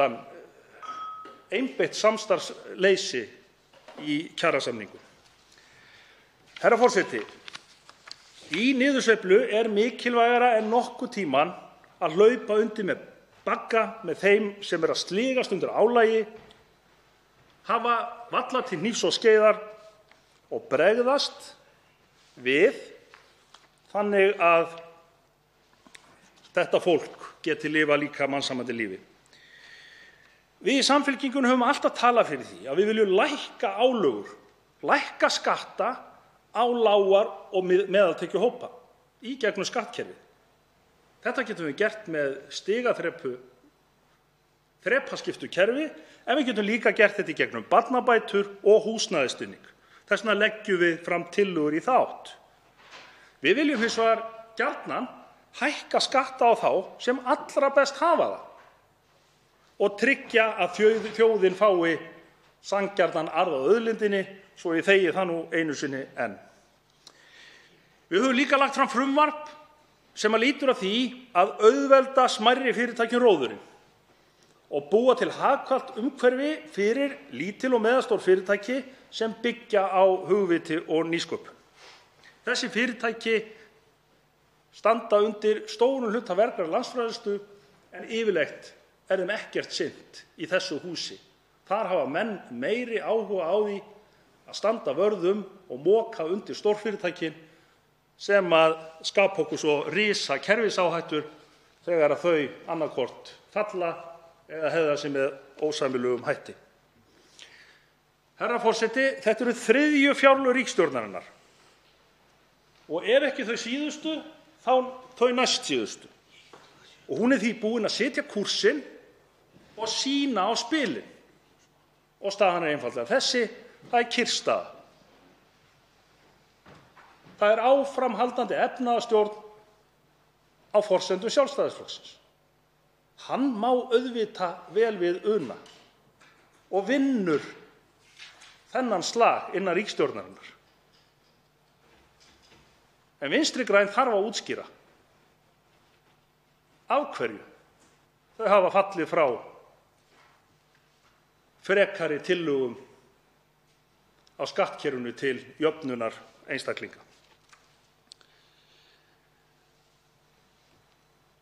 Þannig að í stað þess að við horfum upp á kerfi, fjárlög sem að styrkja félagslega innviði, styðja við harðduglegt, venjulegt fólk, lítil fyrirtæki, í stað þess að búa okkur undir framtíðina og styrkja menntun, nýsköpun og vísindi, horfum við fram á stöðnun og gamaldags stjórnmál og kannski enn harðari leið niður í efnahagslægð. Herra forseti, að lokum þetta fjárlagafrumvarp ríkisstjórnar Vinstri grænna, Sjálfstæðisflokks og Framsóknarflokks opinberar vanmátt þeirra eða viljaleysi til að takast á við ójöfnuð og það skortir algjöra sýn á sjálfa framtíðina.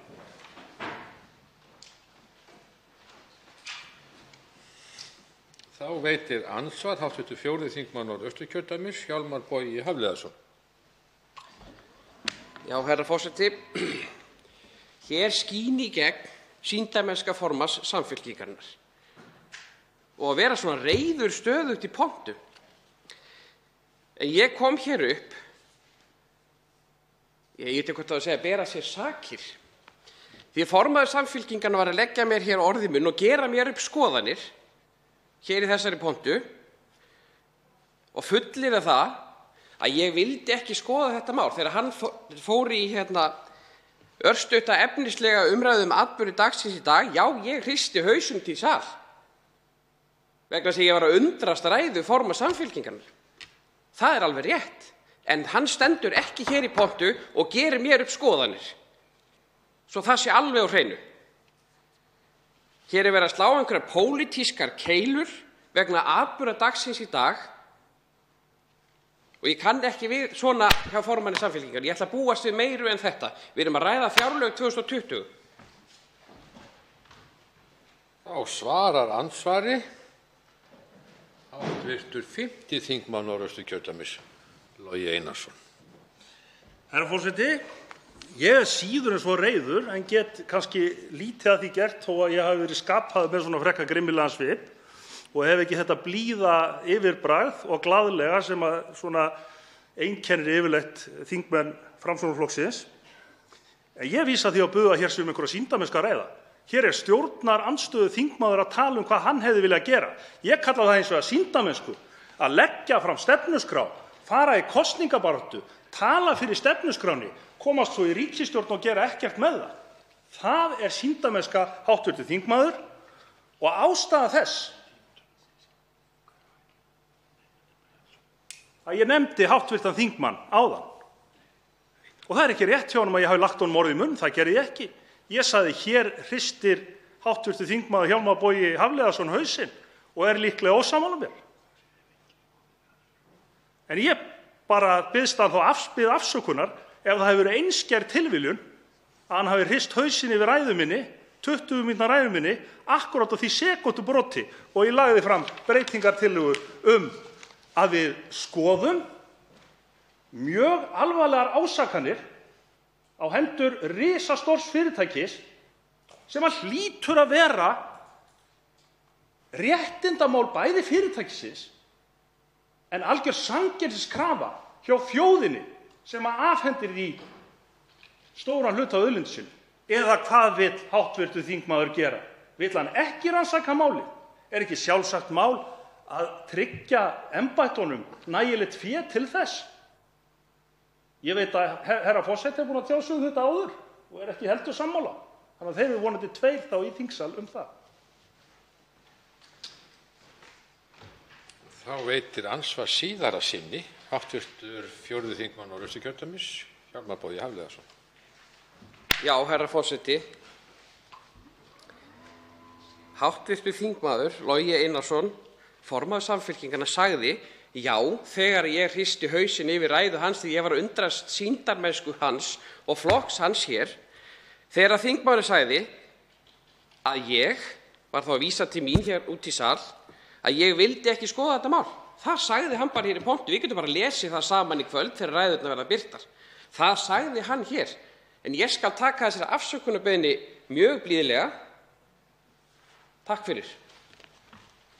Þá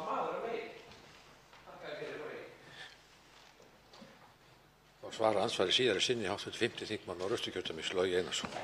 Herra forseti, ég ítreka þá afsökunarbeiðnina ef það hefur verið þannig að það var bara þessi einskæra tilviljun að hann hafi hrist hausinn á þessu sama sekúndubróti og ég viðurkenni það að ég kann ekki nema rétt undirstöðuatriðin í táknmáli, en ég kann þó tvö, það er þegar maður nikkar og þegar maður hristir hausinn. Sýndarmennska, hv. þingmaður, hún birtist þegar einstaklingurinn hefur möguleika til þess að sýna fram á að hann ætli að standa við orðin sem hann hefur látið frá sér. Stjórnarandstaðan hefur enga möguleika á því að hrinda öllum þeim aðgerðum sem hún leggur til í framkvæmd, nema þá að meirihluti þingheims samþykki breytingarnar. Og ég vona að það verði gert á morgun eða föstudaginn. En sýndarmennska birtist langskýrast í hegðun stjórnmálaflokka sem að draga upp kosningabæklinga, halda ræður, skrifa greinar, birta heimasíður með öllu því sem þeir ætla að gera ef þeir verði nú bara kosnir. En gerir svo ekkert þegar þeir eru komnir eins og allir stjórnmálaflokkar, hv. þingmaður. Og það kveður nú svo rangt við að það man nú fæstur eftir því að Framsóknarflokkurinn sé í þessari ríkisstjórn. Þess vegna einbeitti ég mér nú kannski fyrst og fremst að því að vera að tala átökin sem eiga sér milli Sjálfstæðisflokksins og Vinstri grænna.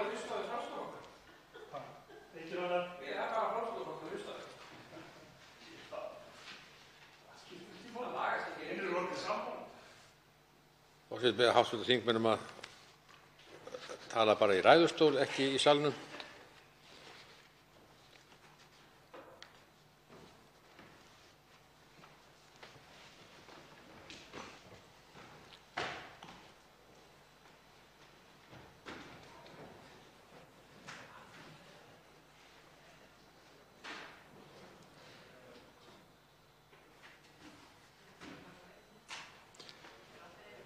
Forseti að bíða til næstu ræðumanni sem á hlaupum hér inn. Örstutt bið.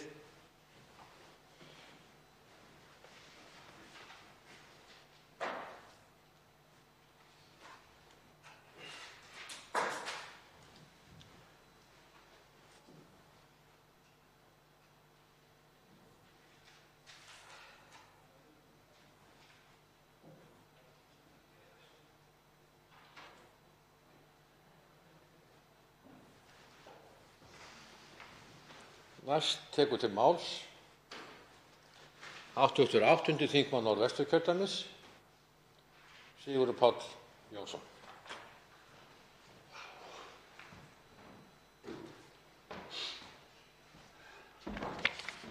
Hæstv. forseti. Við ræðum hér fjárlög fyrir 2020 og ég kem hér lafmóður í pontu. Þó er ég í góðu úthaldi. En ég ætlaði nú í þessari ræðu ekki að fara mikið út í smáatriði í sambandi við þetta fjárlagafrumvarp, en langar hérna fyrst að koma að heilbrigðismálum. Heilbrigðismál hafa verið vanfjármögnuð til langs tíma og á því er engin breyting í þessu fjárlagafrumvarpi sem nú er til umræðu fyrir árið 2020. Í því sambandi langar mig að nefna þær gríðarlegu framfarir í tækni og vísindum sem hefur orðið í síðustu áratugi til að fást við sjúkdóma bæði líkamlega og andlega. Og því fylgir að sjálfsögðu ákall á meira fjármagn. Auk þess er þjóðin að eldast, sem er að sjálfsögðu mjög gleðilegt, en það kallar á frekari heilbrigðisþjónustu fyrir þann aldurshóp einnig. Þegar við stöndum frammi fyrir þessu hljóta stjórnvöld, eða að mínu mati verða stjórnvöld að móta stefnu til að mæta þessum veruleika. En auðvitað er það auðveldara sagt en gert, en bara staðreyndin alla vega í mínum huga kallar eftir því. Og það svolítið, verður að segjast, kannski ekki sorglegt, en jæja, það allavega ísköld staðreynd í mínum huga að þegar að tæknin og vísindin eru búin að ná þeim árangri sem að raun ber vitni til þess að fást við svo margt í heilbrigðiskerfinu, í heilbrigðismálum, í lækningum, að það stoppi á fjármagni, það stoppi á vöntun á fjármagni. Og auðvitað eru vönd að ráða, það ekki til endalausir peningar, en þá þarf að leita lausna, móta stefnu sem hægt að fara eftir. Og í dag eru flestir, ef ekki allir, sammála að forvarnir og efling þeirra spari fyrir heilbrigðiskerfið, spari pening ef að fólk lifir heilnæmu lífi, sé meðvitað eigin líkama og sál og geti sjálft tekið ábyrgð á því að hamla því að ýmis lífsstílsveikindi og aðrir krankleikar komi fyrir viðkomandi. En eins og segir á einhverju stað, það kostar pening að búa til pening. Og því segi ég þetta, jú, auknar forvarnir kosta þá líka pening og það þarf að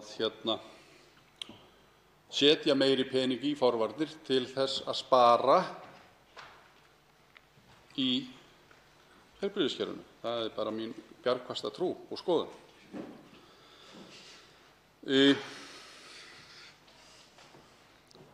Forvarnir eru flokkaðar í nokkra flokka. Fyrsta stigs, annars stigs og þriðja stigs forvörn og þar fram eftir götunum. Fyrsta stigs forvarnir eru svona langtíma markmið, svo sem snemmbær íhlutun og forvarnir eru þar af leiðandi í fyrsta stigs merkingunni forvarnir frá vöggu til grafar. Það hafa orðið framfarir í þeim málum og unnið mikið í skólum og öðru slíku á sviði heilbrigðismála, eins víðfeðmt eins og heilbrigðismáli eru, en ég tel að það mætti gera miklu betur í þeim efnum og til þess að spara fyrir heilbrigðiskerfið. Annars stigs forvörn til dæmis sjúkraþjálfun og annað í þeim dúr sem þá kennir fólki að hjálpa sér sjálft og læra að takast á við sín mein og bera ábyrgð á því sem því finnst, svo sem eins og bara baksjúklingar eða hvað annað sem að fólk kennir sér mein sem hægt að kannski ekki lækna, jú, sumum tilfellum lækna og eftir aðgerðir og annað slíkt, sjúkraþjálfanir, eftir liðskipti aðgerðir og annað slíkt. Og þá lærir fólk að lifa með þeim veruleika sem það í og getur þá hjálpað sér meira sjálft. Stytting biðlista eða jafnvel einhver biðlistar líka forvörn á margan hátt og það algjörlega, bæði heilsufarslega og efnahagslega fyrir bæði líkamlega og efnahagslega fyrir kerfið og fyrir einstaklinga. Það forvörn fyrir fjölskyldur og aðstandendur alkóhólista að verða vitni að því að drykkjumaðurinn eða fíkillinn kemst í meðferð og breytir lífstíl. Þá sjá þeir sem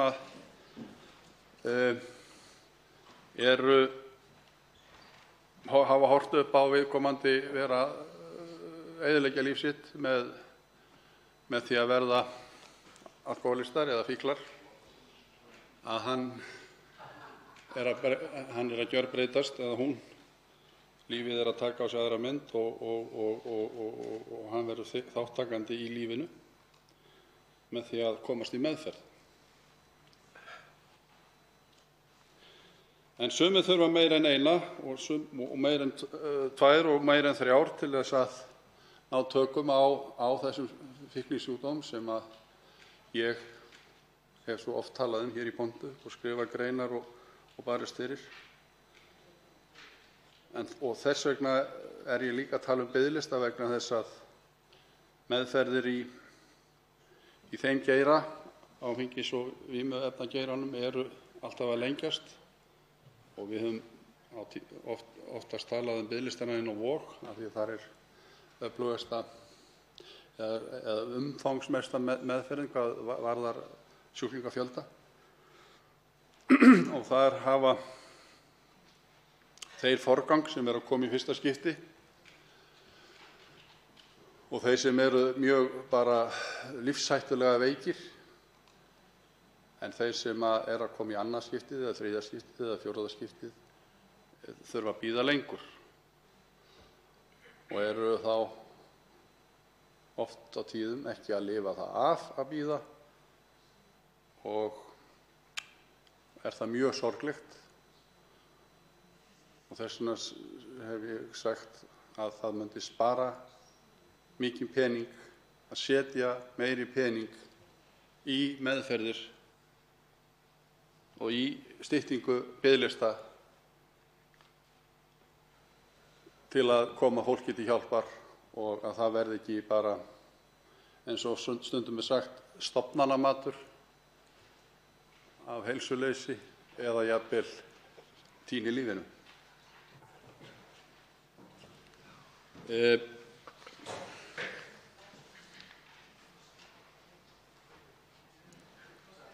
Og heilbrigðisþjónusta á landsbyggðinni býr við frekar skarðan hlut í þessu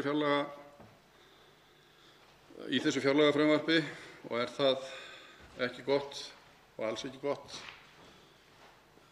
Þó hefur verið ágætlega staðið að heilsugæslum, en sjúkrahúsin á landsbyggðinni eru vanfjármögnuð og á sjúkrahúsunum víðast hvar er pláss sem hægt væri að nýta til, eins og ég nefndi áðan, til dæmis sjúkraþjálfunar eða annarra starfsemi sem að hægt er að veita út á landsbyggðinni. Og oft finnst fólki sem að þarf að fá slíkar þjónustu bara mjög gott að komast út á land til þess að fá þessa þjónustu. Ég þekki það sjálfur úr minni heimabyggð. En nóg heilbrigðismál í bili. Það aðeins að koma inn á sjávarútvegsmálin. Þau hafa fengið töluverða umfjöllun í umræðinu um fjárlagafrumvarpið og ég verð að segja, þó að ég sé í stjórnarandstöðu, að þá finnst mér umræðan um auðlindagjöldin ekki alveg vera sanngjörn. Það er alveg staðreynd að sá útgerðarflokkur sem við köllum stórútgerðina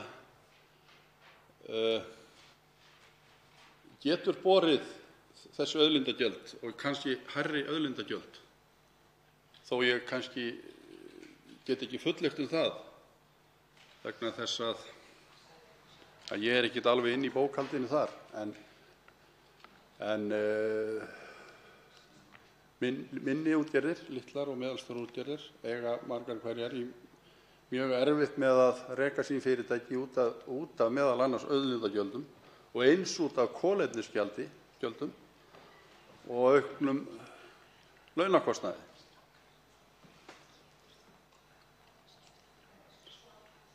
Og það kemur nú ekkert oft fram í umræðinu um auðlindagjöldin, en það er í mínum huga alveg kýrskýrt að kerfi eða já, við getum sagt að sjávarútvegskerfið eða kvótakerfið er samt sem áður þó þannig úr garði gert að það getur borgað auðlindagjöld. Það er nú ekki andstyggilegra kerfi en það. Ég man þá tíð þegar að sjávarútvegurinn var meira og minna í fanginu á ríkinu. Þá voru gengisfellingar oft á tíðum til þess að fjármagna eða til þess að halda í raun og veru útgerðinni uppi. Og hver þurfti að borga þær gengisfellingar? Jú, það var fólkið í landinu. Ekki viljum við fá svoleiðis kerfi aftur, sem var náttúrulega bara eiginlega ekkert kerfi, heldur bara, já, ég veit ekki hvað það var að segja eiginlega. Það er ekki í mörgum löndum sem að sjávarútvegur er ekki ríkisstyrktur. Hann er ríkisstyrktur í Noregi og fleiri löndum. Hér er hann ekki ríkisrekinn, heldur þetta kerfi sem er það sjálfbært að það getur borgað auðlindagjöld. Mér finnst að þetta þurfa að halda til haga þegar að á að hækka auðlindagjöld eins og sumir segja til þess að fara að borga hitt og þetta innviðum landsins, og nú séu þau svo lág að þau varla standi undir rannsóknum og öðru slíku sem nauðsynlegar eru í sjávarútveginum. Lögum um auðlindagjöld var breytt hér í fyrra og eru þau afkomutengd og að mínu áliti eins sæmilega eins og kostur er í dag. Svo er það líka þessi stóri hópur eða fjölbreytilegi hópur útgerða, frá útgerð sem er kannski með 10 tonn upp í útgerð sem er með 10.000 tonn eða þaðan og meira. Það er mjög misjafnt hvernig þær útgerðir geta borið þessi gjöld, og er það partur af því að samþjöppunin í greininni hefur orðið þetta gríðarlega mikið, að það er mjög erfitt fyrir útgerðir sem eru smærri og útgerðir sem eru ekki með fiskvinnslu að standa undir þessum gjöldum. Og þar koma fleiri gjöld inn í, eins og ég talaði áðan. Og eins hef ég oft sagt að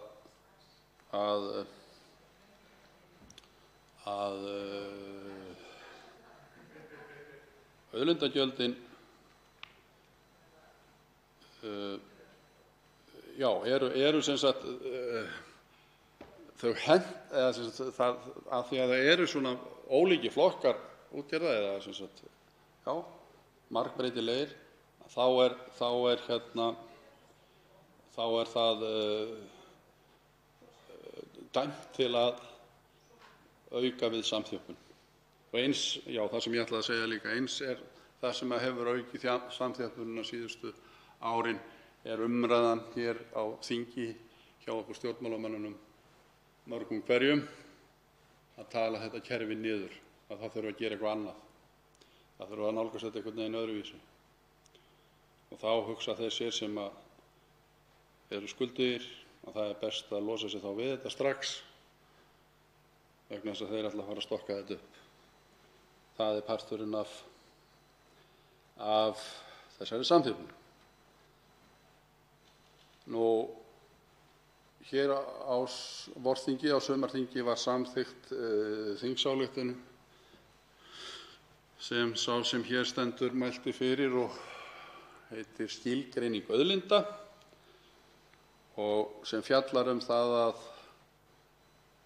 henni var beint til umhverfisráðherra sem er þá að vinna að því, eða hans ráðuneyti, að skilgreina auðlindir núna. og fjallar það að skilgreina hvað auðlind og hvað ekki auðlind og hvaða auðlindir geta borgað auðlindagjald til þjóðarinnar og hverjar ekki. Þetta var mjög vönduð tillaga sem hafði oft verið mælt fyrir áður í 4-5 skipti áður á jafnmörgum þingum og hafði ekki fengið brautargengi fyrir nú í sumar og er ég mjög ánægður með það og mælti fyrir annarri tillögu sem í raun og veru fylgir þessari tillögu eftir sem er þá auðlindagjald og hvernig það verði útfært og var þeirri tillögu beint í fjármálaráðherra. Og er hún núna inni í nefnd og vonandi fær hún líka brautargengi. Það eru náttúrulega eins og oft hefur verið talað það eru fleiri en sjávarútvegsauðlindin sem að heyra undir íslenska ríkið og ekkert nema sanngjarnt að þær auðlindir sem geta borið auðlindagjöld greiðið það til þjóðarinnar. Og aðeins að skattamálum. Mönnum í stjórnarliðinu hefur verið tíðrætt núna skattalækkun sem gerð var reyndar með því að bæta við einu skattþrepi og er það nú svolítið merkileg tíðindi í ljósi þess að Sjálfstæðisflokkurinn er í ríkisstjórn og hefur talað fyrir að einfalda skattkerfið. En þeir hafa nú hér í ræðustól gert grein fyrir þeirri ástæðu af hverju þeir samþykktu þetta að fara þessa leið í þessari skattalækkun að bæta þessu þrepi við og það sé partur líka í lífskjarasáttmálanum og öðru slíku og þeirri staðreynd hvernig þessi ríkisstjórn er samansett pólitískt. Og gott og vel, þetta er skattalækkun sem að kemur þeim vel sem að hafa lægstu launin og er ekki annað en að gleðjast yfir því. En auðvitað við í mínum flokk tölum fyrir einfaldara skattkerfi og við tölum fyrir vinnuhvetjandi skattkerfi sem að eflir þá sem að sannarlega vilja vinna fyrir laununum sínum og eru að standa í, eins og ungt fólk er að standa í húsakaupum og koma þaki yfir höfuðið og koma sér upp fjölskyldu eða hvernig sem að það er, hjálpar þeim eða hvetur viðkomandi áfram til þess að vinna og fá meira í budduna en leið að vera nýtur þjóðfélagsþegn. Ég hef frá því ég var ungur maður og byrjaði að vinna oft talað þetta. Hvað það væri mikill munur að sá hluti eða sem sagt launin manns skiluðu sér meira í launaumslagið heldur en færu til skatta og annarra gjalda sem að í dag er alveg gríðarlega mikið og fer einhvern veginn alltaf vaxandi. Og þetta er eitthvað sem við verðum að vinda ofan af. Þetta er líka spurning bara sjálfstæði einstaklingsins í að bjarga sér og annað í þeim efnum. Það vilja allir, eða allir sem ég þekki, borga skatta. En þau þurfa þá líka að vera sanngjarnir og eins og ég sagði áðan, vinnuhvetjandi.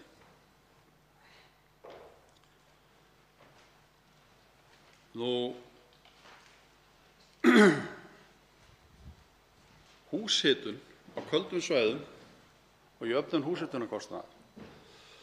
Þetta er eitthvað sem að mikið hefur borið á góma og oft verið rætt hér á þinginu og eitthvað gert í því en ekki skilar sér einhverra hluta vegna. Einhvern veginn hefur höndin komið í einhver önnur hönd komið í vasann og tekið peninginn tilbaka ef einhver afsláttur hefur verið gefinn. Og þetta er svona eitt af þessum málum sem er búið að ræða svo mikið og kvarta svo mikið yfir að þetta verður bara svona eins og þytur í eyrunum á mörgum, en er mjög alvarlegt mál upp á það að jafna búsetuskilyrði fólks á landinu. Þetta er eitthvað staðar á milli 9 og 10% landsmanna sem búa við þessi kjör að þurfa að borga gríðarlega háan húshitunarkostnað.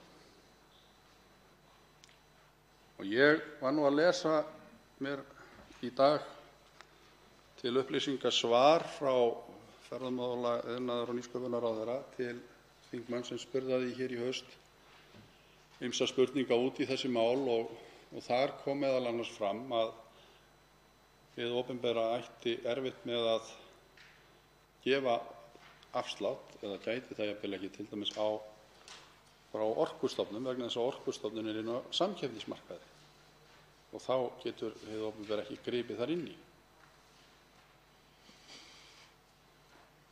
Og það breyttist hér fyrir nokkrum árum síðan þegar að orkupakki 2 var samþykktur.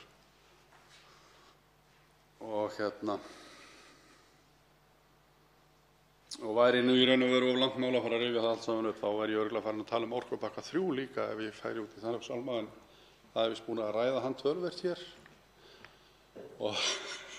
En ég sé að þingheimur er mjög spenntur að ég taki það upp aftur, en ég ætla að geyma það. En þetta er eitthvað sem við verðum að taka á og ég hef verið að kalla núna í dag eftir upplýsingum um það hvernig að því hafi verið staðið hér í þinginu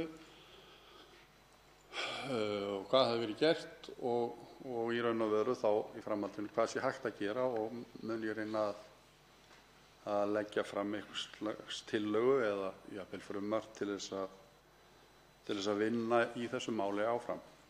Því ekki megum við mismuna fólki því að allt þetta mannanna verk, þessi kostnaður, og því þarf að laga þetta. Nú, að því ég var að tala um heilbrigðismálin áðan, þá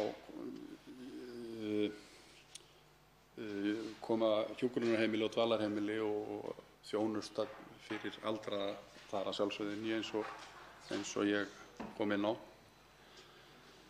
Og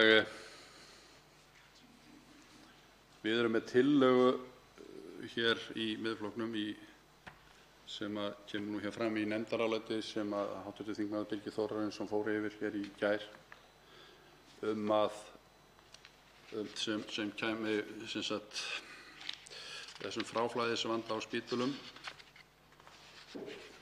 undir losum þann tappa, ef maður má segja sem svo, með því að auka við þjónustu, aukin hjúkrunarrými. Og ég var ásamt fleirum hér niður á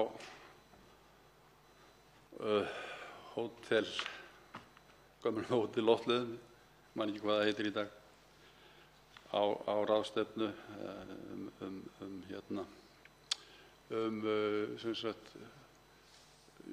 félög sem reka þjónustu, heilbrigðisþjónustu og fleira, og eru sem ríkið kaupir þjónustu af, og það var mjög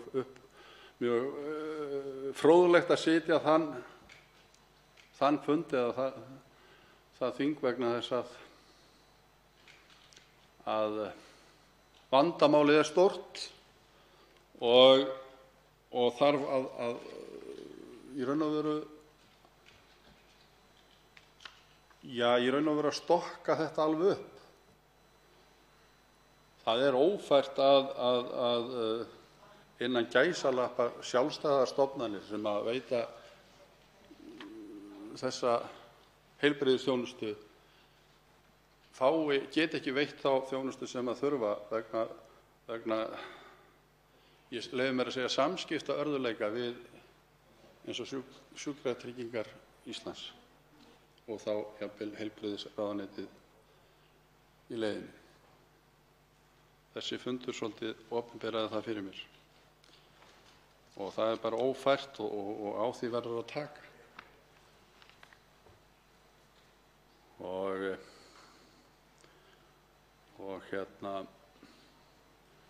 verða stjórnvöld eins og í öðru að mynda sér skýra stefnu þar og leysa úr þessum vanda. Það er nú bara ekkert flóknara en það í mínu höfði.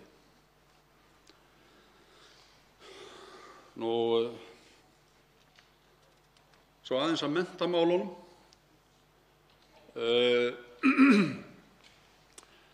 Það hefur nú verið mikið að ræða það hérna í fyrra um lesskilning barna og unglinga og hvernig væri hægt að betrumbæta það, koma því á betri stað. Og ég tók þátt í þeirri umræðu og leitaði mér upplýsinga hvernig önnur lönd stæðu að þessum málum, hvaða löndin gengi betur en okkur og hver væri á svipuðum stað og kannski þeim sem gengu ennþá verr. Og það var mjög einföld niðurstaða að þeim löndum sem gengur betur í að veita betri, eða þessi námsárangur er betri, eins og til dæmis lesskilningur og annað slíkt, að það eru þau lönd sem undirbyggja kennarastéttina betur heldur en við gerum hér, sem setja meiri stuðning við kennslu. Og hæstv. Menntamálaráðherra hefur stigið skref í þessa átt en betur má ef duga skal. Og þurfum við sem að viljum börnunum okkar, sem eru náttúrulega allir, sem best að láta kné fylgja kviði í þessu verkefni því að það er engin betri en strax að gera það. Og svo hefur líka verið þörfin fyrir aukinni iðn og verkmenntun.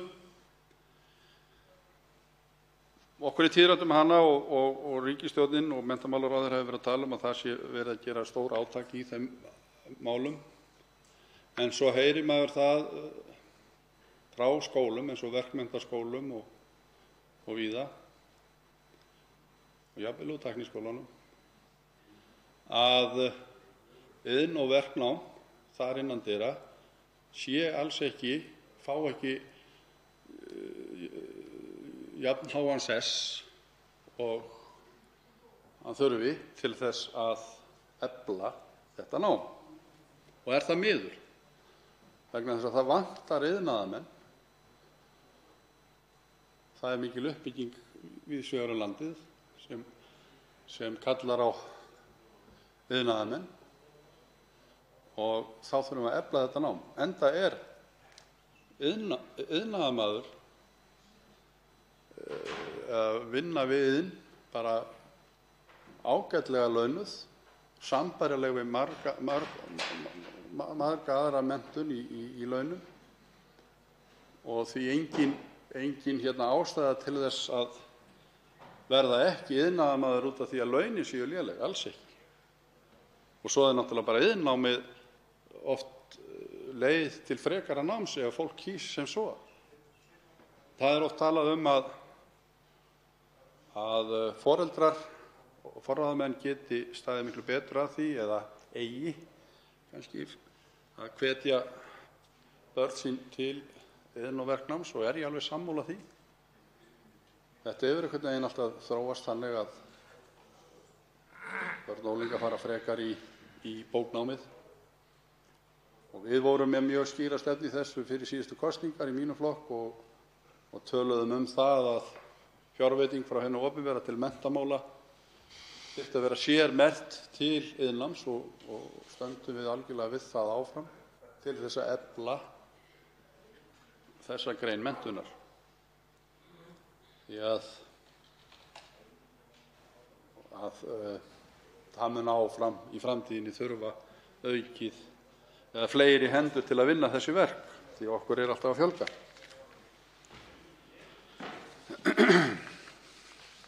Hæstv. forseti, ég hef nú svona aðeins tiplað á svona því sem að ég var að hugsa að ræða hér í þessari ræðu og kom nú hérna í púltið svolítið fyrirvaralaust. Ég hélt ég væri aftar á mælendaskránni en hljóp til þegar að vantaði að fylla upp í skarð þar og var þar leiðandi ekki algjörlega búin að undirbúa ræðu mína en gott og vel, ég ekki kvarta ég við því.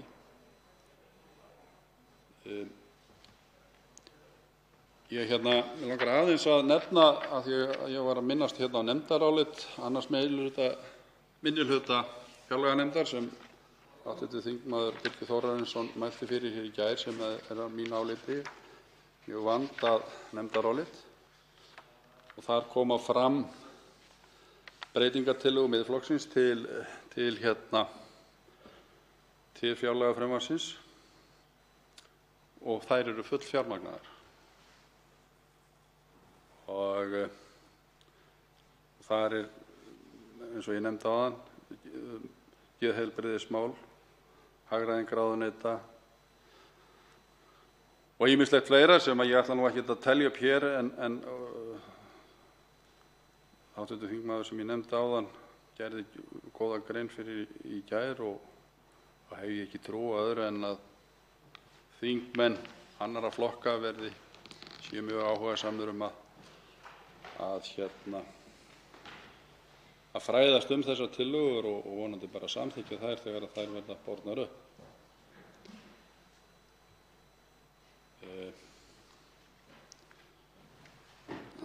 Já,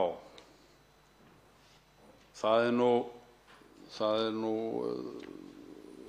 komið svona frekar gleðilega á óvart að sjá að það er búið að taka út urðunarskattinn, eða allavega búið að fresta honum að sinni.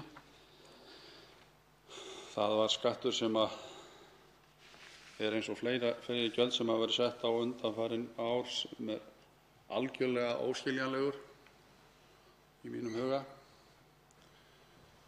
Við eigum að fara að leita annarra ráða. Það er kannski önnur umræða, en við eigum að fara að leita annarra ráða en að urða sorp. Ég sagði það hér í ræðu í haust að urða sorp væri eins og að sópa ruslinu undir teppið. Það er komin mikil tækni í brennslu á sorpi og við eigum að huga því, enda hefur þingmaður míns flokks, hv. þingmaður Karl Gauti Hjaltason, mælt fyrir þingsályktunartillögu byggingu sorpbrennslu að fyrirmynd sem er úr nágrannalöndunum, Skandinavíulöndum, Svíþjóð.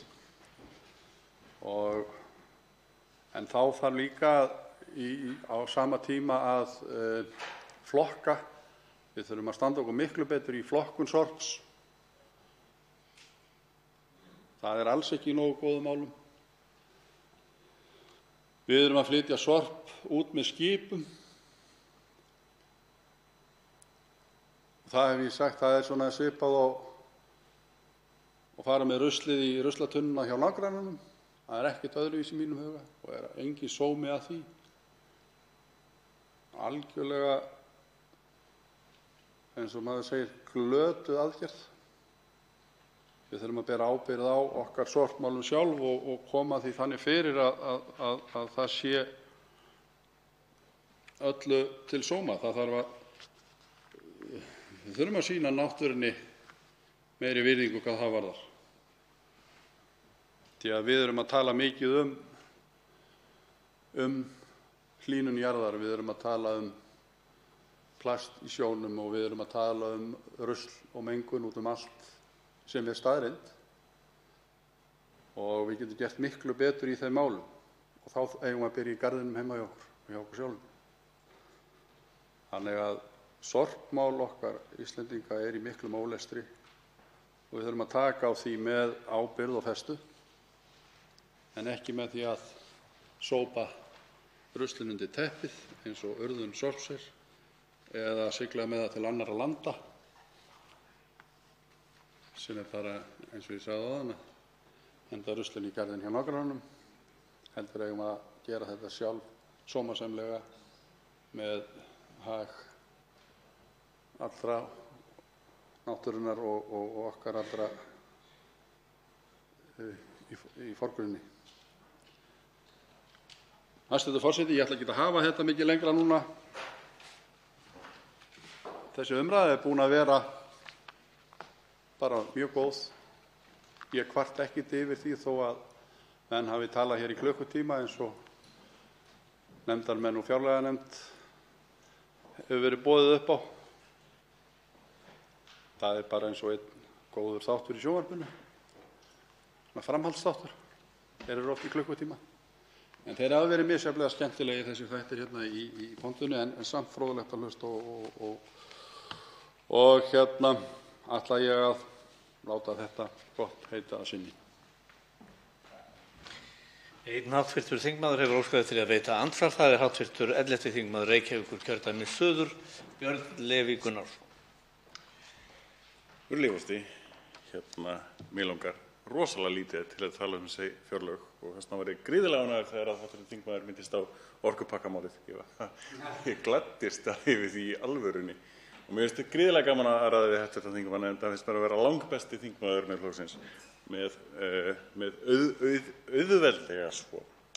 Þess vegna langaði mig til að spyrja hv. þingmann tengslin þarna á milli aðeins. Hvers vegna Miðflokkurinn gerir ekki ráð fyrir sæstreng í fjárlagafrumvarpinu, breytingartillögum sínum? Hvar er sæstrengurinn sem átti að koma bara leið og við erum búin að samþykkja orkupakkann? Og svo önnur spurning, er orkuverð á Íslandi orðið það sama og í Evrópu? Þá svarar andsvari hv. 8. þingmaður Norðvesturkjördæmis, Sigurður Páll Jónsson. Já, hæstv. forseti, ég þakka hv. þingmanni fyrir ansvarið og fyrir hrósið að vera, að mér heyrðist, flottasti þingmaður Miðflokksins. Besti. Ég held ég standi ekki því algjörlega að mínu mati, en ég er allavega stæðsti í sentimetrum talið. Talandi orkupakka 3 og sæstreng. Ég held að við vorum aldrei að tala sæstreng í orkupakka 3 málum. Heldur vorum að tala við tölum sneiðar, salamisneiðar og orkupakki 3 gæti verið og er ein sneiðin að því að orkupakki 4 kom inn á borðið. Það var í því samhengi sem við töluðum sæstreng. En það er, ég vona að þetta útskýri fyrir þingmanninum og hann í raun og veru veit það fullvel og er að spyrja eitthvað sem hann veit algjörlega svarið við sjálfur. Og þá veitir andsvar síðar að þinni hv. 11. þingmaður Reykjavíkurkjördæmis suður, Björn Leví Gunnarsson. Virðulegur forseti, nei, ég vissi það ekki og þess vegna spurði ég og svarið kom mér alveg pínu óvart, þannig að ég bara þakka kærlega fyrir svarið. Enda bara ítrekkaði eftir, ég meina það alveg frá mínum innstu hjartarótum af því að sífellt þegar ég spyr hv. þingmann þá fæ ég heiðarleg svör og hann er hógvær eins og kom fram á í ræðu sinni og þess vegna tel ég hann einmitt besta þingmann Miðflokksins og svo langt besta og ég meina það alveg innilega, enginn kaldi hann að fara á bak við neitt svoleiðis og mér finnst alltaf mjög gaman að spyrja hv. þingmann eins og af því ég fæ góð og heiðarleg svör. Og þá svarar andsvari síðar að sinni hv. 8. þingmaður Norðvesturkjördæmis, Sigurður Páll Jónsson. Já, hæstv. forseti, ég þakka hv. þingmanni fyrir hrósið og ég segi nú bara eins og einhver sagði, ég er eins og skyr, ég er hrærður eftir þetta hrós og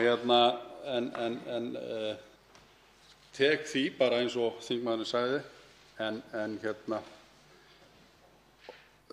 hógvær og málefnalegur, var það ekki? Ég ásetti mér það þegar ég kom hérna inn á þing að vera allavega málefnalegur eins mikið eins og Guð gaf mér að vera.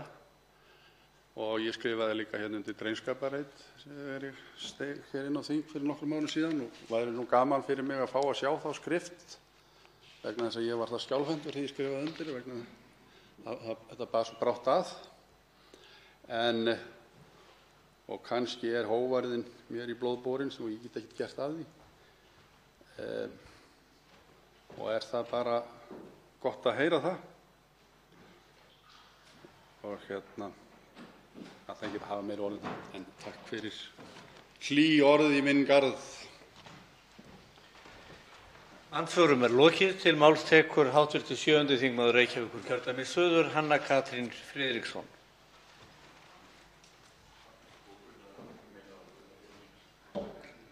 Herra forseti. Ég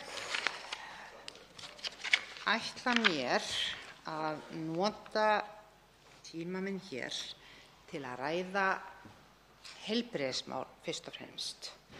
Við erum nú að kvöldi komin á degi nr. 2 í umræðum þessu mál og það fátt eitt sem ekki hefur verið nefnt, oftar en einu sinni, oftar en tvisvar. Þannig að mér finnst tíma mínum og annarra hér ekkert sérlega vel varið í það að fara yfir þetta lið fyrir lið, þetta fjárlagafrumvarp og koma með gagnrýni eða hrós ef svo ber undir sem þegar hefur komið fram. Heilbrigðismálin eru mér hugleikin, mér og fleirum, og mig langar svolítið til þess að skoða þetta í því samhengi. Staðreyndin sú að það töluverð aukning til heilbrigðismála og það hefur verið í þessum 3 fjárlögum sem að ríkisstjórn Vinstri grænna, Sjálfstæðisflokks og Framsóknar hefur verið að leggja fram. Við erum að tala 34 milljarða aukningu frá fjárlögum þessari ríkisstjórnar árið 2017, ef ég fer rétt með. Þar erum við þá að tala einhver 15% pluss mínus. Þetta eru 245 milljarðar núna og síðan eru viðbótin sem að meirihlutinn er að leggja til einhverju tæpi 30, er það ekki, 29 milljarðar. Þannig að þetta eru heilmiklir peningar og þetta er heilmikil aukning. Samt er það svo að eldar brenna nær alls staðar í kerfinu og menn geta alveg farið léttuleiðina og sagt svona er þetta bara. Það er aldrei hægt að gera nægilega vel.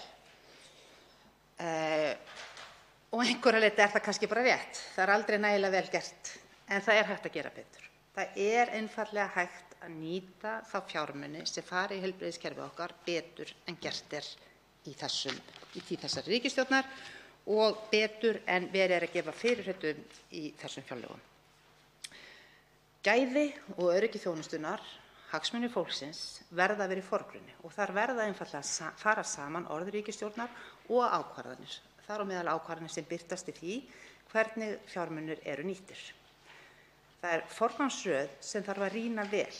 Það þarf að gagnrýna hana og þá meina ég að rýna til gagns. Við þurfum að veita fjármagninu þangað sem þörfin er raunverulega mest og hætta meðal annars að færa verkefni yfir til ríkisins frá sjálfstætt starfandi sérfræðingum víða kerfið, færa verkefni yfir án þess að það liggi fyrir greining á þeim kostum.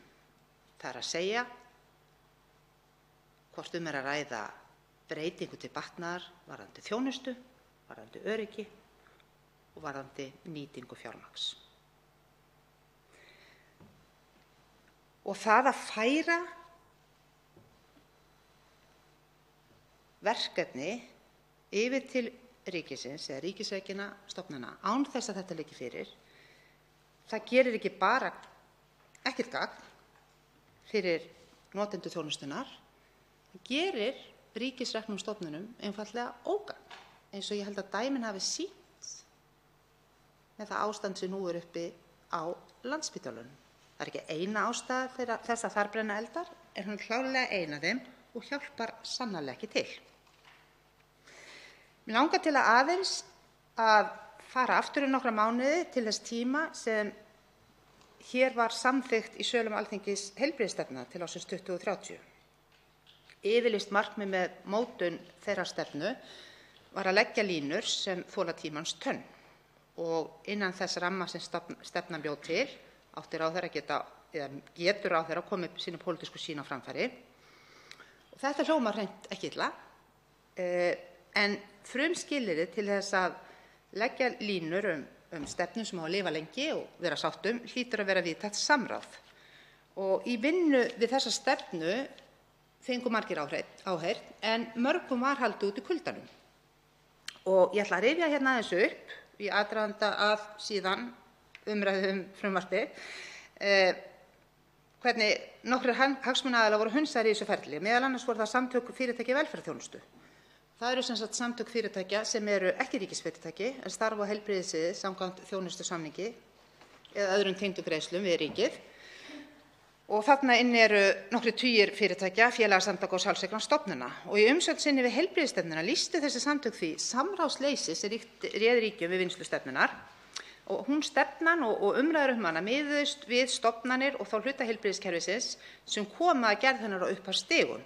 Og þar var dregin skýr lína þar sem vantaði mjög mikið umræðu tiltekna efnisflokka og síðan önnur atriði eins og rekstrarform sem bein afleiðing þess að það var ekki haft samráð við þá aðila sem best þekkja til þessara tegunda þjónustu eða rekstrarforma. Og undir þessa gagnrýni tóku, og þetta var í vor, undir þessa gagnrýni samtaka fyrirtæki í velferðarþjónustu tóku samtök heilbrigðisfyrirtækja, Læknafélag Íslands, Læknafélag Reykjavíkur og svo framvegis. Og það sem þessi fjölmörgu félög, stofnanir og fyrirtæki í heilbrigðisþjónustu sem ekki hlutu þá náð fyrir pólitískum augum heilbrigðisráðherra, það sem þau eiga sameiginlegt að vera ekki ríkisrekin, heldur starfa samkvæmt þjónustusamningi við ríkið. Og þetta eru aðilar sem hafa áratugaskeið verið mikilvægur hlekkur í íslensku heilbrigðisþjónustu. En það eru blikur á lofti, eins og reynslan hefur síðan sýnt á þessum stutta tíma sem liðinn er líka. Við í Viðreisn höfum talað fyrir mikilvægi þess að skynsamleg nýting fjármuna og skilvirkni ráði för við stýringu ríkisútgjalda til þessa mikilvæga málaflokks og að gæði og öryggi þjónustu við sjúklinga skipti öllu máli en ekki hver veitir þjónustuna. Kerfið er rekið fyrir almannafé og það er aðalhlutverk hins opinbera að tryggja almenningi sem best og öruggast kerfi. Ég sat í gær áhugavert málþing á vegum samtaka fyrirtækja í velferðarþjónustu, Læknafélags Reykjavíkur, Félags sjúkraþjálfara, samtaka heilbrigðisfyrirtækja og Tannlæknafélags Íslands. Þetta er hryggjarstykkið í íslensku heilbrigðisþjónustu en þau blésu til þessa málþings undir heitinu og umræðefni var annmarkar við kaup ríkisins á heilbrigðisþjónustu. Þjónusta utan sjúkrahúsa, þjónusta sem þessir aðilar veita, nemur 31% af framlögum til heilbrigðismála. Samkvæmt fjárlögum 2020 er heildarframlagið 245 milljarðar og síðan er verið að tala einhverja tæpa 30 til viðbótar. En af þessum 244 sem ég ætla að nota, því ég veit ekki hvernig hitt skiptist niður, fara til þessara félaga sem stóðu að þessu málþingi 76 milljarðar, 31%. Og þar að taka hjúkrunar- og dvalarrými langstærstan kostnaðinn, 48 milljarðar, svo kemur læknakostnaður 12, endurhæfing 6 milljarðar, sjúkraþjálfun 5 og tannlækningar 5 milljarðar. Þess utan erum við síðan að tala kostnað upp á 32 milljarða, það eru lyfin 22 milljarðar, hjálpartæki 5 milljarðar og svo annað samsafnaflokkur sem upp á eitthvað ósundurgreint sem 5 milljarðar. Þannig að þetta er fyrir utan og ég ætla ekki að gera hér lítið úr ríkisrekna hlutanum, þeim eldum sem þar brenna, þeirri þörf sem þar ríkir við, þeim flóknu viðfangsefnum sem Landspítalinn glímir við. Það hefur verið ítrekað hér í ræðustól núna undanfarna 2 daga, en af því að þetta hefur kannski minna verið rætt og ætla ég að eyða tíma mínum í þennan hluta vegna þess að ég trúi því að þetta tengist verulega. Á málþinginu í gær var fyrirtæki KPMG með kynningu á skýrslu sem þeir hafa unnið. Ég hef reyndar ekki séð þessa skýrslu, heldur hún sé ekki komin fram, en þar var kynning á helstu atriðum eða punktum sem fram kom í skýrslunni og það er einna messu virði að fara aðeins yfir þá helstu punkta. En samkvæmt því sem kom þarna fram eru helstu annmarkar á kaupum ríkisins á heilbrigðisþjónustu, nota bene. Í fyrsta lagi, vinnubrögð og fyrirkomulag innkaupa er óskýrt. og þar talið upp að samninga- og útboðsferlið óskýrt. Það óljóst hvernig Sjúkratryggingar hyggjast beita sér innan reglna opinber innkaup, nokkuð sem mjög brýnt að þingheimur taki á. Það misræmi í undirbúningi, gerð og framkvæmd samninga við þá aðila sem ræðir og lítil formfesta í samningaferli. Og síðan ferlið einkennist af vantrausti milli samningsaðila. Í annan stað var talað að starfsumhverfi þessara aðila væri óskýrt. Gildistími samninga væri yfirleitt of stuttur.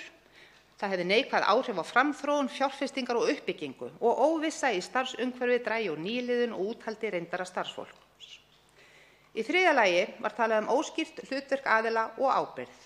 Þar sem heilbrigðisráðuneyti fer með stefnumörkun, fjármála- og efnahagsráðuneyti með fjárframlög, embætti landlæknis með fagkröfur og Sjúkratryggingar Íslands annast innkaup. Samspil þessara aðila væri mjög óskilvirkt.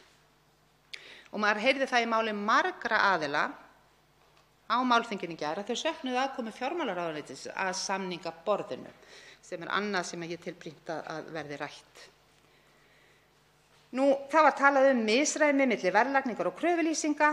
Samningsumboð Sjúkratrygginga væri óskýrt og það væri skortur á samtali, upplýsingum og samvinnu milli Sjúkratrygginga og þjónustuveitenda. Aftur kom þessi punktur fram.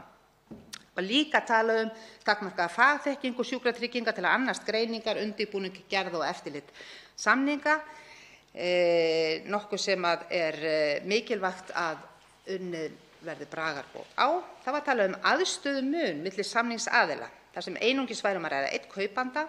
Ferli fyrir úrlausn ágreiningsmála væri ekki til staðar. Reglugerð var einfaldlega sett í heilbrigðisráðuneytinu ef samningar næðust ekki. Og oft væri afleiðingin miklar og skyndilegar breytingar sem kæmu niður á þjónustuþegum. Og að síðustu var talað skort á greiningum og kostnaðarmati.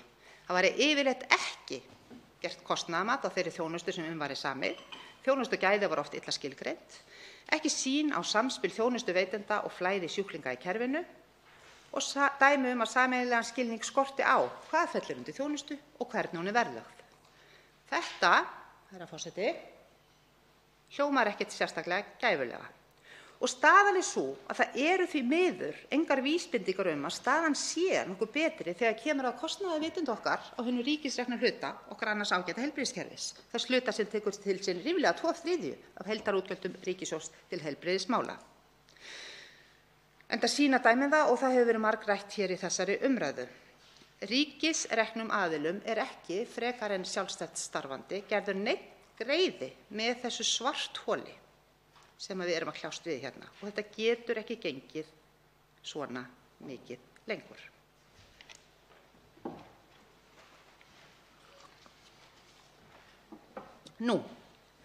Mig langar til að taka áfram nokkuð dæmi og enn ég svona með hugann við þetta málþing segir satt og lítur svolítið að því hvað ég veit ekki hvort ég á að segja illa hefur tekist til af hálfu heilbrigðisyfirvalda að halda frið eða hversu vel hefur tekist til af hálfu heilbrigðisyfirvalda að skapa ófrið. Vegna þess að mér finnst stundum sú leið eiginlega farin þó að önnur leið gæti verið betri. Ég veit ekki hvort að við getum notað hérna hugtakið ráðherra fyrir stríð, en það var svolítið tónninn í gær og ég saknaði þess reyndar, svo ég segi það nú bara hreint út, saknaði þess að sjá ekki fleiri þingmenn, stjórnarþingmenn, svo dæmi sé tekið á þessu ágæta málþingi. Þannig að þar voru sagðar sögur sem eiga erindi við okkur. Mig langar til að byrja til dæmis á sjúkraþjálfurum. Við þekkjum þá sögu. Þar var samningur við sjúkraþjálfara einhliða framlengdur af hálfu Sjúkratrygginga 9 mánuði án verðlagsuppbóta. Síðan var boðað útboð með 6 vikna útboðsfresti. Það var ekki vilji til að semja við félag sjúkraþjálfara fyrir hönd sjúkraþjálfara og eingöngu fyrirtækjum með starfsleyfi var heimiluð þátttaka. Það vissulega búið að framlengja þennan frest en eingöngu af hálfu Sjúkratrygginga til þess að gefa sjúkraþjálfurum lengri tíma til að undirbúa sig en ekki til þess að eiga samtal einhverja öðruvísi nálgun málið. Vissulega hefur kostnaður Sjúkratrygginga og þar með kerfisins aukist við sjúkraþjálfun frá því að greiðsluþátttökukerfinu var breytt vorið 2017. En það hefur líka komið fram að það var hægst á þeirri aukningu og það má leiða rök að því að það hafi verið ákveðin kúfur þar sem þurfti að mæta og svo hljóta menn að hafa gert ráð fyrir einhverju aukningu, ekki satt. En það hlýtur að hafa verið tilgangurinn að fleiri nýttu sér þessa þjónustu. Og það vantar svolítið líka að bera þessa aukningu sama við einhvern sparnað annars staðar í kerfinu. Einhverjir hafa nefnt að minni nýliðinu öryrkja, en ég þekki svo sem ekki, það þarf svo sem lengri sögu til að skoða það, en það er klárt að þarna að ræða mikilvægan þátt í endurhæfingu sem hlýtur að skila sér ekki bara í vellíðun þess fólks sem nú hefur efni á því að nýta sér þetta, heldur líka í kerfinu annars staðar. En þannig var sem sagt þessi saga. Nú, Krabbameinsfélagið er annað félag sem hefur einhvern veginn fengið svolítið sérstaka meðhöndlun, fengu beiðni frá ráðuneytinu að sinna þjónustu áfram þrátt fyrir að samningur tækist ekki að gera nýjan og þau áttu að útbúa ný samningsdrög og síðan var af hálfu ráðuneytisins Sjúkratryggingum falið að ganga frá framlengingu. Svo voru breytingar kynntar og nú á að færa frumskoðunina, krabbameinsskoðunina líka yfir til Landspítalans á næsta ári, eða í lok næsta árs, án þess að ávinningurinn sé skýr. Það hefur ekkert komið upp hvort að þjónustan verði betri, hvort hún verður ódýrari, hvort að Landspítalanum sé betur borgið svona, hvort að kröftum hans sé betur borgið með því að taka forvarnaverkefni á borð við þetta á þeim undan þennan annarsömu, jafnlega þennan annarsömu verkefnum og mikilvæga verkefnum sem hann sinnir og enginn annar getur sinnt. Klínískar rannsóknir fóru frá Krabbameinsfélaginu fyrir 3 árum. Það hefur skilað sér í lengri biðlistum, því miður. Nú eru rökin svo að sé gott að hafa þetta á sama stað, eins og það var fyrir, fínt. Þetta heitir hundalógík eða hringavitleysa, en skoðum það. Það skiptir í sjálfu sér ekki öllu máli, hér frekar en í öðru, hver sinnir þessu, þar að segja undir hvað hatti þetta en það skiptir máli að menn viti af hverju verið að breyta og geti fært rök fyrir því að það skiptir máli hvað varðar gæði, öryggi eða kostnað.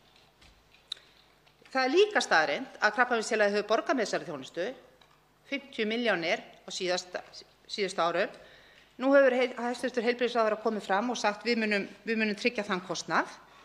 Það er þó að minnsta kosti 50 milljónir sem fara þaðan af fjárlögum og svo framvegis. En allt er þetta einhvern veginn gert án þess að maður skilji nákvæmlega hvernig þetta þjónar hagsmunum þeirra sem nota kerfið. Og síðan kannski þetta líka sem er mjög athyglisvert og á eiginlega skilið sérstaka umræðu líka að vegna þessara tilhneigingar ríkisstjórnarinnar að vera að færa verkefni yfir til ríkisins frá aðilum sem hafa starfað undir samningi. Vegna þess að þar á bak við þessa samninga liggur yfirleitt ítarleg kröfulýsing. Það er þó það þar. Kröfulýsingin er gjarnan ekki í neinu samræmi við greiðslur eða ekki nægilega miklu, en það er þessi kröfulýsing. En þegar þjónusta fer yfir, til dæmis eins og í þessu tilfelli til Landspítalans, þá fylgja ekki kröfulýsingarnar. Landspítalinn leysir þetta bara og ég hef alveg fulla trú á því að hann gerir það vel. Það er fagfólk þar, en það breytir því ekki að eftirlitið verður erfiðara. Nú, sjálfstætt starfandi læknar, það er önnur saga sem margir þekkja. Þar eru samningar laus frá upphafi árs og það er í gildi reglugerð með dagskrá og viðræður Sjúkratrygginga og Læknafélagsins hafa ekki skilað niðurstöðu. Og við þekkjum öll söguna biðlistana. Og ég trúi því alveg að það sé fullur vilji heilbrigðisyfirvalda og ríkisstjórnarinnar og stjórnvalda allra að vinna bug á þessum biðlistum eins og hægt er. Það er einhver bestun þarna, sjálfsögðu. En sú leið sem farin hún er einfaldlega ekkert sérstaklega trúverðug. Og ég held að við getum öll verið sammála það. Það væri hægt að vinna þetta betur. Á þeirri vegferð sem við erum að fara þarna, þá er ekki verið að horfa á við enda regnbogans, losum okkur við þessa biðlista eins og við getum, hámörkum nýtinguna á starfsfólkisvegum, aðstöðusvegum og fjármagni sem við höfum. Það er einhver annar þáttur sem skiptir þarna máli og það er pólitíska sýnin og á því bera stjórnvöld, ríkisstjórnin, ábyrgð. Skilaboðin er einhvern veginn svo: við höldum frekar biðlistunum en að leita eftir samstarfi við sjálfstætt starfandi aðila. Þar stendur hnífurinn í kúnni. Heilsugæslurnar eru annar aðili sem að geta sagt farir sínar ekki sléttar. Sumar heilsugæslur. Það kom nefnilega fram í umsögn sjálfstæðra heilsugæslustöðva við fjárlögin núna að það sé áhyggjuefni hversu lítil áhersla er lögð á kjarnastarfsemi heilsugæslustöðvanna, það er að segja lækna- og hjúkrunarþjónustu. Það hefur, og það er rétt, verið lagt töluvert fé í að færa meiri fjármagn inn til heilsugæslunnar með það fyrir augum að festa hann í sessi sem fyrsta viðkomustað. En þegar grannt er skoðað þá hefur fjármagnið fylgt nýrri tegund þjónustu. Það eru geðheilbrigðisteymin og það er sálfræðiþjónustan sem er vissulega af hinu góða, en það er mjög óvarlegt, svo þessi ekki kveðið sterkar orði, að telja fjármagnið tvisvar. En þess að meðan það fer í þessa nýju hluti sem heilsugæslan er að sinna, þá fer hún ekki í kjarnastarfsemina sem hefur verið læknisþjónusta og hjúkrunarþjónustu. Og það hefur verið þörf líka. Það er líka þörf á að styrkja heilsugæsluna til að mæta þeirri þjónustuþörf. Ef við ætlum að ná markmiðinu að efla þær sem fyrsta viðkomustað. Þannig að þarna má gera betur og ég verð að viðurkenna það, ég gat ekki farið nægilega vel ofan í rekstur ríkisrekinna heilsugæslustöðva til að átta mig á því hvort það sama væri upp á teningnum þar, en svona er allavega staðan með þær sjálfstætt starfandi, sem eru stór hluti heilsugæslunnar hér á höfuðborgarsvæðinu, svo því sé til haga haldið. Nú, að lokum kannski, í þessari dæmisögu og súpu, þá langar mig að tala um hjúkrunarheimilin. Þar hefur komið fram að heimild til framlengingar samninga við hjúkrunarheimili hefur ekki verið nýtt. Þessi staðsett reglugerð með gjaldskrá sem tekur ekki mið af uppfærðum svokölluðum RUG-stuðlum og hækkun sem Alþingi samþykkti fyrir ári síðan upp á 276 milljónir króna vegna aukinnar hjúkrunarþyngdar fyrir ári síðan í tengslum við umræðuna fjárlög sem þá átti sér stað, hún er ekki að skila sér. Þrátt fyrir að hér í þessum sal hafi verið samþykkt við afgreiðslu fjárlaga tillaga meirihluta fjárlaganefndar viðbótarframlög til reksturs hjúkrunarrýma upp á 276 milljónir til að mæta ýtrustu neyð, skilur sér ekki. Vegna þess að sögn Sjúkratrygginga Íslands að það voru ekki samningar. Og af hverju eru ekki samningar? Sjúkratryggingar Íslands hafa samningsumboð, segir heilbrigðisráðuneytið. Fleiri eru svör en ekki. Í stjórnarsáttmála ríkisstjórnar Vinstri grænna, Sjálfstæðisflokks og Framsóknar stendur meðal annars að hugað verði að því að styðja rekstrargrundvöll hjúkrunarheimila. Ég ætla með leyfi forseta að lesa hér úr umsögn Samtaka fyrirtækja í velferðarþjónustu. Frumvarp til fjárlaga ársins 2020 var lagt fram á Alþingi þann 10. september síðastliðinn. Fjárlög ársins 2018, 2019 og þau fjárlög sem nú hafa verið lögð fram fyrir árið 2020 fela í sér niðurskurð á núverandi rekstri nánast allra hjúkrunarheimila landsins. Frumvarpið felur einnig í sér niðurskurð hjá rekstraraðilum dagdvalarþjónustu í landinu, hvort sem er að ræða almennar dagdvalir eða sérhæfðar dagdvalir fyrir sérstaka sjúklingahópa eins og einstaklinga með Alzheimers eða MS-sjúklinginn. Samkvæmt fyrirliggjandi fjárlagafrumvarpi og fjármálaáætlun fyrir árin 2020 til 2024 á að halda niðurskurðinum áfram á árinu 2020 og 2021. Nú, ég velti fyrir mér, herra forseti, af því að það er bara liðið á kvöldi og allir slakir, hvort ég mætti ganga hér úr ræðustól og ná mér í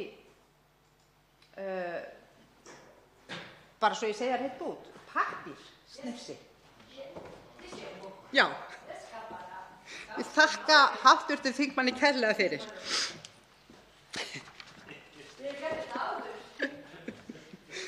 Ég bara bíð þá meðan hann fær mér vatnsglas.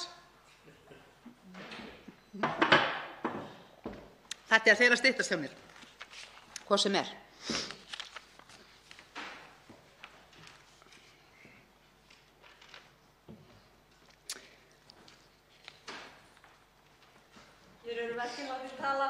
Ég þakka hv. þingmanni Steinunni Þóru Árnadóttur kærlega fyrir og get ég nú haldið áfram.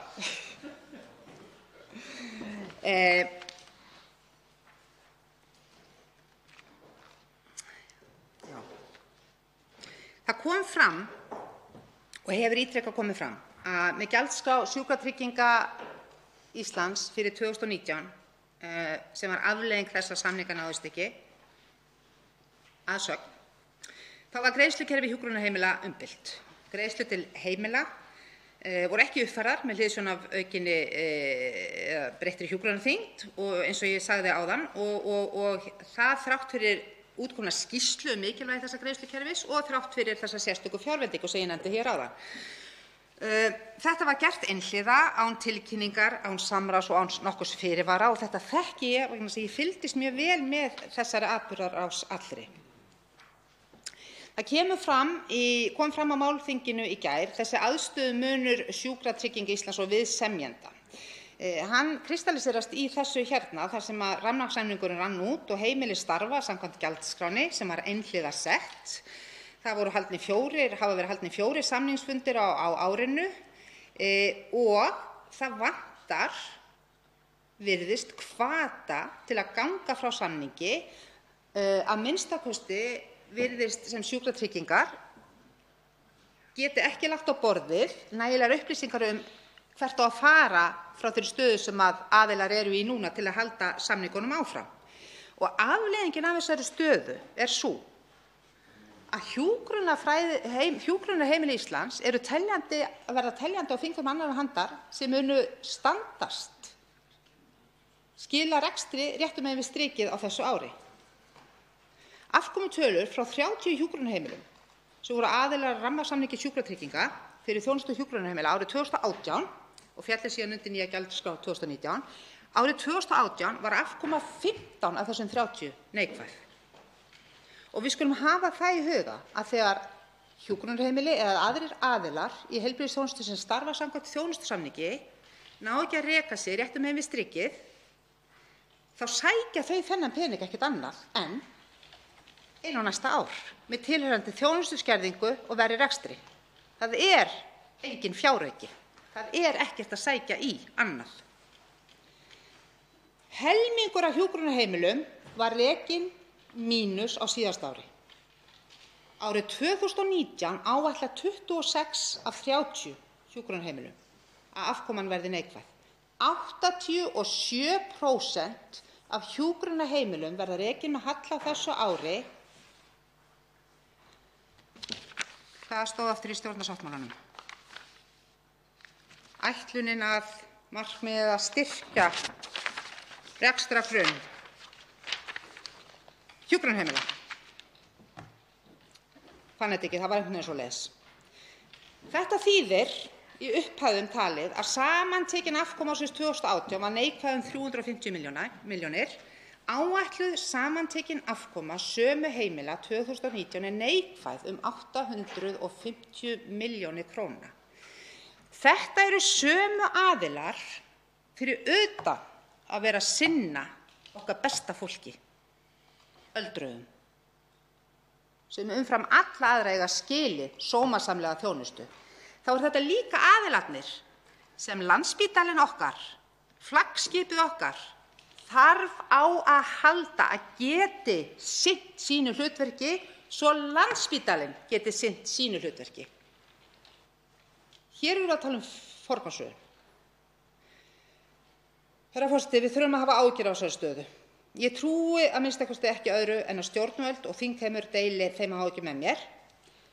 Munurinn á mér og stjórnvöldum svo að þau hafa völdin til að breyta þessu og ég vænti þess að sjá tilhneigingu í þá átt á næstunni. Þá tekur til máls hv. 4. þingmaður Norðvesturkjördæmis, Bergþór Ólason.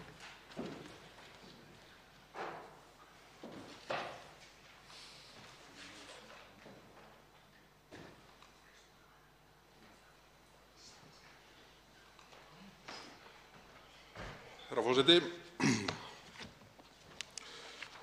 Það eru nokkur atriði sem mig langar til að koma inn á hér í þessari ræðu minni fjárlög fyrir árið 2020.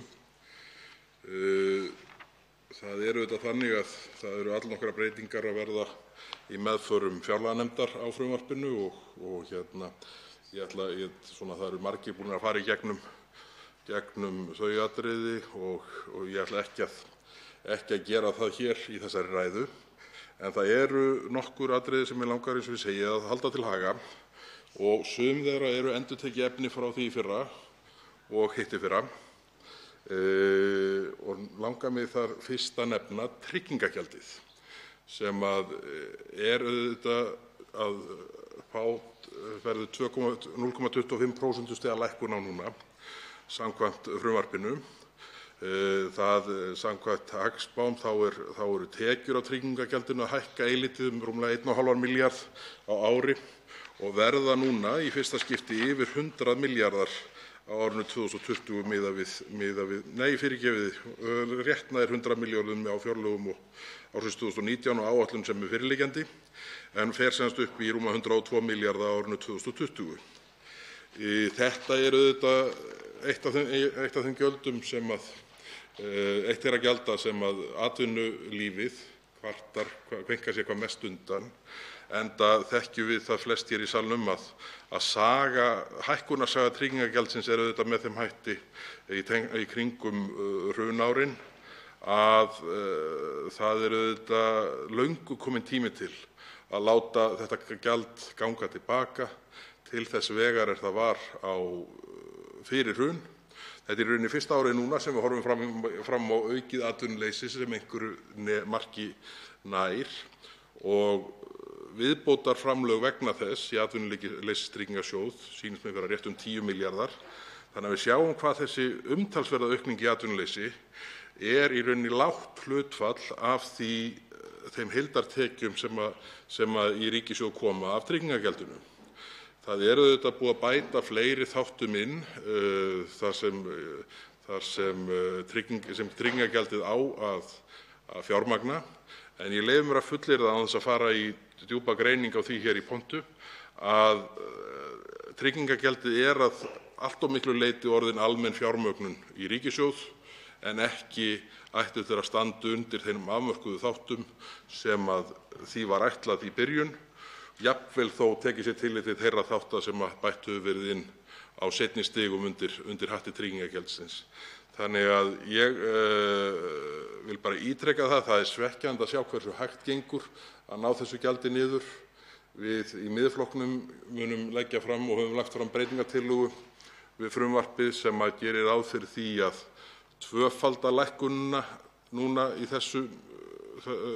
þessa lagasetningu eða við þetta fjárlagafrumvarp þannig að lækkunin verði 0,5 stig en ekki 0,2. Og staðreyndin er sú að það er alveg svigrúm til þess og við ættum að gera það til þess að hleypa viðbótarsúrefni inn í atvinnulífið sem á víða þarf svo sárlega á því að halda þessi misserin. Annað atriði sem mig langar til þess að nefna hér sem er endurtekið efni er fjármagnstekjuskatturinn. Þannig er mál með vexti að fyrir þá sem muna þá var hér í fyrstu fjárlögum þessarar ríkisstjórnar í desember 2017 lagt mikið upp úr því að berja í gegn hækkun fjármagnstekjuskatts úr 20% í 22% og fékkst það samþykkt hér eins og svo sem flestar skattahækkanir sem lagðar hafa verið til í tíð þessarar ríkisstjórnar. En á móti var sagt að ári þá verður útfærslu fjármagnstekjuskattsins breytt með þeim hætti að fjármagnstekjuskatturinn taki á raunvöxtum, ekki nafnvöxtum. Ég spurði og ég get sagt fyrir sjálfan mig að ég hafði ákveðinn skilning á því að menn treystu sér ekki þá útfærslu á þeim stutta tíma sem gafst við vinnslu fjárlaga í desember árið 2017. Síðan leið heilt ár og það var hér fjárlagavinna í desember árið 2018 og ekkert gerðist. Ég spurði þetta þá og þá einhvern veginn hafði ekki fundist tími eða sátt það hvernig ætti að útfæra þetta. Nú erum við komin hér aftur 2 árum seinna og það hefur ekkert gerst. Var þetta bara sýndarmennska að leggja málið fram með þessum hætti þannig að hækkunarhluti þessara skattabreytinga gengi eftir en svo yrði sá mótleggurinn sem átti að vera til þess að fjármagnstekjuskattur legðist á raunávöxtun en ekki nafnávöxtun, að sá leggur yrði settur í saltpækil fyrirsjáanlega framtíð. Því að nú er bara ein fjárlög eftir hjá þessari ríkisstjórn þegar þessi verða samþykkt og það verður þá áhugavert að sjá ef að ríkisstjórnarflokkarnir ætla að standa við þennan hluta loforðs síns og þess sem fram kemur í stjórnarsáttmála flokkanna að fjármagnstekjur verði teknar af raunvöxtum en ekki nafnvöxtum. Þetta er atriði sem skiptir máli og þetta verður rifjað upp hér að ári ef ekkert hefur gerst á þeim tímapunkti. Sérstaklega Sjálfstæðismenn sem styðja þessa ríkisstjórn hafa verið duglegir við að segja að þetta sé nú að koma. Þetta þurfi bara aðeins meiri tíma til að útfæra þetta. Nú eru liðin 2 ár og það er því miður fátt sem bendir til þess að það verði nokkur breyting á þegar síðustu fjárlög þessara ríkisstjórnar verða lögð fram að ári. En ég vildi minna á þetta hér því að ég hafði skilning á þessu í fyrstu.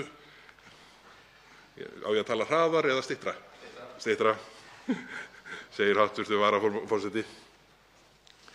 Það er nú gott að hv. þingmaður Brynjar Níelsson komi hér í salinn því að ég skal á móti því að hann spyrji samflokksmenn sína hvað varð breytingartillöguna sem snýr að því að taka fjármagnstekjur af raunvöxtum en ekki nafnvöxtum, þá skal ég hraða máli mínu sem mest í má. Þetta var samningur sem var gerður hér á milli okkar rétt í þessu. En þetta er það sem ég vildi segja varðandi fjármagnstekjuskattinn og ég mun væntanlega rifja þetta upp að ári ef engar heimtur hafa orðið, en ég treysti hv. þingmanni Brynjari Níelssyni mjög vel til þess að ganga á eftir þessu máli því ég veit að hann hefur mikinn áhuga á því og djúpan skilning. Nú næst langar mig að fara í græna skatta. Það er auðvitað þannig að það hefur verið gagnrýnt oft hér í þingsal að grænir skattar séu að þér virðist sérstakt áhugamál ríkisstjórnar og enginn að fara í grafgötur með það, enginn stjórnarþingmanna, að minnsta kosti ekki stjórnarþingmanna Vinstri grænna. En það hefur ekki fengið svar við því ennþá hvaða árangri menn telja sig hafa náð fram með mælanlegum markmiðum með svokölluðu kolefnisgjaldi. Nú hefur það verið hækkað trekk í trekk og er nú enn hækkað 10%, ef ég man rétt. Og mér þykir það auðvitað ekki boðlegt að menn gangi fram með þeim hætti að flagga skattahækkun myndi fána grænna skatta án þess að hafa neitt haldfast það hver virkni þeirra ef virkni þeirra einhver yfir höfuð. Og staðreyndin auðvitað sú að þetta bara almenn skattahækkun sem að þessi ríkisstjórn hefur verið svo áhugasöm að því virðist því miður. Og við í þingflokki Miðflokksins munum á morgun leggja fram breytingartillögu þar sem lagt er til að fallið verði frá fyrirhugaðri hækkun á kolefnisgjaldi, en við sjáum nú hvernig verður með afdrif hennar, en ég er hóflega bjartsýnn og reyndar bara ekki tiltölulega svartsýnn, en það er nú bara þessi staða í raunheimum sem kennir manni það.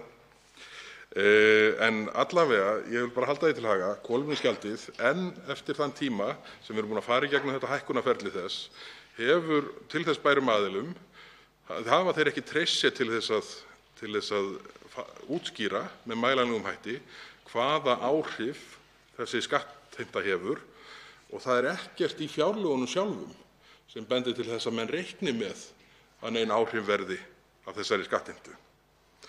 Annar skattur sem að svolítið féll af himnum ofan núna fyrir nokkrum mánuðum svokallaður urðunarskattur og ég vil nú hrósa fjárlaganefnd, það ekki við hæfi, efnahags- og viðskiptanefnd auðvitað. Þið takið þetta til ykkar félagarnir sem sitjið þarna. Ég vil hrósa þeirri nefnd sem við á, bera báðum, fyrir það að falla frá þessum vitleysiskatti. Þetta var auðvitað fullkomlega óundirbúið. Nú fara þeir að afsala sér þökkunum félagarnir hérna á fremsta bekk fyrir ykkur sem sjá ekki. Og þetta var illa undirbúið, þetta var óundirbúið. Og þetta var bara enn ein tilraunin til að hækka skatta. Það er ekki hægt að flagga hverju sem grænum sköttum sem eiga að ná fram grænum markmiðum ef að menn viti ekki til hvers þeir ætla að nota skattana og viti ekki hvað áhrifum þeir ætla að ná fram með því. Auðvitað er hægt að fara í einhverjar yfirborðskenndar útskýringar, en staðreyndin er auðvitað sú að þetta var ekki hugsað til enda, en sem betur fer þá var þetta horfið af þessari braut og ég vildi svo gjarnan að menn tækju sambærilegar ákvarðanir hvað hækkun kolefnisgjaldsins varðar núna og fleiri gjalda sem íslenskir skattgreiðendur eru að fá í búin að finna það. Eru að fá á sig nú áramótin. Nú að þessu sögðum græna skatta þá langar mig að koma örstutt inn á þróun fjárveitinga til samgangna og fjarskiptamála, málefnasvið 11 sem kallað er. Það er þannig að nú er verið að bæta við 3,9 milljörðum en eins og kemur fram í töflu á blaðsíðu 10 í nefndaráliti meirihluta fjárlaganefndar þá er þetta fjárveiting sem er áætluð á fjárlögum 2020 og 2021 en fer síðan út aftur.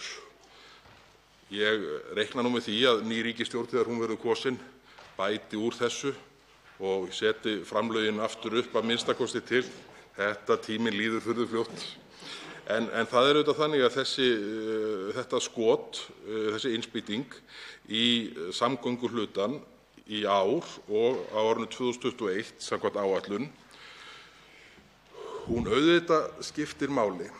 En mér þykir leitt að segja það, hún skiptir ekki öllu máli því að staðreyndin er sú að ef við horfum á það að núna er áætluð 3,9 milljarða sérstök fjárveiting, þá er hún áætluð til vegamála og sannarlega er ekki feitan gölt að flá þegar kemur að fjárveitingu til vegamála í núverandi áætlun. En þarna virðist vera að skauta framhjá þörfinni á stórauknum framkvæmdum í flugvöllum í innanlandskerfinu og í hafnamálum. Og mér segir svo hugur að í starfi umhverfis- og samgöngunefndar þegar samgönguáætlun kemur þar inn vonandi á næstu vikum þá verði nú eitthvað horft til þess að hluti af þessum stabba verði bara af illri nauðsyn að fara til hafnarframkvæmda og framkvæmda við flugvelli. Þannig að innspýtingin í vegagerðina sjálfa, ég held að það sé óraunhæft að horfa til þess að hún verði með þeim hætti sem hér er lagt upp með. En þörfin er margföld miðað við það sem hér er tilgreint. Í þessari töflu sem ég vísaði til á blaðsíðu 10 í nefndarálitinu þá er auðvitað ljóst að þróunin er jákvæð frá árinu 2011-2012. En staðreyndin er sú að þegar er verið að horfa til raunverulegra fjárfestinga frá þessum tímapunkti og þess viðhalds sem að menn hafa treyst sér til þess að sinna, þá hefur vantað mikið upp á allan þennan tíma.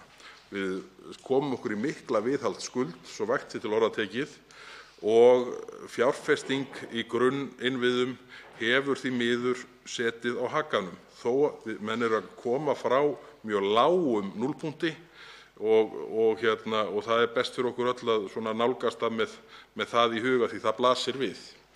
Það auðvitað þannig að á einhverjum tímapunkti, við erum ennþá að horfa á það til dæmis að þéttbýlisstaðir á Vestfjörðum eru tengdir grunnneti með malar, jafnvel moldarvegum, ef hægt að segja svo.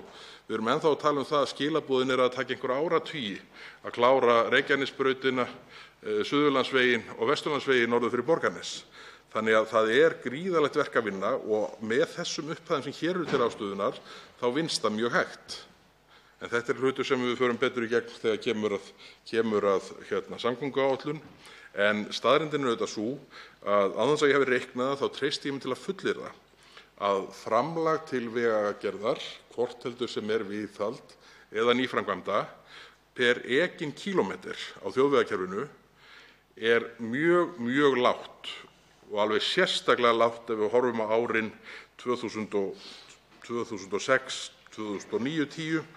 Þá held ég að það sé alveg blasi við að með allri þeirri auknu umferð ferðamanna og bílaleigubíla og þess álags sem sú umferð hefur sett á vegina með auknum flutningum, þá erum við því miður held ég ekki að ná í skottið á okkur hvað viðhaldsþörfina varðar.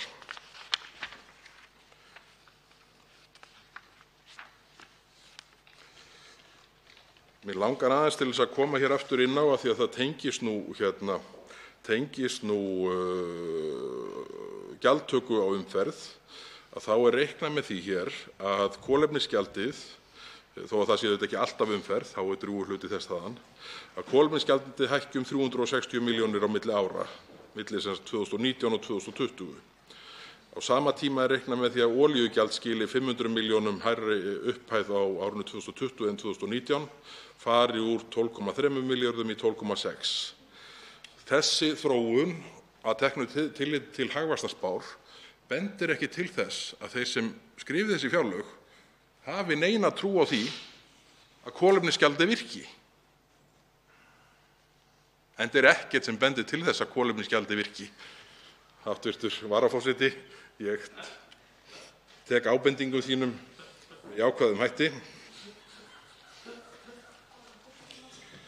Það annað sem mig langar að benda á hér, aðrir umhverfisskattar. Þetta á blaðsíðu 385 í fjárlagafrumvarpinu sjálfu. Ég hef ekki kafað ofan í þessa tölu en hækkunin milli ára 50%, fer úr 4,8 milljörðum í 7,2. Það þó að hlutverkunum væri snúið við, þá væri áhugavert að fá útskýring á þessu frá einhverjum fjárlaganefndarmanna hér í salnum. Og sama á við sértæka þjónustuskatta sem hækka 39%, fara úr 6,6 milljörðum í 9,3. Og allt þetta undir því sönglagi að nú sé verið að lækka skatta, loksins.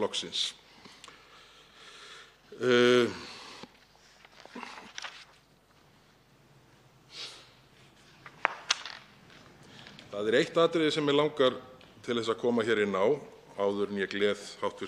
varaforseta Brynjar Níelsson óskaplega með því að fara að stytta ræðu mína, að það í töflu 5 á blaðsíðu 387 í fjárlagafrumvarpinu tilgreindur rekstrargrunnur útgjalda A-hluta ríkissjóðs eftir málefnasviðum. Og þetta bara til að minna á þær upphæðir sem varið til málaflokksins fjölmiðlun. En þar fer, samkvæmt fjárlögum 2019, þegar upphæðin var 4.711 milljónir, sem sagt 4.711 milljónir til fjölmiðlunar, þá áætluð samkvæmt frumvarpinu að útgjöld til fjölmiðlunar fari í 5.315 milljónir. 5.315 milljónir. Og ég verð að segja, á þeim tímum sem víða þarf að sýna aðhald, þá þykir mér þetta býsna vel í lagt. Ég ætla ekki að koma inn eina sérstaka tillögu í þessum efnum núna, en vildi halda þessu til haga. Að endingu vil ég segja að þó að skipið sé nú sennilega siglt í þeim efnum, þá ein breytingartillaga fjárlaganefndar sem ég held að mætti bæta verulega í til lækkunar ríkisútgjalda á næsta ári. Það 3,6 milljarða lækkun til nýframkvæmdar Landspítalans á umferðareyjunni við Hringbraut.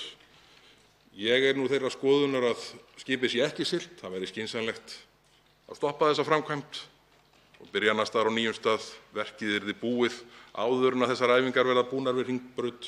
En ég veit jafnframt að ég er í miklum minnihluta hér í þingsalnum hvað þessa afstöðu varðar. En það sem gengið hefur á hingað til ýtir undir þá afstöðu að sporin hræði og það er fátt sem bendir til þess að svona framvinda verksins sé að ganga með þeim hætti sem vissulega ég held að allir voni hér inni, en eins og ég segi, það er fátt sem bendir til þess í augnablikinu. Að þessu sögðu ætla ég að ljúka þessari ræðu minni og þakka fyrir. Svo háttar til að 3 hv. þingmenn hafa óskað eftir að veita andsvar og ræðutími því styttur í 1 mínútu í síðari umferð. Fyrstur til að veita andsvar hv. 5. þingmaður Suðurkjördæmis, Ari Trausti Guðmundsson.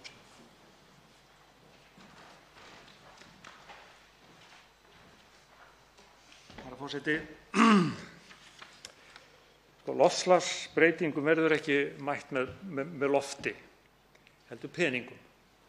Og Miðflokkurinn, hann virðist vera á þeim nótum, að einhvers konar loftkastalanótum, undir yfirskyni það sem hann kallar mælanleika þess sem lagt er í af peningum til ákveðinna verkefna. Kostnaður við loftslagsbreytingar staðreynd að þetta eru háar fjárhæðir. Það þarf pening í aðlögun, það þarf peninga í minni losun og það þarf peninga í aukna bindingu. Þetta eru milljarðir á milljarðar ofan. Og í hvað fara þá tekjur af því kolefnisgjaldi sem við látum innheimta, sem ekki eyrnamerkt. Þetta eru ekki markaðar tekjur. Þetta fer í ívitnanir í bíla, alls konar bíla, upp á minnstakosti 3 milljarða á ári. Þetta fer í raftengingar, að styrkja og styðja raftengingar fyrir bíla allt land, orkuskiptin sem sagt. Og það alveg klárt mál að það krafa auknar ívilnanir frá öllum bílaleigum, almenningsfarartækja eigendum og svo framvegis. Þannig að það þarf að hækka þetta kolefnisgjald. Síðan má nefna styrkingu kolefnisbindingar með skógrækt, landgræðslu, votlend og svo framvegis. Og við getum jafnvel talað styttingar ökuleiða sem eru jákvæðar í loftslagstilliti. Og vissulega það þannig að það ekki hægt að rekja hverja einustu krónu til kolefnisgjaldsins. Þá spyr ég, hvernig á þessi mælanleiki, hvernig mælir maður þetta? Hver formúlan? Ég vil gjarnan fá að heyra það hjá hv. þingmanni Bergþór Ólasyni, hvernig menn mæla þetta, mæla árangurinn af þessu kolefnisgjaldi. Og annað þá sem ég vil þá að vita, það sem ég hef núna talið upp, hvernig hyggst Miðflokkurinn fjármagna þetta sem ég var að telja upp, milljarðana. Og þá svarar andsvari hv. 4. þingmaður Norðvesturkjördæmis, Bergþór Ólason. Herra forseti, fyrst varðandi það hvernig á að mæla árangurinn af kolefnisgjaldi. Ég bara viðurkenni það fúslega að ég hef ekki minnsta grun það frekar en umhverfisráðherra. Ég bara stend algjörlega á gati og það gæti nú helst bjargað umhverfisráðherranum í þessu máli að ég fyll upp í það. En ég bara hef ekki hugmynd hvernig á að mæla þetta og það er það sama og umhverfisráðherra hefur svarað. En staðreyndin er auðvitað sú að það ef að þeir þættir sem hv. þingmaður Ari Trausti Guðmundsson taldi hér upp, sem eru auðvitað bara brotabrot af þeim aðgerðum, viðbrögðum sem svona verið að velta fyrir sér hér heima og erlendis. Ef að allar þær aðgerðir verða keyrðar í gegn með hraði, þá erum við að sigla inn sennilega í einhverjar mestu efnahagslegu ógöngur sem við höfum séð í síðari tíma sögu. Og það þannig, og á þeim nótum höfum við í Miðflokknum talað, að við verðum að nálgast málið út frá vísindunum, einmitt mælanlegum markmiðum. Ef á að grípa til allra þessara aðgerða í loftslagsmálum út frá einhverju svona bara sem ekki mælanlegt, bara við þekkjum auðvitað umræðan um 1,5 gráðu og 2, En auðvitað þarf þetta allt með einum eða öðrum hætti að vera mælanlegt. Og ef það á að grípa til allra þeirra aðgerða sem að mestu, ég ætla nú ekki að leyfa mér þó að sé sagt suma, sem að þeir sem mestar áhyggjurnar hafa, þá held ég að áhrifin á efnahagslíf íslenskrar þjóðar og svona hins vestræna heims verði með þeim hætti að staða heimila, fyrirtækja, samfélaga verði miklu mun verri heldur en ef að menn nálgast málin með hófsemd, með áherslu á hluti sem að skila árangri þar sem þarf að skila árangri en ekki með einhverju sýndarmennsku.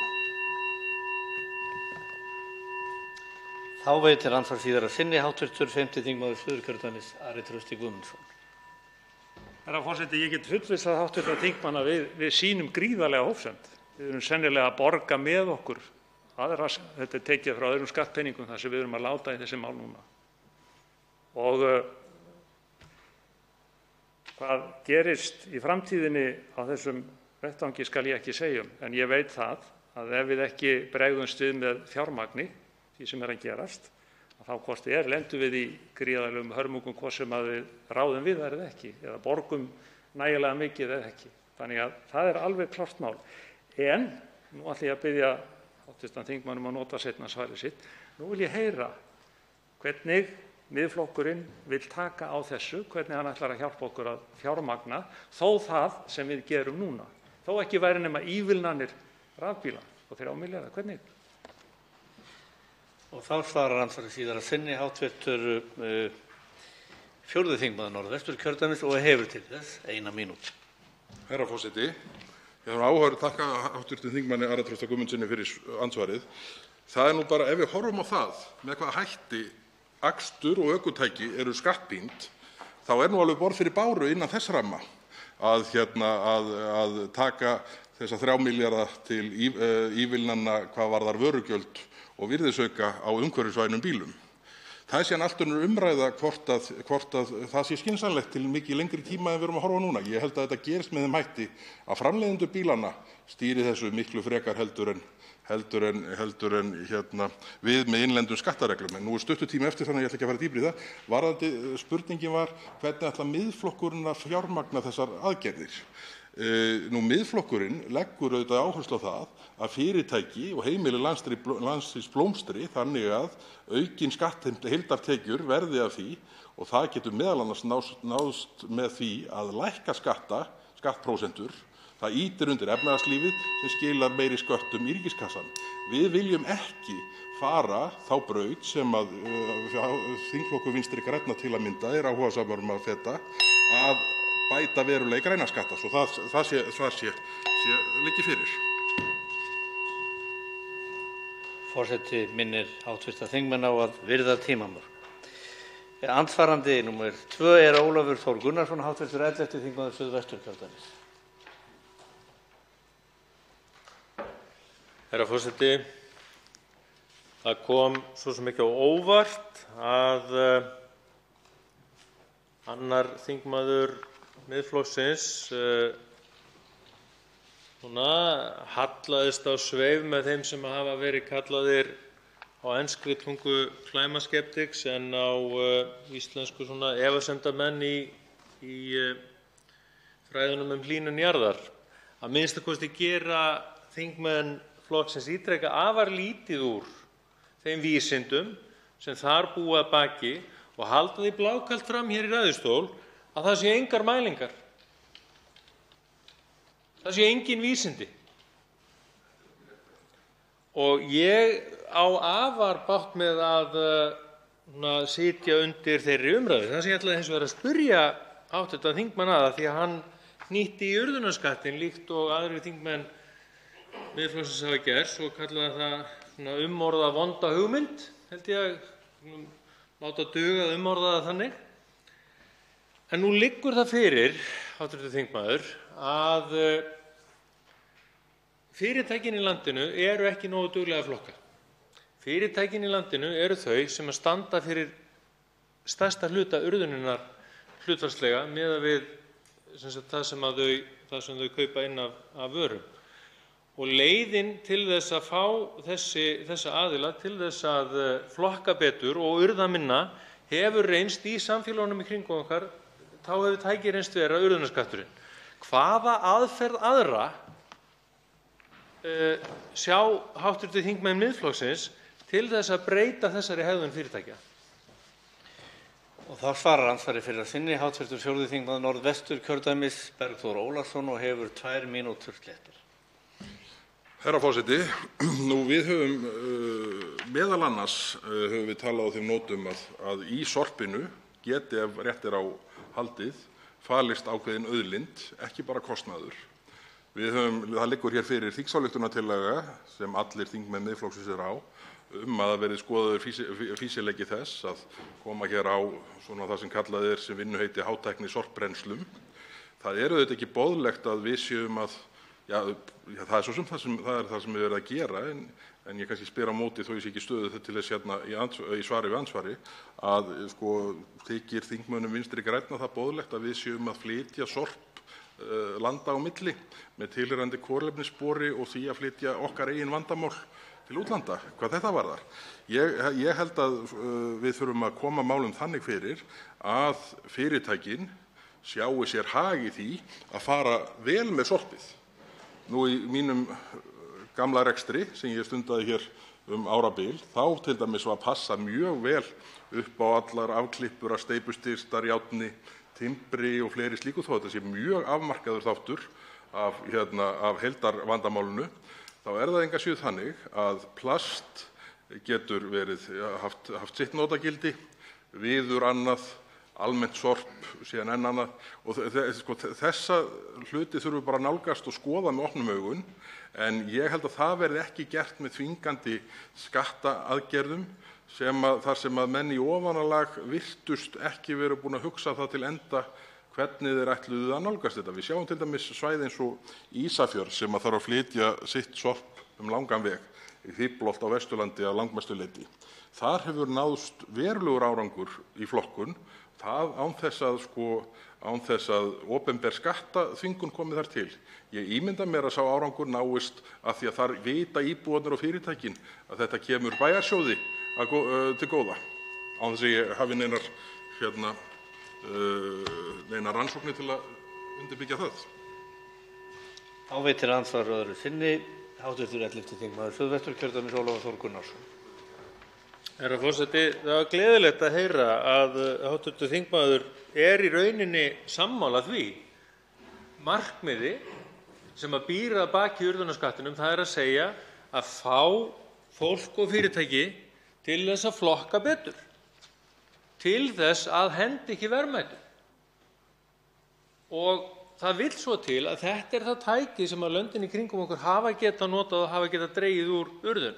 Ég er algjörlega sammála þingmanninum að það er óboðlegt að við séum með umtalsverðum kostnaði að flytja sorp til útlanda, og það kann vel að vera að það sé þörf á því að hafa eina stóra sorpbrennslu einhvers staðar á landinu. En það er ekki lausn á umhverfisvandanum í stóra samhenginu, engan veginn. En það gæti kannski verið ein leiðin til þess að fyrirbyggja það við sem að flytja sorpið úr landi. Hins vegar þeir útreikningar sem hingað til hafa verið gerðir á því hafa því miður ekki sýnt að það sé endilega hagkvæmasta leiðin, kannski mest vegna þess að við erum svo lítið land að við þurfum, það eru svo fáir sem búa hérna, að við þurfum í rauninni meiri mannfjölda og, fáránlegt það nú hljómar, meira rusl til að brenna til þess að það geti borgað sig. Og andsvari svarar síðar að sinni hv. 4. þingmaður Norðvesturkjördæmis Bergþór Ólason. Herra forseti, þetta voru ágætislokaorð í andsvari, við þurfum meira rusl. Það er auðvitað þannig að ég held að dæmið litla sem ég tók frá Ísafirði, sem ég þekki með þeim takmörkunum sem það sem ég sagði gefa til kynna. Ég held að það geti orðið býsna góður leiðarvísir að því að ná árangri í landið umkring. Ég held að það skipti mjög miklu í þessu samhengi, til dæmis bara kostnaðarvitund almennings og fyrirtækja. Að bara almenningur átti sjá, ef að ég sinni flokkunin illa, eða skila mér meira sorpi en forsvaranlegt þá hefur það bara áhrif á bæjarsjóðinn sem á að standa undir því að mennta börnin mín og öll þau verkefni sem sveitarfélögin hafa á sinni könnu. Ég held að það sé leiðin til að gera þetta, ekki þvingun með illa útfærðri skattheimtu. Þá veitir að lokum andsvar hv. 5. þingmaður Reykjavíkurkjördæmis suður, Brynjar Níelsson. Hæstv. forseti. Ég vil nú þakka hv. þingmanni Bergþóri Ólasyni fyrir ágæta ræðu og ég biðst bara velvirðingar á látbragðsleik mínum sem mér finnst hafa eyðilagt ræðuna eða stytt hana verulega. En að því að hv. þingmaður beindi nú aðeins til mín varðandi fjármagnstekjuskattinn, að þá held ég sjálfur að það sé mikil flækja í því fyrir okkur að fara að reyna að reikna út hver hinar raunverulegu fjármagnstekjur eru. Það hefur náttúrlega verið útbreitt hér í umræðunni að menn séu að greiða svo lítinn skatt af fjármagnstekjum, en það auðvitað massinn að greiða skatt af engum tekjum vegna þess að það er greitt öllum verðbótum. Og þetta ákveðinn vandi sem við erum að glíma við. Þannig að sjálfur, og ég bara kannski spyr hv. þingmann það, hvort að það væri þá ekki frekar einfaldara að bara lækka þennan skatt eins og við gerðum áður, í staðinn fyrir að fara þessa flóknu aðgerð að reyna að finna út nákvæmlega hver hinar raunverulegu tekjur. Ég veit að nágrannaþjóðirnar sem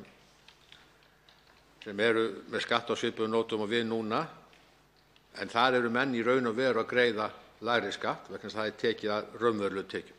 Það kallar á mjög þungt kerfi hér hjá okkur og ég held að, og spyr hvort að kannski þingmaðurinn sé ekki sammála með því að það væri kannski bara einfaldara að lækka þennan skatt. Því að við sjáum að massinn af fjármagnstekjum fyrir alla þennan venjulega Íslending, þó að sé að vísu frítekjumark, að hann að borga fjármagnstekjuskatt af engum tekjum. Og hv. 4. þingmaður Norðvesturkjördæmis Bergþór Ólason svarar nú andsvari fyrir að sinni. Herra forseti, ég þakka hv. þingmanni Brynjari Níelssyni fyrir andsvarið. Ég bara algjörlega sammála hv. þingmanni að auðvitað væri eina vitið að færa skattinn aftur til fyrra horfs. Ég gæti nú reyndar tekið upp á því að koma með breytingartillögu þegar hann leggur til að skattprósentan verði færð í 20%, að setja hana niður í 18 eða 19, en ég myndi alveg sætta mig við að setja hann í 20 aftur, því að ég held að þetta hafi hreinlega bara verið mistök og sennilega var það þannig að þegar menn taka þessa ákvörðun að sætta sig við eða útfæra þetta með þessum hætti, þá hefur auðvitað blasað við mönnum hversu mikið flækjustig fylgdi því að fara í að greina raunávöxtun hverju sinni. Og ég nú þeirrar gerðar að ég vil að hafa kerfið eins einfalt og gegnsætt og nokkur kostur með hóflegri skattheimtu og ég held að það væri til mikilla bóta að þó að ég minni hér á þetta árlega að menn séu bara búnir að framkvæma skattahækkunarlegginn af þessar aðgerð, þá væri það til mikilla bóta, held ég, að láta þann skattahækkunina sem úr 20 í 22% ganga tilbaka í stað þess að vinna raunávöxtunarmarkmiðinu, en annaðhvort þarf að gerast. Og ef ég fæ einhverju ráðið þá mun allavega atkvæði mitt falla með því að lækka skattprósentuna frekar en að auka flækjustigið.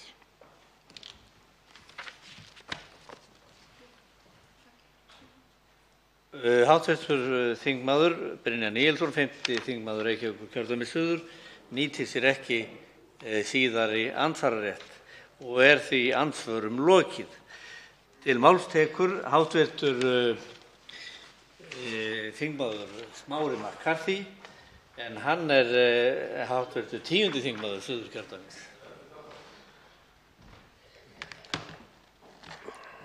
Herra forseti, það er búið að reifa nú þegar ansi margt í þessari ágætu umræðu fjárlög og ég verði eiginlega að viðurkenna að það er ákveðið andvaraleysi gagnvart þessari fjármálaumræðu og maður veltir í fyrir sér hvað veldur. Náttúrulega margir búin að tala marga hluti en það bara eiginlega nokkur atriði. Í fyrsta lagi þá þetta bara ekki hrikalega vont fjárlagafrumvarp. Þetta heldur ekki neitt sérstaklega frábært fjárlagafrumvarp en við erum á miðju kjörtímabili, við skiljum orðið hvernig þessi ríkisstjórn virkar, bæði kosti hennar og ókosti og það kannski lítil ástæða til annars en að benda bara á það sem gæti farið betur og bíða og vona að það skapi svigrúm kannski eftir næsta kosningar til þess að bæta upp á það sem vantar. Og það auðvitað endalaust hægt að tala klassísku fjárlagaumræðumálin, heilbrigðismálin, samgöngunar og fleira og það má auðvitað líka tala tekjustofna. En í þágu þess að vera ekki að endurtaka of margsagða og jafnvel augljósa hluti, þá langar mig bara til þess að taka fyrir örfá umræðuefni og svo að lokum koma aðeins inn á eðli ríkisfjármála. Ég ætla að byrja á nýsköpun. Það var þannig að framlag til rammaáætlunar ESB menntun, rannsóknir og tækniþróun virðist hafa verið ofáætluð á einhverjum tímapunkti, að mér skilst út í Brussel en engu að síður ofáætluð, upp á 787,9 milljónir króna. Og þetta skilst mér að hafa verið fært niður í leiðréttingu á frumvarpinu og nú vona ég að ef einhverjir eru í fjárlaganefnd sem geta leiðrétt eða ef þetta misskilningur hjá mér þá gerir þeir það. En þetta var fært niður í stað þess að færa þetta fjármagn til sem það var búið að gera ráð fyrir þessu fjármagni að það myndi nýtast í nýsköpunarmál og það því að mér finnst frekar leiðinlegt að þetta skuli þá ekki nýtast í nýsköpunarmál. Þarna var tækifæri til þess að gera betur úr því að þarna var reikniskekkja á ferðinni. Og oftast nær þá kvartað undan því að það vanti meira fjármagn í þennan málaflokk. En nú var það eiginlega þannig að þarna voru 787,9 milljónir sem hefði getað nýst í þennan málaflokk en það eins og það hafi vantað einhvers konar hugmyndaauðgi hvernig mætti nýta það. Og þetta ákveðin leiðindi vegna þess að okkur vantar meira nýsköpun í þessu landi. Við erum rosalega duglega að monta okkur af því hvað nýsköpunin sé mikil en engu að síður þá raun samdráttur í nýsköpunarmálum vegna þess að til dæmis tækniþróunarsjóður ekki nógu vel fjármagnaður, vegna þess að Rannís klárar oft megnið af peningunum sínum snemma á árinu og því ekki fært að styðja allt það sem væri þess virði að styðja. Og í ofanálag þá ákveðið svona þrenging í gangi gagnvart þeim fyrirtækjum sem vilja fara út í mikla nýsköpunarvinnu vegna þess að til að mynda stærsti einstaki styrkurinn sem í boði hjá Rannís í dag upp á 70 milljónir krónur sem vissulega stór peningur en í stóra samhenginu þá þetta ekki nóg til þess að koma fyrirtæki frá svona byrjunarreitnum yfir á þann stað þar sem það getur farið að gera stóra hluti og það ákveðinn skortur almennt á fjárfestingarfé í íslensku hagkerfi sem að margir hafa fjallað Þannig að þarna finnst mér eins og það var tækifæri til þess að gera betur núna. Ég held að til svona síðara tíma litið þá ættum við vera að íhuga að til að mynda íslenska ríkið hluthafi í Asíska þróunarbankanum. Asíski þróunarbankinn rosalega gott verkfæri til þess að ýta undir ýmiss konar framþróun í Suðaustri Asíu.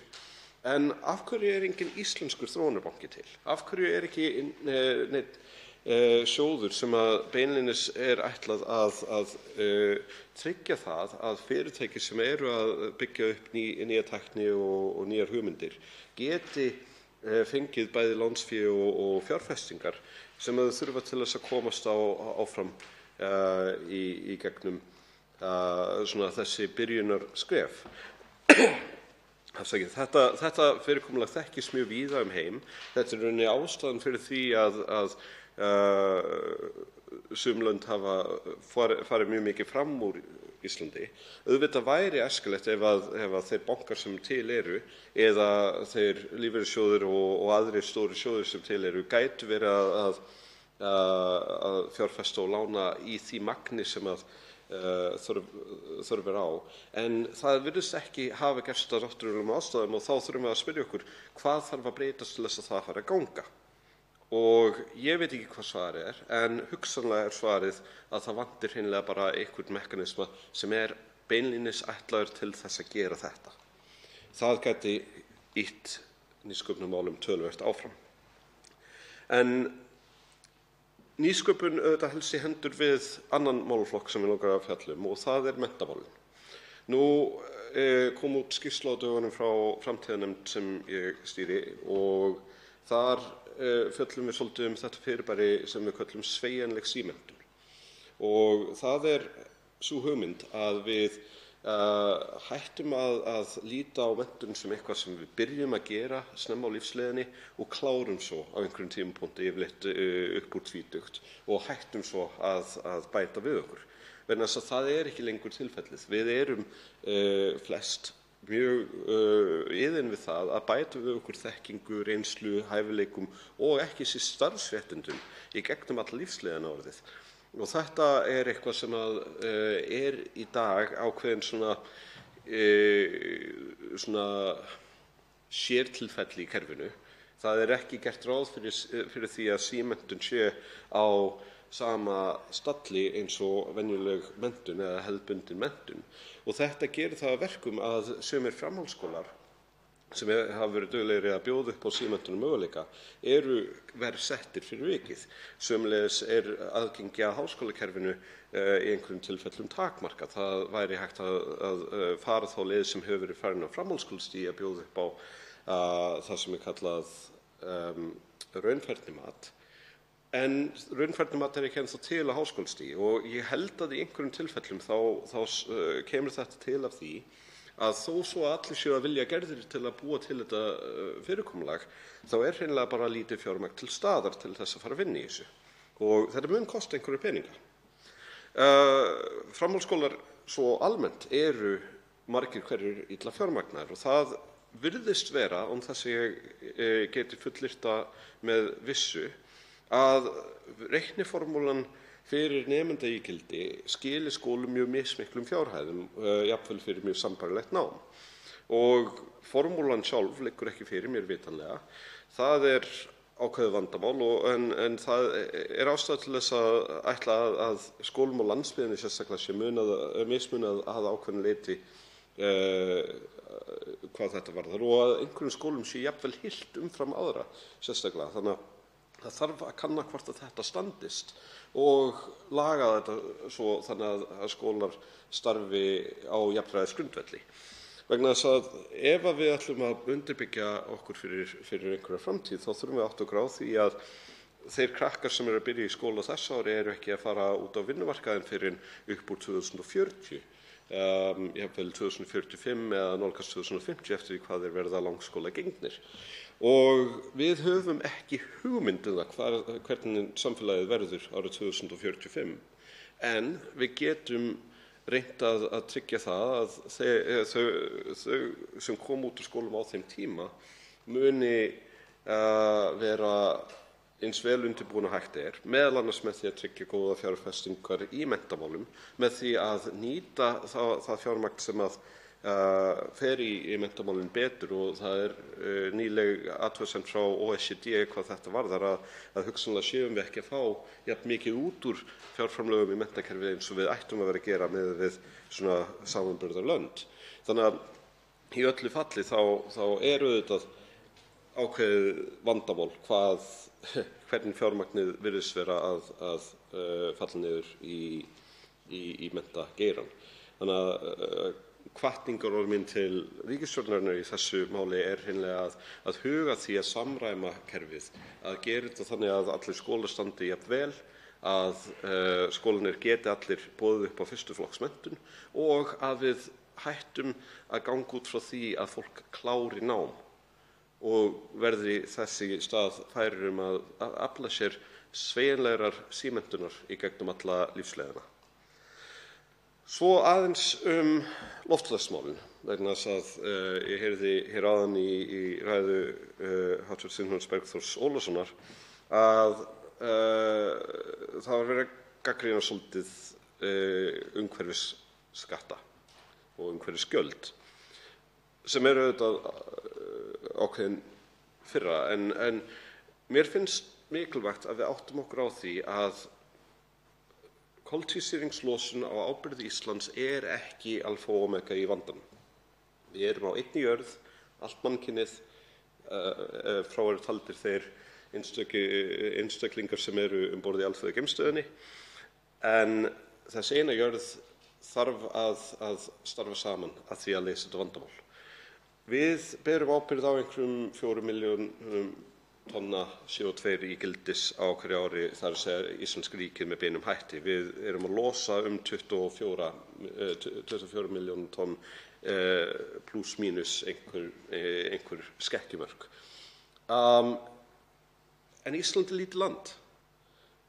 Mannkynið sem heild er að losa rúmlega 1000 milljarða tonna af koltvísýringi á ári. Það þarf að gera ansi margt til þess að ná að minnka þetta. Sumt af þessum 1000 milljörðum tonna er í hringrás sem er hægt að viðhalda með úrbótum á landbúnaðaraðferðum og öðrum aðgerðum. En megnið af þessu er komið hreinlega til vegna þess að við erum að stunda stórfelldan bruna á kolvetniskeðjum sem hafa verið kyrr í jarðvegi heimsins í milljónir ára. Og ég fór að velta því fyrir mér nýlega, hvað kostar það? Ekki bara Íslandi, heldur bara almennt. Hvað kostar það að taka milljarð tonna af koltvísýringi úr andrúmsloftinu?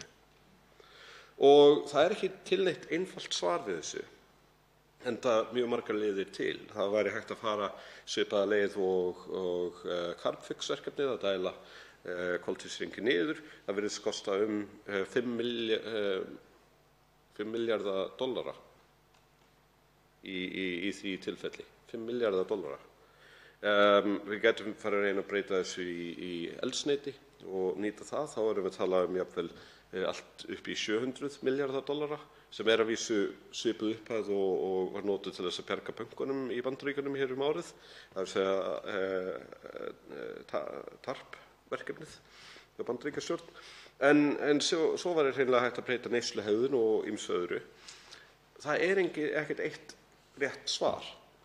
En eitt sem ég sé í þessu er að þegar að Ísland nær að sigrast á okkar ábyrgð í þessu, og ég vona að við náum því, þá er spurningin, hvað ætlum við að gera næst? Hvað gerum við þegar við erum búin að uppfylla Parísarsáttmálann?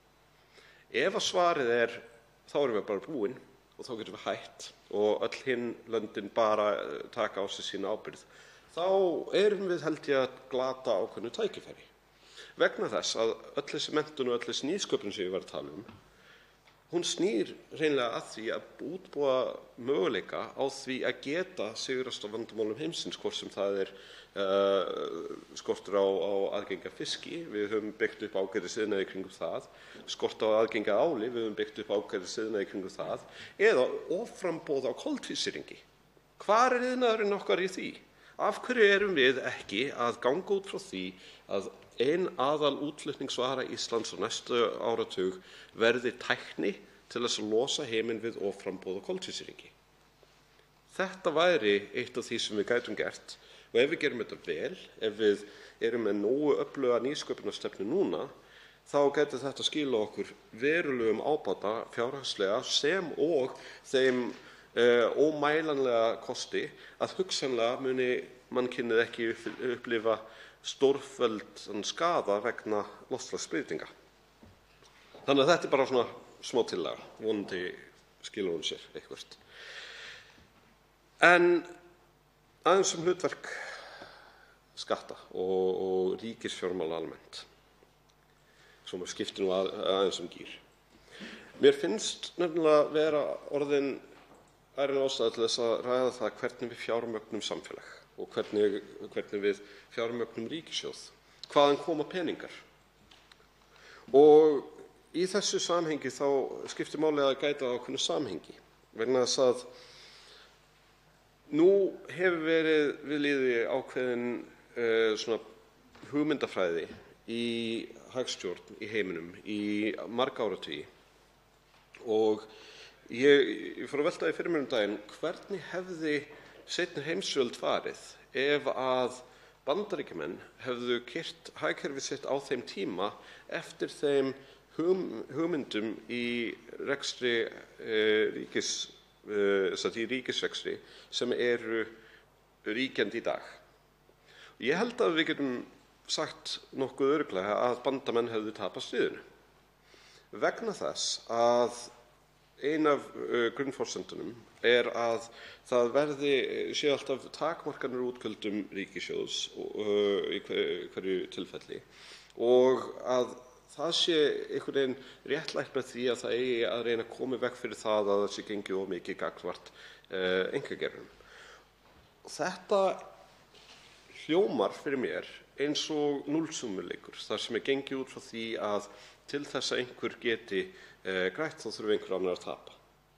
En hagkerfi Íslands og hagkerfi annarra landa eru ekki núllsummuleikir og þaðan af síður þegar við tölum öll alþjóðaviðskiptin sem eiga sér stað þar á milli.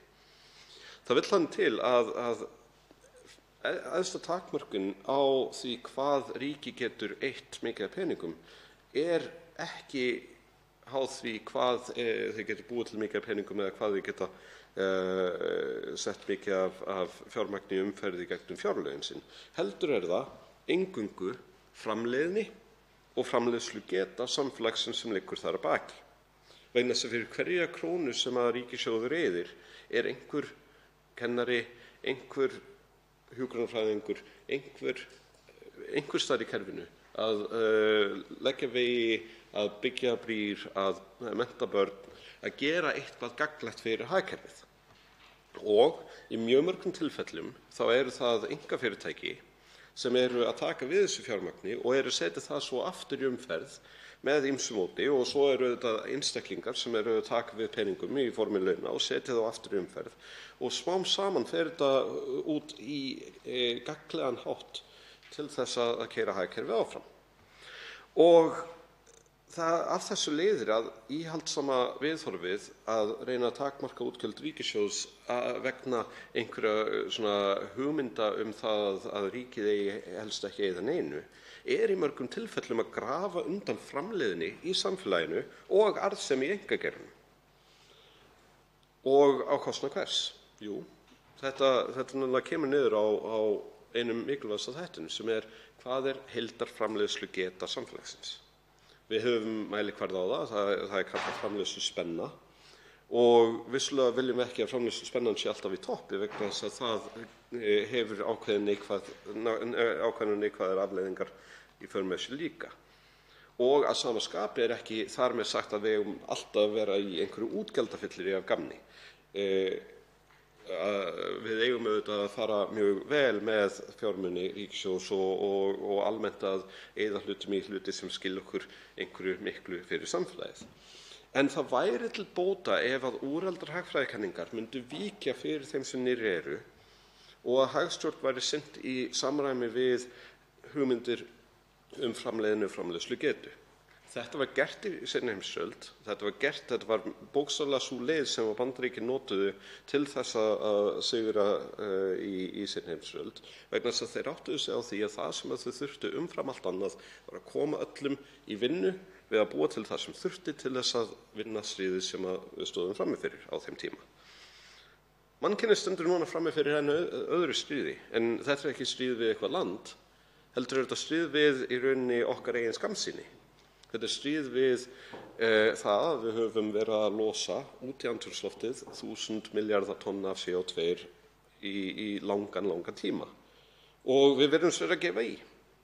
Þannig að ef við myndum fara að beina hagkerfinu í þá átt að leysa þetta vandamál, það búið að margsýna fram á það að það því mikill efnahagslegur ávinningur fyrir okkur og af þeim hagfræðikenningum sem eru nýrri og virðast vera í meira samræmi við það hvernig hlutirnir virka, þá hægt að ganga út frá því að hugsanlega mætti fara að stilla útgjöldum ríkissjóðs með það í huga að ná fram ákveðinni framleiðsluspennu og viðhalda henni sem þýðir ákveðið lítið atvinnuleysi. Þá væri hægt að segja við viljum ekki neitt atvinnuleysi nema það sem kannski kerfislægt atvinnuleysi, það að segja fólk sem á einhverju hluta vegna erfitt með vinnu, og það væri líka hægt að leysa það vandamál.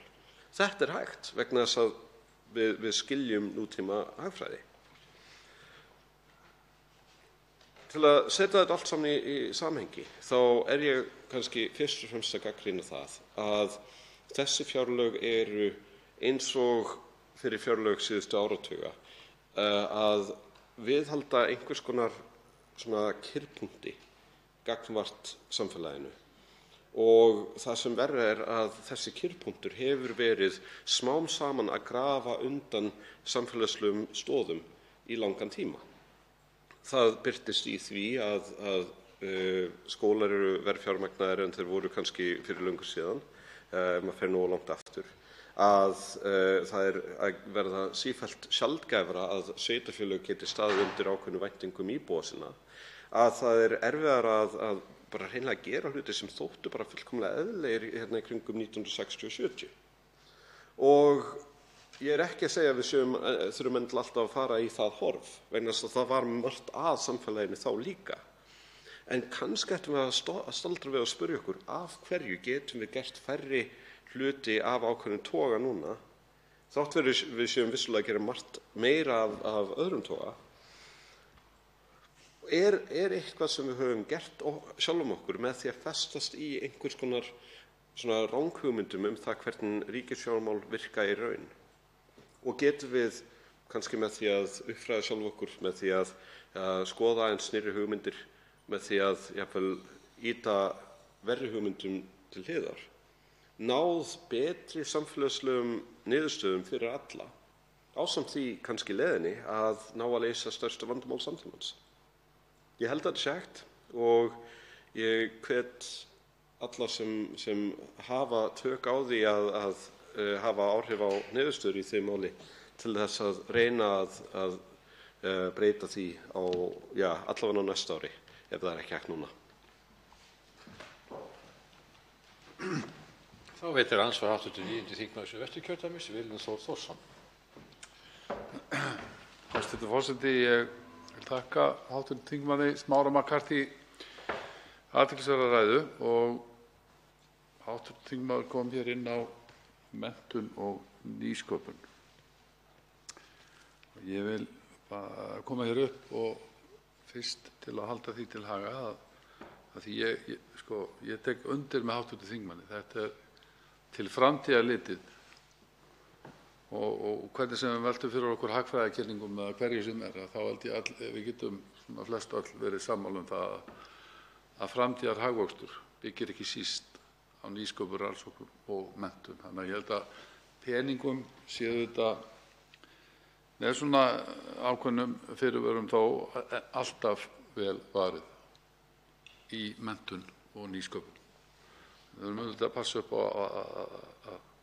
að nýta peningana vel, það sé nú sagt, herra forseti. En ég vildi halda því til haga hér að við höfum á kjörtímabilinu 2017 hér fram á næsta fjárlagaár þá aukið fé í nýsköpun 13,8% að raungildi, sem í samhengi hlutanna er nokkuð hátt hlutfall. Og hvort sem sá samanburður aftur í tíma eða við aðra vægi annarra fjárlagaliða, þar sem ekki eru mjög dýrar fjárfestingar. Við höfum líka aukið í framhaldsskólana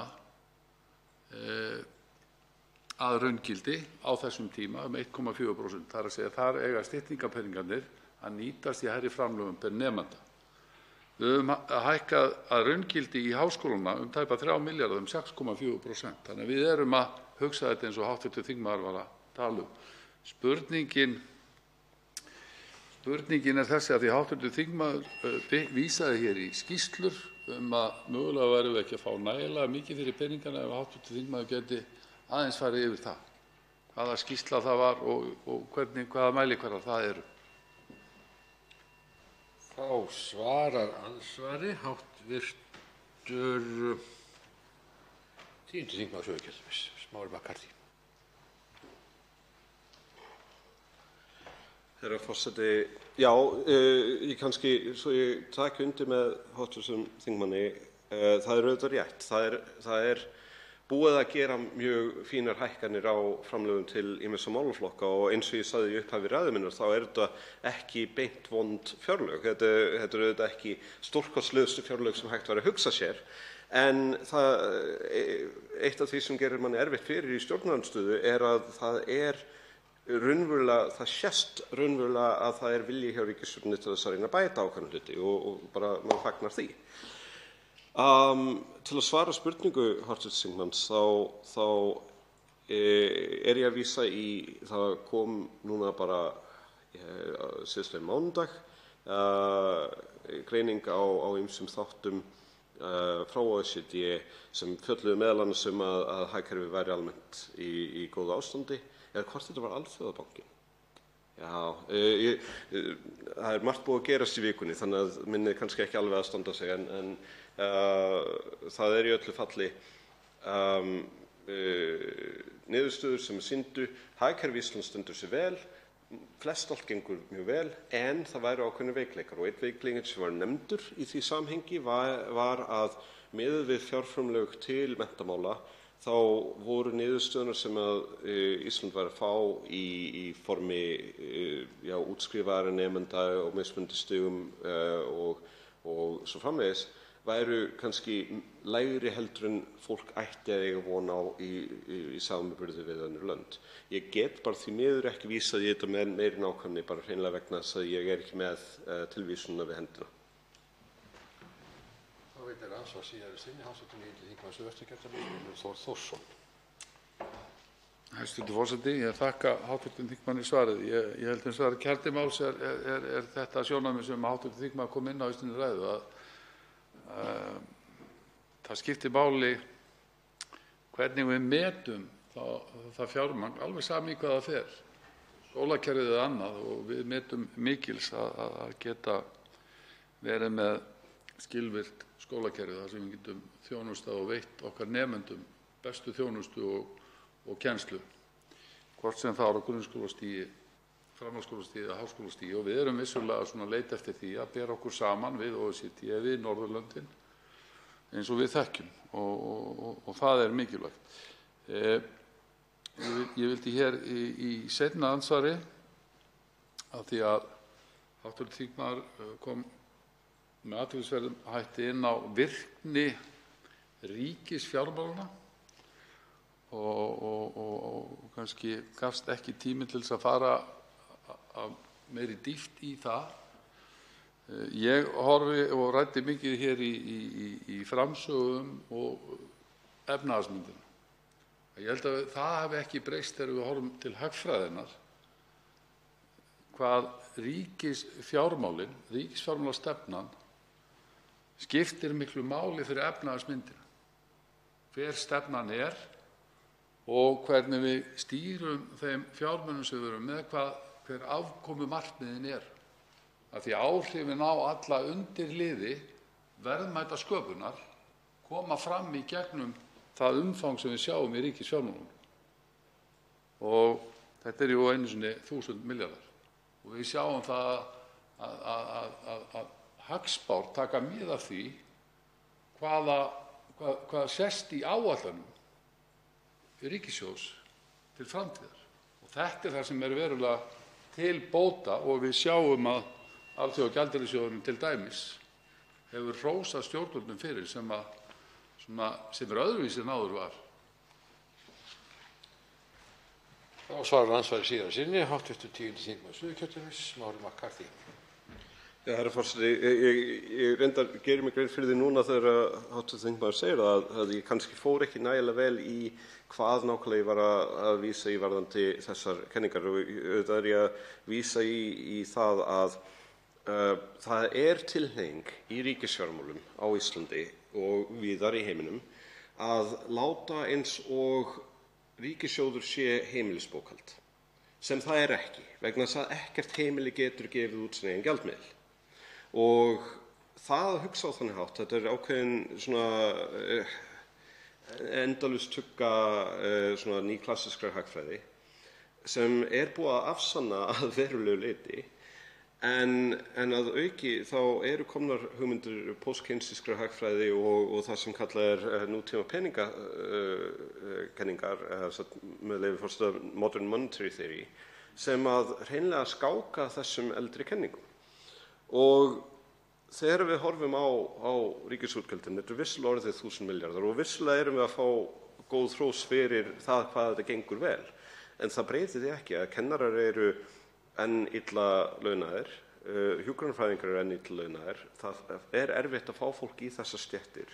Það að auki bara hreinlega svona bara erfitt að reka sumar stofnanir ríkisins. Og það verður alltaf. En kannski ef við værum að vinna eftir einhverjum betri hagfræðikenningum, þá gætum við verið að gera betur. Og það í rauninni það sem ég að benda á, að hugsanlega einhver hugsunarvilla í gangi einhvers staðar vegna þess að einhverjir halda að ríkissjóður sé eins og heimilisbókhald sem það ekki.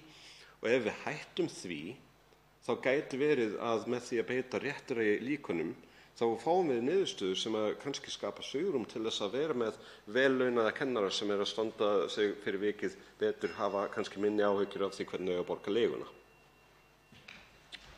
Andsvörum lokið. Til máls tekur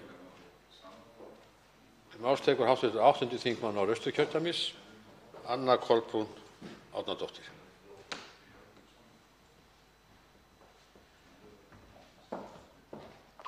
Hæstv. forseti. Við höfum hér fjárlögin til umfjöllunar og það má segja að við séum á lokametrónum í þessari lotu. Þetta eru fjárlög sem í fyrsta sinn í 7 ár eða frá árinu 2013 verða rekin með halla. Og það ýmislegt sem kann að hafa áhrif, en Hagstofa Íslands hefur meðal annars bent á aukna óvissu í efnahagshorfum hér á landi eins og það sagt, og það ljóst að það hefur hægt á efnahagslífinu og þar af leiðir að grípa þar til viðeigandi aðgerða. Í þessu sambandi verður að nefna títt rædda innviði, þar sem leggja þarf töluvert til þeirra, sérstaklega þegar stendur á eins og núna.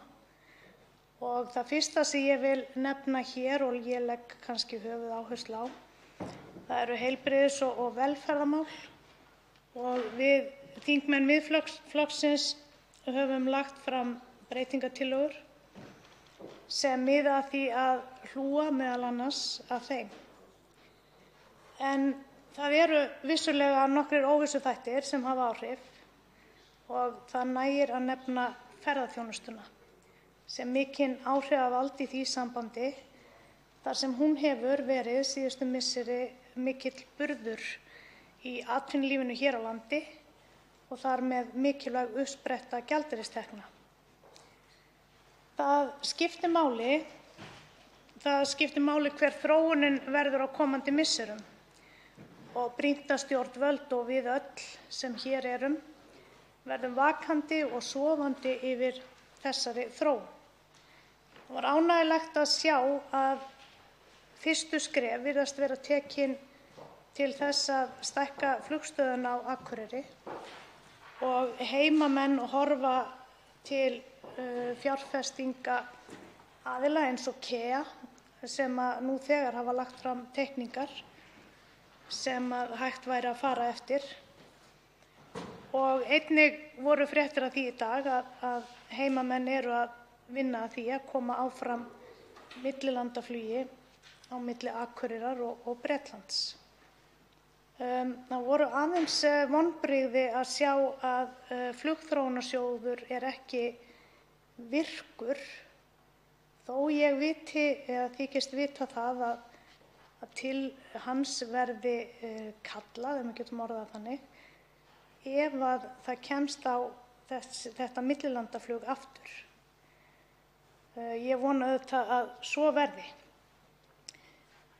Tillögur okkar þingmanna Miðflokksins miða að því að einhenda sér í það að skapa öflugar forsendur fyrir góðu og styrku atvinnulífi og að skattastefna ríkisstjórnarinnar ætti að fela í sér hvata til þess að skapa skilyrði fyrir nýsköpun og gera nýsköpunarfyrirtækjum kleift að ná fótfestu þannig að það verði samfella í þeirri þróun sem virkilega er þörf á í þessum hraða heimi framfara. Það var leitt að heyra það að í dag fengum við gesti á þingflokksfund. Það voru gestir frá samtökum frumkvöðla og kven. Þetta eru frumkvöðlar og hugvitsmenn sem telja hátt í 400 manns. Og það var leitt að heyra að þeir hafi ekki fengið stuðning við sína starfsemi en þeir sendu erindi til fjárlaganefndar þar sem þeir óskuðu eftir 2,5 milljón til þess að standa undir einhvers konar starfsemi en eins og staðan er í dag þá er allt unnið í sjálfboðaliða vinnu. Ég vonast auðvitað til þess að fjárlaganefnd taki þetta til endurskoðunar og hvet fjárlaganefnd til að finna fram erindi frá þessum aðilum og endurskoði þeirra beiðni. Þegar við erum að tala um nýsköpun þá er svo mikilvægt að keðjan verði samfellt og ég vil nefna skólana alla, öll skólastigin, allt frá leikskóla upp að háskóla og það er engin skólastig þar í milli sem eru minna mikilvæg. Þáttur verkmenntaskólanna er mjög mikilvægur í þessu sambandi og verðum að sjá til þess að við aukum við verkmennti í landinu. Við þingmenn Miðflokksins leggjum fram breytingartillögur við fjárlagafrumvarpið og þær eru að fullu fjármagnaðar og auka þar með ekki á halla ríkissjóðs. Í því sambandi er vert að minna á að það skal ætíð ríkja skilvirkni við meðferð opinberra fjármuna sem eru ekki annað en almannafé. En ár eftir ár vex umgjörð stjórnkerfisins á Íslandi og kostnaðurinn sem því fylgir. Og sá kostnaður er greiddur af skattgreiðendum og þess vegna þarf að draga úr íþyngjandi regluverki og passa það að báknið vaxi ekki enn frekar. Þegar er að ræða vinnumarkaðinn þá er mikilvægt að hafa í huga að margir hafa misst vinnuna undanfarin misseri og eins og fram kom í minnihlutaáliti Birgis Þórarinssonar, þingmanns okkar í fjárlaganefnd, eru nú 7.000 manns án atvinnu og þeim hefur fjölgað 2.700 á ári. Við þær aðstæður er mikilvægt að stjórnvöld leggi sitt af mörkum, til dæmis með því að lækka tryggingagjaldið. Við erum hér á landi með næsthæstu skatta á fyrirtæki, næsthæstu skatta á Norðurlöndum eftir Noregi. Og ljóst að hátt tryggingagjald kemur hvað verst niður á fyrirtækjum þar sem laun og launatengd gjöld eru stór hluti kostnaðar þeirra.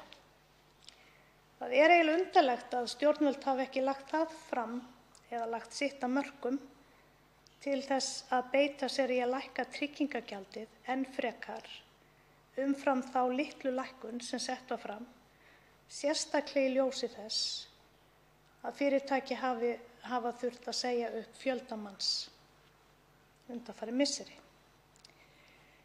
Ég vil einnig hér ræða aðstæður hjúkrunarheimila í landinu, þar sem þau eru ein af mikilvægustu heimilum landsins. Það bólar ekkert á þeim fyrirheitum að styrkja rekstrargrunn þeirra og til að segja það hreint út, þá má halda því fram að nú stundir sé rekstur þeirra í algjöru upplausn.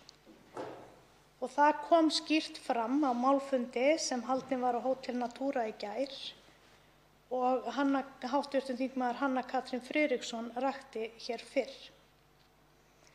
Það hefur verið dregið stöðugt úr rekstrarframlagi til hjúkrunarheimila og ég geri mér fulla grein fyrir því að á sama tíma viljum við gjarna auka í þjónustu sem veitt er inn á heimilum fólks þannig að það geti frekar búið heima.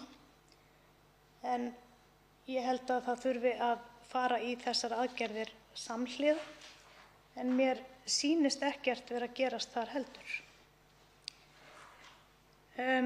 Við stöndum frammi fyrir því að það virðist ekki vera neitt samtal á milli hjúkrunarheimilanna og Sjúkratrygginga Íslands en rammasamningurinn þar í milli rann út í árslok 2018 þegar Sjúkratryggingar breyttu einhliða aðferðafræði sinni við útgreiðslu fjármagns. Það er mjög ámælisverð ákvörðun og eiginlega furðuleg. Ákvörðun sem var tekin án viðræðna við hjúkrunarheimilin, samtök fyrirtækja í velferðarþjónustu, já eða við sveitarfélögin sem sumhver reka þessi heimili. Í fjármálaáætlun ríkisstjórnarinnar 2020 til 2024 kemur fram að stærsta verkefni ríkissjóðs í tengslum við málefnasvið hjúkrunar- og endurhæfingarþjónustu sé átak sem felst í því að fjölga hjúkrunarrýmum, bæði með endurgerð eldri rýma og byggingu nýrra. Það er að byggja ný hjúkrunarheimili. Og það er ljóst að þau rými sem nú eru á teikniborðinu munu ekki standa undir því sem þarf. Það þarf því að fara djúpt ofan í saumana á fjárhagsgrunni hjúkrunarheimilanna og jafnvel þarf að kafa enn betur í skýrslu Ríkisendurskoðunar sem hafa verið gefnar út á málefnasviðinu. Það er nauðsynlegt að styrkja rekstrarfé sem hefur orðið hjá spítölum, heilbrigðisstofnunum og heilsugæslu, en það er erfitt að horfa upp á að á sama tíma hefur verið skorið niður hjá hjúkrunarheimilum. Og það er nokkuð sláandi staðreynd þegar okkur ber að huga eins vel og við getum að þeim sem eldri eru. Í minnihlutaáliti Birgis Þórarinssonar segir með leyfi forseta: Samtök fyrirtækja í velferðarþjónustu hafa ítrekað bent á að nauðsynlegt sé að styrkja rekstur hjúkrunar, dvalar, dagdvalar og endurhæfingarrýma. Rekstur hjúkrunarheimila á landsbyggðinni er afar þungur. Það kemur meðal annars til að því að ómögulegt er að ná fram þeirri stærðarhagkvæmni sem næst með þeim fjölda rúma sem alla jafna þekkist á höfuðborgarsvæðinu. Að þessu sögðu þarf að hafa það í huga að við viljum gjarna að fólk geti verið í þjónustu á hjúkrunarheimilum í sinni heimabyggð. Varla ætlum við að flytja alla á suðvesturhornið. Það er mikilvægt að bæta kjör eldri borgara og þeirra sem reiða sig á lífeyrisgreiðslur. Það er hreinlega óboðlegt að fara fram með skerðingar á bótum almannatrygginga. Það er hreinlega óþolandi að lífeyrisþegar geti ekki unnið án skerðinga, því það verður að vera þannig að allir geti bætt hag sinn. Þar að auki gefur það lífinu meiri fyllingu, þar sem að félagslegir þættir gegna lykilhlutverki. Þeir sem falla út af vinnumarkaði upplifa sig margir hverjir ekki þátttakendur í samfélaginu. Það vilja allir tilheyra samfélagi og það vilja allir leggja mörkum til samfélagsins. Geti þeir það, og ég held að það sé mjög mikilvægt atriði að hafa í huga. Eldri borgarar og þeir sem reiða sig á lífeyrisgreiðslu bíða enn eftir réttlætinu, eins og við höfum oft heyrt. Skerðingar eru enn við lýði og hafa neikvæð áhrif, milt sagt, á andlega og líkamlega heilsu fólks. Við í Miðflokknum viljum leggja áherslu á að breyta kerfinu sem gerir ekkert annað en að letja fólk til samfélagslegrar þátttöku. Þeir sem eldri eru hafa skilað ævistarfi sínu og þeir eiga það skilið að búa við góð kjör og öryggi. Við segjum að lífeyrisþegum verði gert kleift að bæta hag sinn með aukinni vinnu án þess að þurfa að þola skerðingar á skerðingar ofan. Og það mun ekki hafa neikvæð áhrif á ríkissjóð. Flestir gera sér grein fyrir því að Landspítali er mikilvægur. Landspítali er einnig stærsta heilbrigðisstofnun landsins. Á spítalanum starfar fagfólk sem vinnur baki brotnu og oft við erfiðar aðstæður. Það er margslunginn vandi sem mætir okkur á Landspítala og nefnt hefur verið að þar liggi fólk sem með réttu ætti að fá að dveljast á hjúkrunarheimilum. Einnig má nefna að oft er fjallað mönnunarvanda spítalans og það er því gleðiefni að Háskóli Íslands ætli sér að nýta öll hjúkrunarnemaplásin sín sem þeir hafa ekki áður gert. En það hefði líka verið skref í rétta átt að auka fjármagn til Háskólans á Akureyri þannig að skólinn gæti tekið við fleiri hjúkrunarfræðinemum, en mjög margir sóttu nám í hjúkrunarfræði en fengu ekki pláss. Auk þess hefði mátt leggja til að styrkja sérstaklega þá skóla sem bjóða upp á sjúkraliðanám. Við vitum að það er skortur á þessum fagstéttum og við vitum að það þarf að grípa til óvenjulegra aðgerða. Hafa ber í huga að Landspítalinn er bæði bráðasjúkrahús og héraðssjúkrahús og ég velti því fyrir mér hvort það samrýmist að reka þessar einingar saman. Spítalinn er orðinn of stór, yfirbyggingin er orðin of mikil og svo framvegis. Eitt er ljóst að álag á heilbrigðiskerfi mun aukast jafnt og þétt næstu ár og jafnvel áratugi og að mínu viti þarf að hleypa fleirum á borðinu. Ég nefni sjálfstætt starfandi lækna, sjúkraþjálfara, sálfræðinga og aðra með sérþekkingu í heilbrigðismálum. Margir þessara aðila eru án samninga og upplausn ríkir. Biðlistar eru að lengjast og sérstaklega biðlistar eftir hjúkrunarrýmum og landlæknir hefur lýst yfir áhyggjum á stöðunni. Og það er þess vegna sem við í Miðflokknum höfum lagt áherslu á að mæta þessum vanda og við leggjum til breytingartillögu að auka framlag til hjúkrunarheimila til þess að gera það kleift að losa þann tappa sem virðist vera á Landspítala. Það þýðir ekki að setja meira fjármagn inn í spítalann, það þarf einhvern veginn öðruvísi aðgerðir og þess vegna leggjum við þetta fram. Það er stefna heilbrigðisráðuneytisins að efla heilsugæslu sem fyrsta viðkomustað sem á þjónustu þurfa að halda og í minnihlutaáliti Birgis Þórarinssonar, okkar þingmanns í Miðflokknum, segir með leyfi forseta: Forstjórar heilbrigðisstofnana á landsbyggðinni komu á fund fjárlaganefndar. Í máli þeirra kom fram að enn er þörf á að styrkja rekstur stofnana að lágmarki 800 til 900 milljónir á ári eins og rætt var á fundum í fjárlaganefnd árið 2017 og til þess að þær geti sinnt þeirri þjónustu sem til er ætlast. Og þess vegna leggjum við fram breytingartillögu við frumvarpið þess efnis að 250 milljónir verði settar til heilbrigðisstofnana á landsbyggðinni til þess að mæta brýnasta vandanum. Ég er á því að hugsa þarf módelið upp á nýtt. Ég er á því að dreifa eigi álaginu. Og að þessu sögðu þá verður mér hugsað til vanda sem að sjúkraflutningar fólk stendur frammi fyrir en sá vandi er ærinn.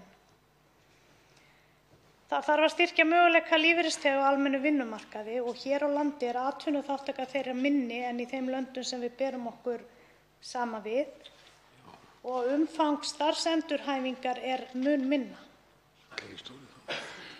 Mörg lönd hafa farið þá leið að endurskoða kerfin sín með það að markmiði að gera lífeyrisþegum það kleift að sinna vinnu.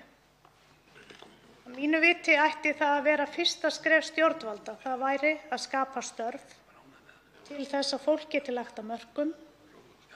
Við sjáum að fjöldi lífeyrisþega mun aukast og þess vegna þurfum við að grípa til aðgerða. Það er samt þannig að flækja kerfisins er fullmikil. Brugðið hefur verið á það ráð að setja fram svokallað starfsgetumat sem þýðir það að fyrst þarf að meta fólk, sjá hvort það geti nú sinnt þessum störfum, en ég tel að það sé byrjað á röngum enda. Ég sé leiðina þannig að byrja verður á því að setja fram störf. Það er jafnvel hægt að fara í það að auglýsa eftir þáttakendum, fara í nokkurs konar reynsluverkefni og sjá skref fyrir skref hvernig gengur, vegna þess að við þurfum að vanda okkur. Við viljum helst ná að grípa alla sem við þurfum að grípa. Og þetta þarf að sjálfsögðu að vinna í samvinnu hins opinbera og svo þeirra sem eru á almennum markaði. Okkar tillaga er því að efla Vinnumálastofnun sem hefur starfsstöðvar allt land og býr yfir sérþekkingu sem þarf. Tækifæri til atvinnuþátttöku þurfa að vera raunveruleg og leiðin þarf að vera árangursrík og mikilvæg fyrir þá sem vilja og hafa getu til þess að vera á vinnumarkaði. Að þessu sögðu vil ég leggja áherslu á að huga verður sérstaklega að þeim sem glíma við geðræna sjúkdóma. Að lokum vil ég aðeins minnast á að ég er nokkuð sátt með að sjá að Grófin geðverndarmiðstöð fær fjármagn til þess að standa undir sinni starfsemi. Enda hefur Grófin geðverndarmiðstöð fest sig í sessi og hefur aðsókn haldið stöðugt. Það bil 60 manns nýta sér starfsemina í hverjum mánuði og það eru að meðaltali 18 manns sem mæta í miðstöðina á dag. Og það má segja að Grófin sé svar Norðurlands við sambærilega starfsemi eins og fram fer hjá Hugarafli, Klúbbnum Geysi, Hlutverkasetri, Bataskóla Íslands og auk Pieta-samtakanna og bergið Headspace. Þannig að það var mjög ánægjulegt að sjá að þetta var komið á blað. Til máls tekur hv. 10. þingmaður Reykjavíkurkjördæmis suður, Þorsteinn Sæmundsson. Hæstv. forseti. Ég vil fyrst af öllu lýsa ánægju minni yfir þessari umræðu vegna þess að hún er efnisrík, hefur verið og margt hefur hún verið málefnaleg og ég ber þetta nú saman við tvær síðustu fjárlagaumræður sem hafa verið afskaplega yfirborðskenndar og það hefur varla verið hægt að henda reiður á nokkrum hlut og þess vegna er það sérstakt ánægjuefni að hafa hér 40 mínútur til umráða til þess að fara í svona fyrsta umgangi, til þess að fara vel yfir þessi fjárlög og þær áherslur sem þar koma fram. Að því sögðu þá hefði ég gjarnan viljað taka fram að aðkoma Alþingis að fjárlagagerð er náttúrulega í mýflugumynd. Og það skiptir í sjálfu sér engu máli hvort maður er í stjórn eða stjórnarandstöðu, hvort maður er í ríkisstjórn, að það er einhver önnur öfl, það er búið að afhenda fjárlagagerðina og peningavaldið, það er búið að afhenda það embættismannakerfinu sem að gerir þessi fjárlög klár og það er sem búið að afhenda þetta vald þangað. Og í sjálfu sem má segja, og ég viðurkenni vel að hafa tekið þátt í því, að eitt stærsta valdaframsal frá stjórnmálum til embættiskerfisins var og er lög opinber fjármál. Við í sjálfu sér, þó við brennum í andanum fyrir einhverjum málefnum, einhverjum áríðandi og knýjandi verkefnum, þá var ekki nokkur möguleiki á því að þau komist í gegn, ekki nokkur einasti. En engar síður þá náttúrulega basla menn í því að setja saman tillögur til þess að reyna að bæta þetta flata frumvarp. Þetta frumvarp er afskaplega flatt, herra forseti. Og það er svona mjög í anda þess hvernig ríkisstjórnin er samsett. Að tveir valdapólarnir í stjórninni, að þeir eru náttúrulega hægt og ljótt að breytast hvor í annan. Það er að segja, Sjálfstæðisflokkurinn er að breytast í þennan skattglaða flokk sem Vinstri grænir voru og hafa alltaf verið, byggir undir þetta marxíska heilbrigðiskerfi sem að fær kalt vatnið þar renna niður bakið á manni. Þessu kyngir Sjálfstæðisflokkurinn. Vinstri græn aftur á móti, þau bara þakka fyrir sig með því að taka þátt í hermangi af áður óþrifði stær núna í 10 ár og byggja hér upp hernaðarmátt, ekki það að ég sé að lasta það. Varnarverkefni eru vel gerð, og síðan er náttúrulega þriðji flokkur inn, hann náttúrulega bara töltir með og hefur sig hægan, eins og hann hefur gert náttúrulega síðan að þessi ríkisstjórn var til að stofnuð og er hann nú í sögunni. En ég heyri kvak, en ég heyri ekki hvað það er. En það sem ég ætlaði nú að segja er það forgangsröðunin í þessu fjárlagafrumvarpi sem ég segi aftur er mjög flatt og náttúrulega ber það með sér að embættismenn hafa haft töglahaldir þegar það var samið. Það svona sýnir manni samt eins og ég segi þessa afbökuðu forgangsröðun. Að því ég var að segja hvað Sjálfstæðisflokkurinn er skattaglaður, þá grípa Vinstri græn til þess ráðs að seinka því enn einu sinni að þeir sem minnst hafa milli handanna fái notið einhvers réttlætis. Og það er talað hér til dæmis að því að ég fer nú yfir þetta á handahófi, herra forseti, ég vona að mér fyrirgefist það, þó ég hafi nógan tíma ennþá, að þá er til dæmis eitt af því sem var gripið til núna var það að draga 3 milljarða frá nýbyggingu Landspítalans. Þetta er kallað hliðrun. Þetta heitir kallað hliðrun. Þetta er náttúrulega seinkun, en þetta heitir kallað hliðrun. Það er svona eitthvað svona, þetta er svona nýyrði og ég heyri enn kvak en er ekki hvað það er. En menn eru svona að klæða niðurskurðinn inn í karamellubúðum. Þetta er svona karamellubréf og svona svo þetta lítur betur út. En það er náttúrulega einfalt að láta ekki blekkjast af því. Á sama tíma, og þetta gerist, og á sama tíma og það að Landspítalinn fær til þess ekki nógu mikið af peningum fyrir sinn rekstur, þá er verið að hlaða verkefnum inn á spítalann á hverjum einasta degi. Verkefnum sem voru í ágætis höndum áður. Nýjasta dæmið er verkefni sem voru rifin frá Krabbameinsfélaginu og sett inn á yfirhlaðinn Landspítala til að lengja biðlista enn. En talandi um Landspítalann, þá getum við líka minnst á það að það er ekki sama hvernig við förum með peninga. En ríkisstjórnin og Vinstri grænum er alveg sama hvernig við förum með peninga. Þess vegna erum við að senda fólk í liðskiptaaðgerðir til útlanda. Og þetta tekur Sjálfstæðisflokkurinn undir. Kyngir þessu feginsendi að það sé verið að borga í beinhörðu gjaldeyri. Það verið að borga tvöfalt meira fyrir liðskiptaaðgerðir heldur við þurfum að gera. Af því það er ekki hægt út af pólitísku rétttrúnaði að gera samning við fyrirtæki upp í ármúla sem geti gert þetta og gerir nota bene 150 aðgerðir á ári fyrir þá sem eru búin að gefast upp á að biðinni.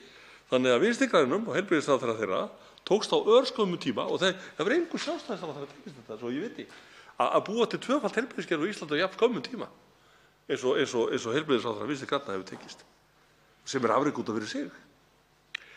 En síðan eru menn og Sjálfstæðisflokkurinn enn, svo ég minnist nú á hann, blessaða, hann er komin í sama gír og Vinstri græn. Þegar hann sér hópa fólki, þá sér hann skattstopp. Við hinn sjáum bara hópa fólki. En Sjálfstæðisflokkurinn er núna komin í lið með Vinstri grænum að þegar hann sér hópa fólki, þá sér hann skattstopp. Og það er farið að pæla hvernig getum við plokkað af þessum skattstofni eitthvað aðeins meira. Og nú búið að finna upp urðunarskatt, hugsið ykkur. Urðunarskatt. Og þetta á að vera hvetjandi, herra forseti. Ég ræddi við mann nokkurn á hann sem starfar í stóru fyrirtæki sem er búin að ná marktækum árangri í því að minnka úrgang og sorp sem að fer frá því fyrirtæki. Með því að byrja að flokka þá náðu þeir 60% árangri á fyrsta ári. 60% árangri á fyrsta ári. Af hverju? Af því þeir höfðu áhuga. Þeir eru núna komnir í það eru 140 tonn af úrgangi sem leggjast til hjá þessu fyrirtæki. Þeir eru núna komnir í það að það eru 24% sem fara óflokkuð frá fyrirtækinu. Og vegna þess hvernig þeir flokka, þá er hluti af úrganginum, hluti af sorpinu, geta þeir selt. Þannig að þeir eru líka að spara. Og ég spurði þennan ágæta mann, hvernig líst þér á að fá núna urðunarskatt? Er það ekki hvetjandi? Nei, sagði hann. Það er bara ekki hvetjandi. Það er letjandi. Og þetta verður rándýrt fyrir heimili landsins. Af hverju er ekki meira flokkað á höfuðborgarsvæðinu? Það er vegna þess að borgaryfirvöld hafa ekki staðið sig í því að gera fólki kleift að gera það, að flokka. Af hverju hugsa menn ekki áður þeir henda einhverjum svona skatti inn sem þeir vita ekki hvað þeir ætla að gera við? Nei, þetta er náttúrulega að henda þessu bara í hítina. Þetta er engin fjármálastjórn. En það er búið að nást marktækur árangur, til dæmis í Stykkishólmi, í flokkun sorps. Af hverju gefa menn sér ekki aðeins tíma og fara ofan í þetta? Af hverju gefa menn ekki borgaryfirvöldum, það vísu þurfa þau náttúrulega langan tíma til að snúa sig við, en allt í lagi.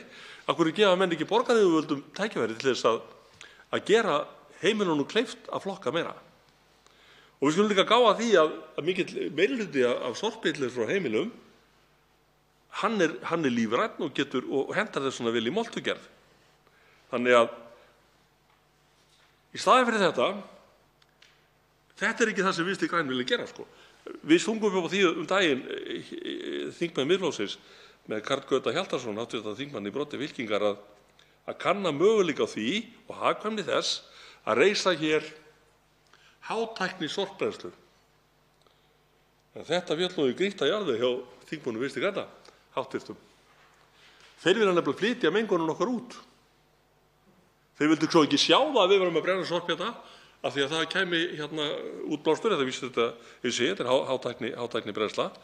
En þeim var alveg sama að flytja þetta inn á miðja Amager og láta þá anda þess að sér. Flytja út sorpið, flytja út mengunina. Þetta eru úrræðin sem að Vinstri græn bjóð upp á núna í umhverfismálum. Fyrir utan það að ráðast á þann hluta heimila sem að eiga einkabíl og skaffa það bil 6–8% af útblæstri, þá að skatta þennan hóp algjörlega í drep. Algjörlega. Við ætlum að vaða í orkuskipti, sem svo eru kölluð. Við vitum ekkert það hvernig gengur að farga rafmagnsbílum þegar það kemur.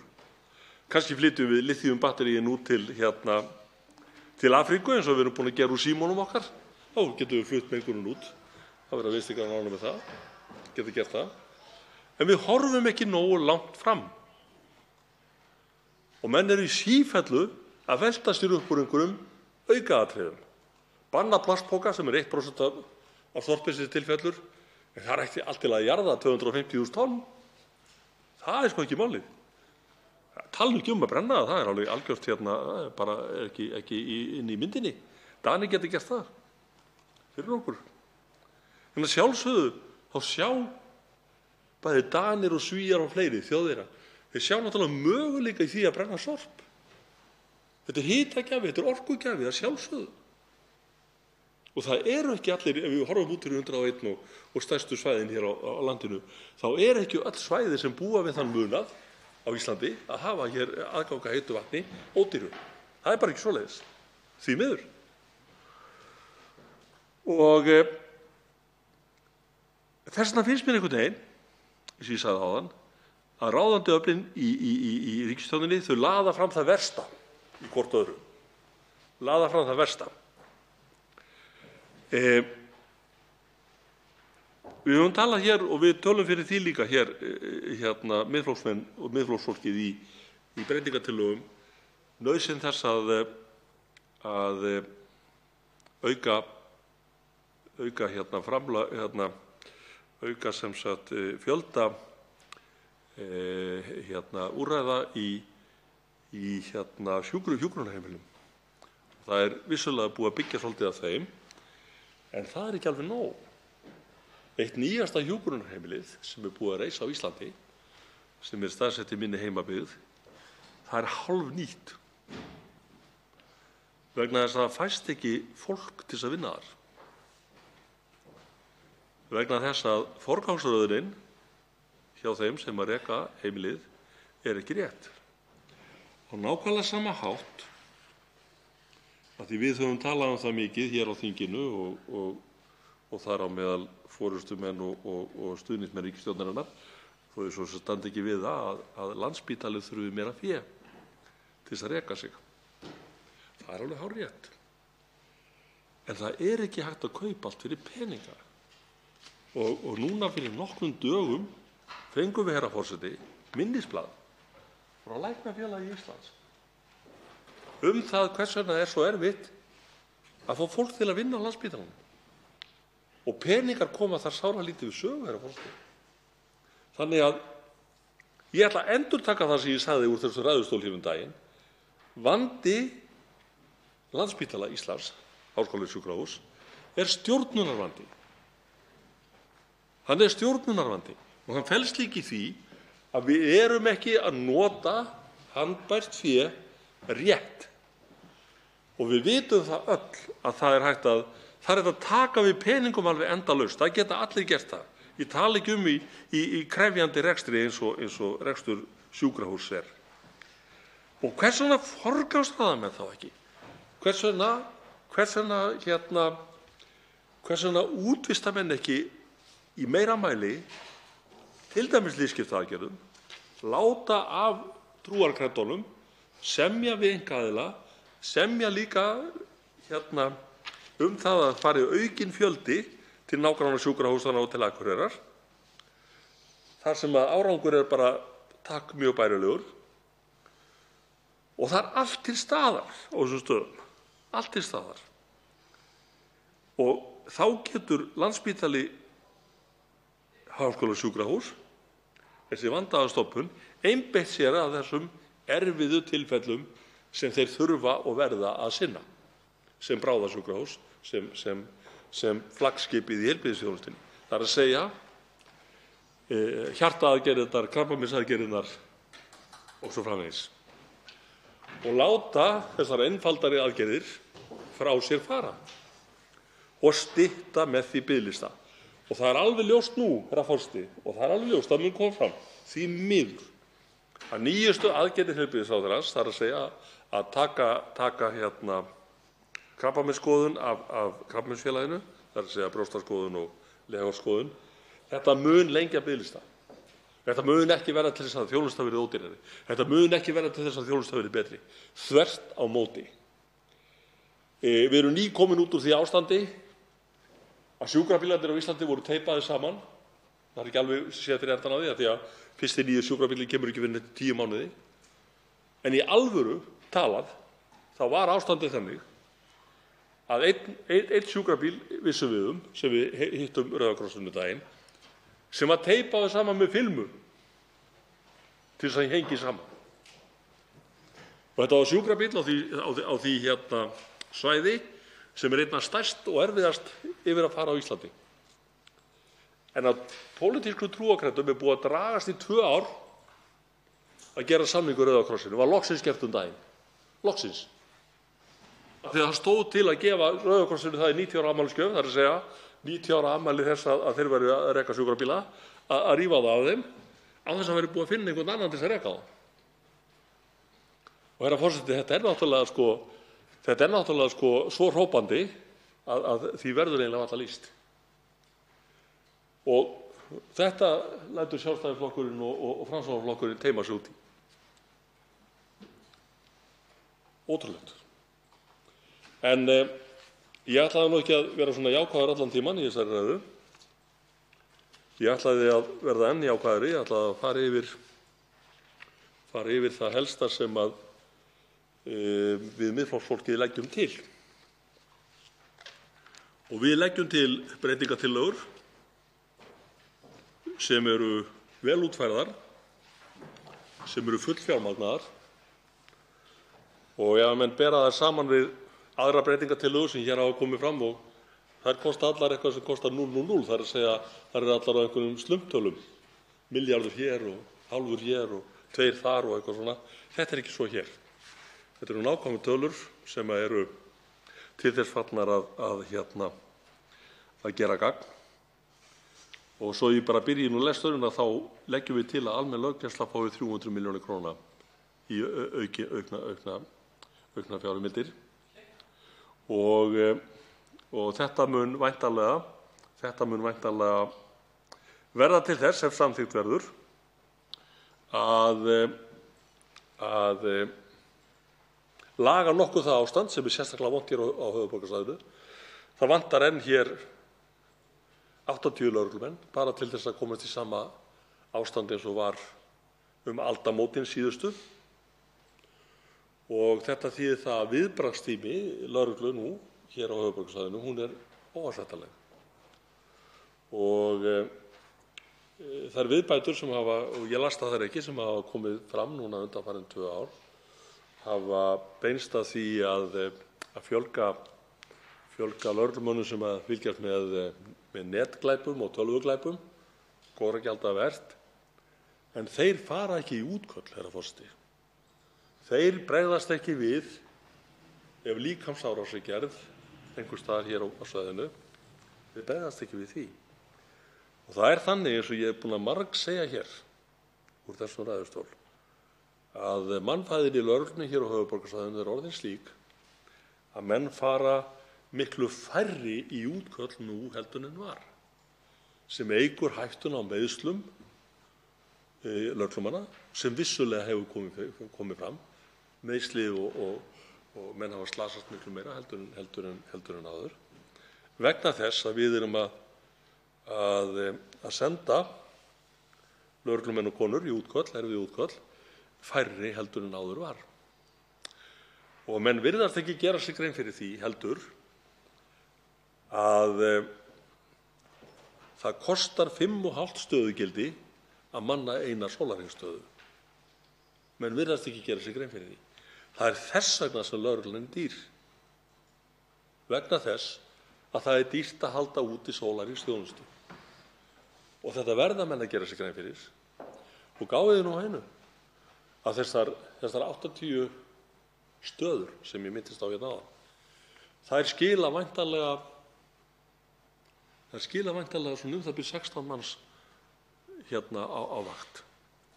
Mér minnir núna að það séu 2 eða 3 menn í miðri viku á næturvakt á þeirri stöð innan höfuðborgarsvæðisins sem á að sjá þjónustu fyrir Kópavog og Breiðholt. Og það sér náttúrulega hver heilbrigða maður að þetta gengur ekki. Og við erum búin að vera mjög heppin, tel ég, að það skuli ekki hafa myndast hér miklu verra ástand heldur en þó hefur gert. Við leggjum til að styrkur fjölmiðlanefndar verði felldur niður 400 milljónir. Það er að segja sú hugmynd ríkisstjórnarinnar að gera hérna alla fjölmiðla ríkisfjölmiðlum, sem er afskaplega vond hugmynd. Við erum búin að reka ríkisfjölmiðil á Íslandi síðan 1930 og árið 1930 var hann alveg frábær hugmynd. En núna er 2019. Við erum með efnisveitur, við erum með streymisveitur, við erum með blogg, við erum með upplýsingakerfi út allt sem við þurfum ekki að ríkisreka. Ekkert frekar heldur en að við kærum okkur Og ég hef líka bent á það úr þessum ræðustóli, ég ætla að gera það einu sinni enn þá, að menn hafa talað hér mikið fullan aðskilnað ríkis og kirkju. Ég vil gjarnan tala aðskilnað ríkis og RÚV. Ég vil gjarnan viðra þá hugmynd sem nú kannski bara prívat hugmynd núna, en verður örugglega hugmynd sem fær meiri fjaðrir og meira flug. Að það er það að leyfa fólki að velja eins og gert í dag. Men muna það að við getum tekið sóknargjöldin og við getum sagt við viljum leggja það til Ásatrúarfélagsins eða Siðmenntar eða Háskóla Íslands, mjög gott. Hvers vegna leyfum við fólki ekki að gera þetta með árgjaldi eða RÚV? Leggja það í Stundina eða Útvarpssögu eða hvað sem er? Hvers vegna ekki? Og þá kemur það í ljós vegna þess að því er haldið fram að Ríkisútvarpið njóti gríðarlegs trausts sem það eflaust gerir. En þá kemur það í ljós, ef við myndum opna þessa dyr, þá myndi það koma í ljós, sem sagt, hversu margir það eru sem að myndu kjósa það að greiða sitt árgjald enn til Ríkisútvarpsins eins og þeir hafa alltaf gert. Vegna þess að eins og málið er núna, eins og menn vita, þá er aðeins ein leið út úr RÚV. Við getum sagt okkur úr þjóðkirkjunni, en það er bara ein leið út úr RÚV, það er á 6 frétt. Öðruvísi fer maður ekki þaðan út. Miðflokkurinn leggur til að 100 milljónir króna verði sem sagt bætt við geðheilbrigðismál Landspítala – háskólasjúkrahúss. Og það er og 5.000 kall. Nei, þetta eru 100 milljónir króna, hv. þingmaður, og við leggjum þetta til í framhald af því að hér var daginn sérstök umræða geðheilbrigðismál ungs fólks, einkum þeirra sem eiga við fíknivanda að stríða, og það voru allir mjög jákvæðir, sem betur fer. Og nú gefst þingmönnum kostur á því að sem sagt láta þann einlæga vilja sem hér kom fram daginn til þess að bæta úr í þessum málum. Nú gefst mönnum tækifæri til þess að beina honum í jákvæða átt. Það er að segja með því að styrkja geðheilbrigðissvið Landspítalans.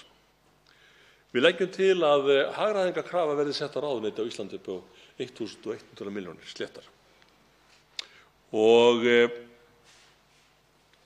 það er mjög í þeim anda sem við höfum talað að við viljum draga úr bákninu, og þetta er mjög rökrétt skref að fara í að draga úr þessu með þeim hætti að menn fái þarna þessa hagræðingarkröfu. Stjórnkerfið á Íslandi hefur blásið út núna undanfarin mjög mörg ár, meðal annars á vakt Sjálfstæðisflokksins. Ég held að það hafi bara sjaldan í annan tíma blásið eins mikið út. Þannig að við viljum að þetta verði sett fram. Að auki þá viljum við leggja fram hagræðingarkröfu á sameiningu Seðlabanka Íslands og Fjármálaeftirlitsins. Það var samþykkt að fara í þetta verkefni, og það á að búa til 300 manna ríkisstofnun sem er bæði Seðlabanki og síðan verður Fjármálaeftirlitið deild í Seðlabankanum. Skal viðurkenna það, ég er skeptískur á þá framkvæmd, en allt í lagi. En fyrst hún fer fram, fyrst hún er ákveðin, þá þykir okkur sjálfsagt að því fylgi hagræðing í peningum upp á 350 milljónir. Við leggjum til að hjúkrunarheimili fái vegna rekstrarvanda, sem ég minntist á hér áðan, vegna þess að það er ekki hægt að banna, vegna þess að það gengur gríðarlega illa að reka þessi hjúkrunarheimili, að þá leggjum við til að 800 milljónum verði varið aukalega í þennan vanda. Og við leggjum einnig til að 30 milljónir verði settar í heilsueflingu aldraðra. Og heilsuefling aldraðra er líklega ein besta forvörn sem við eigum, fyrir utan það sem við leggjum náttúrulega til líka, að atvinnutekjur aldraðra rýri ekki lífeyristekjur. Það er kannski líka besta heilsuefling sem hægt er að bjóða upp á, vegna þess að hún kemur í veg fyrir depurð og einangrun, og hún gefur fólki kost á því að verða virkt lengur í þjóðfélaginu. Hún gefur fólki kost á því að vera á meðal fólks, nýta hæfileika sína, reynslu sína, þekkingu sína, og það er satt að segja til skammar hvernig við höfum umgengist þennan hóp núna undanfarin ár. Við höfum lagt til ýmislegt annað í þessum. Það er með hreinum ólíkindum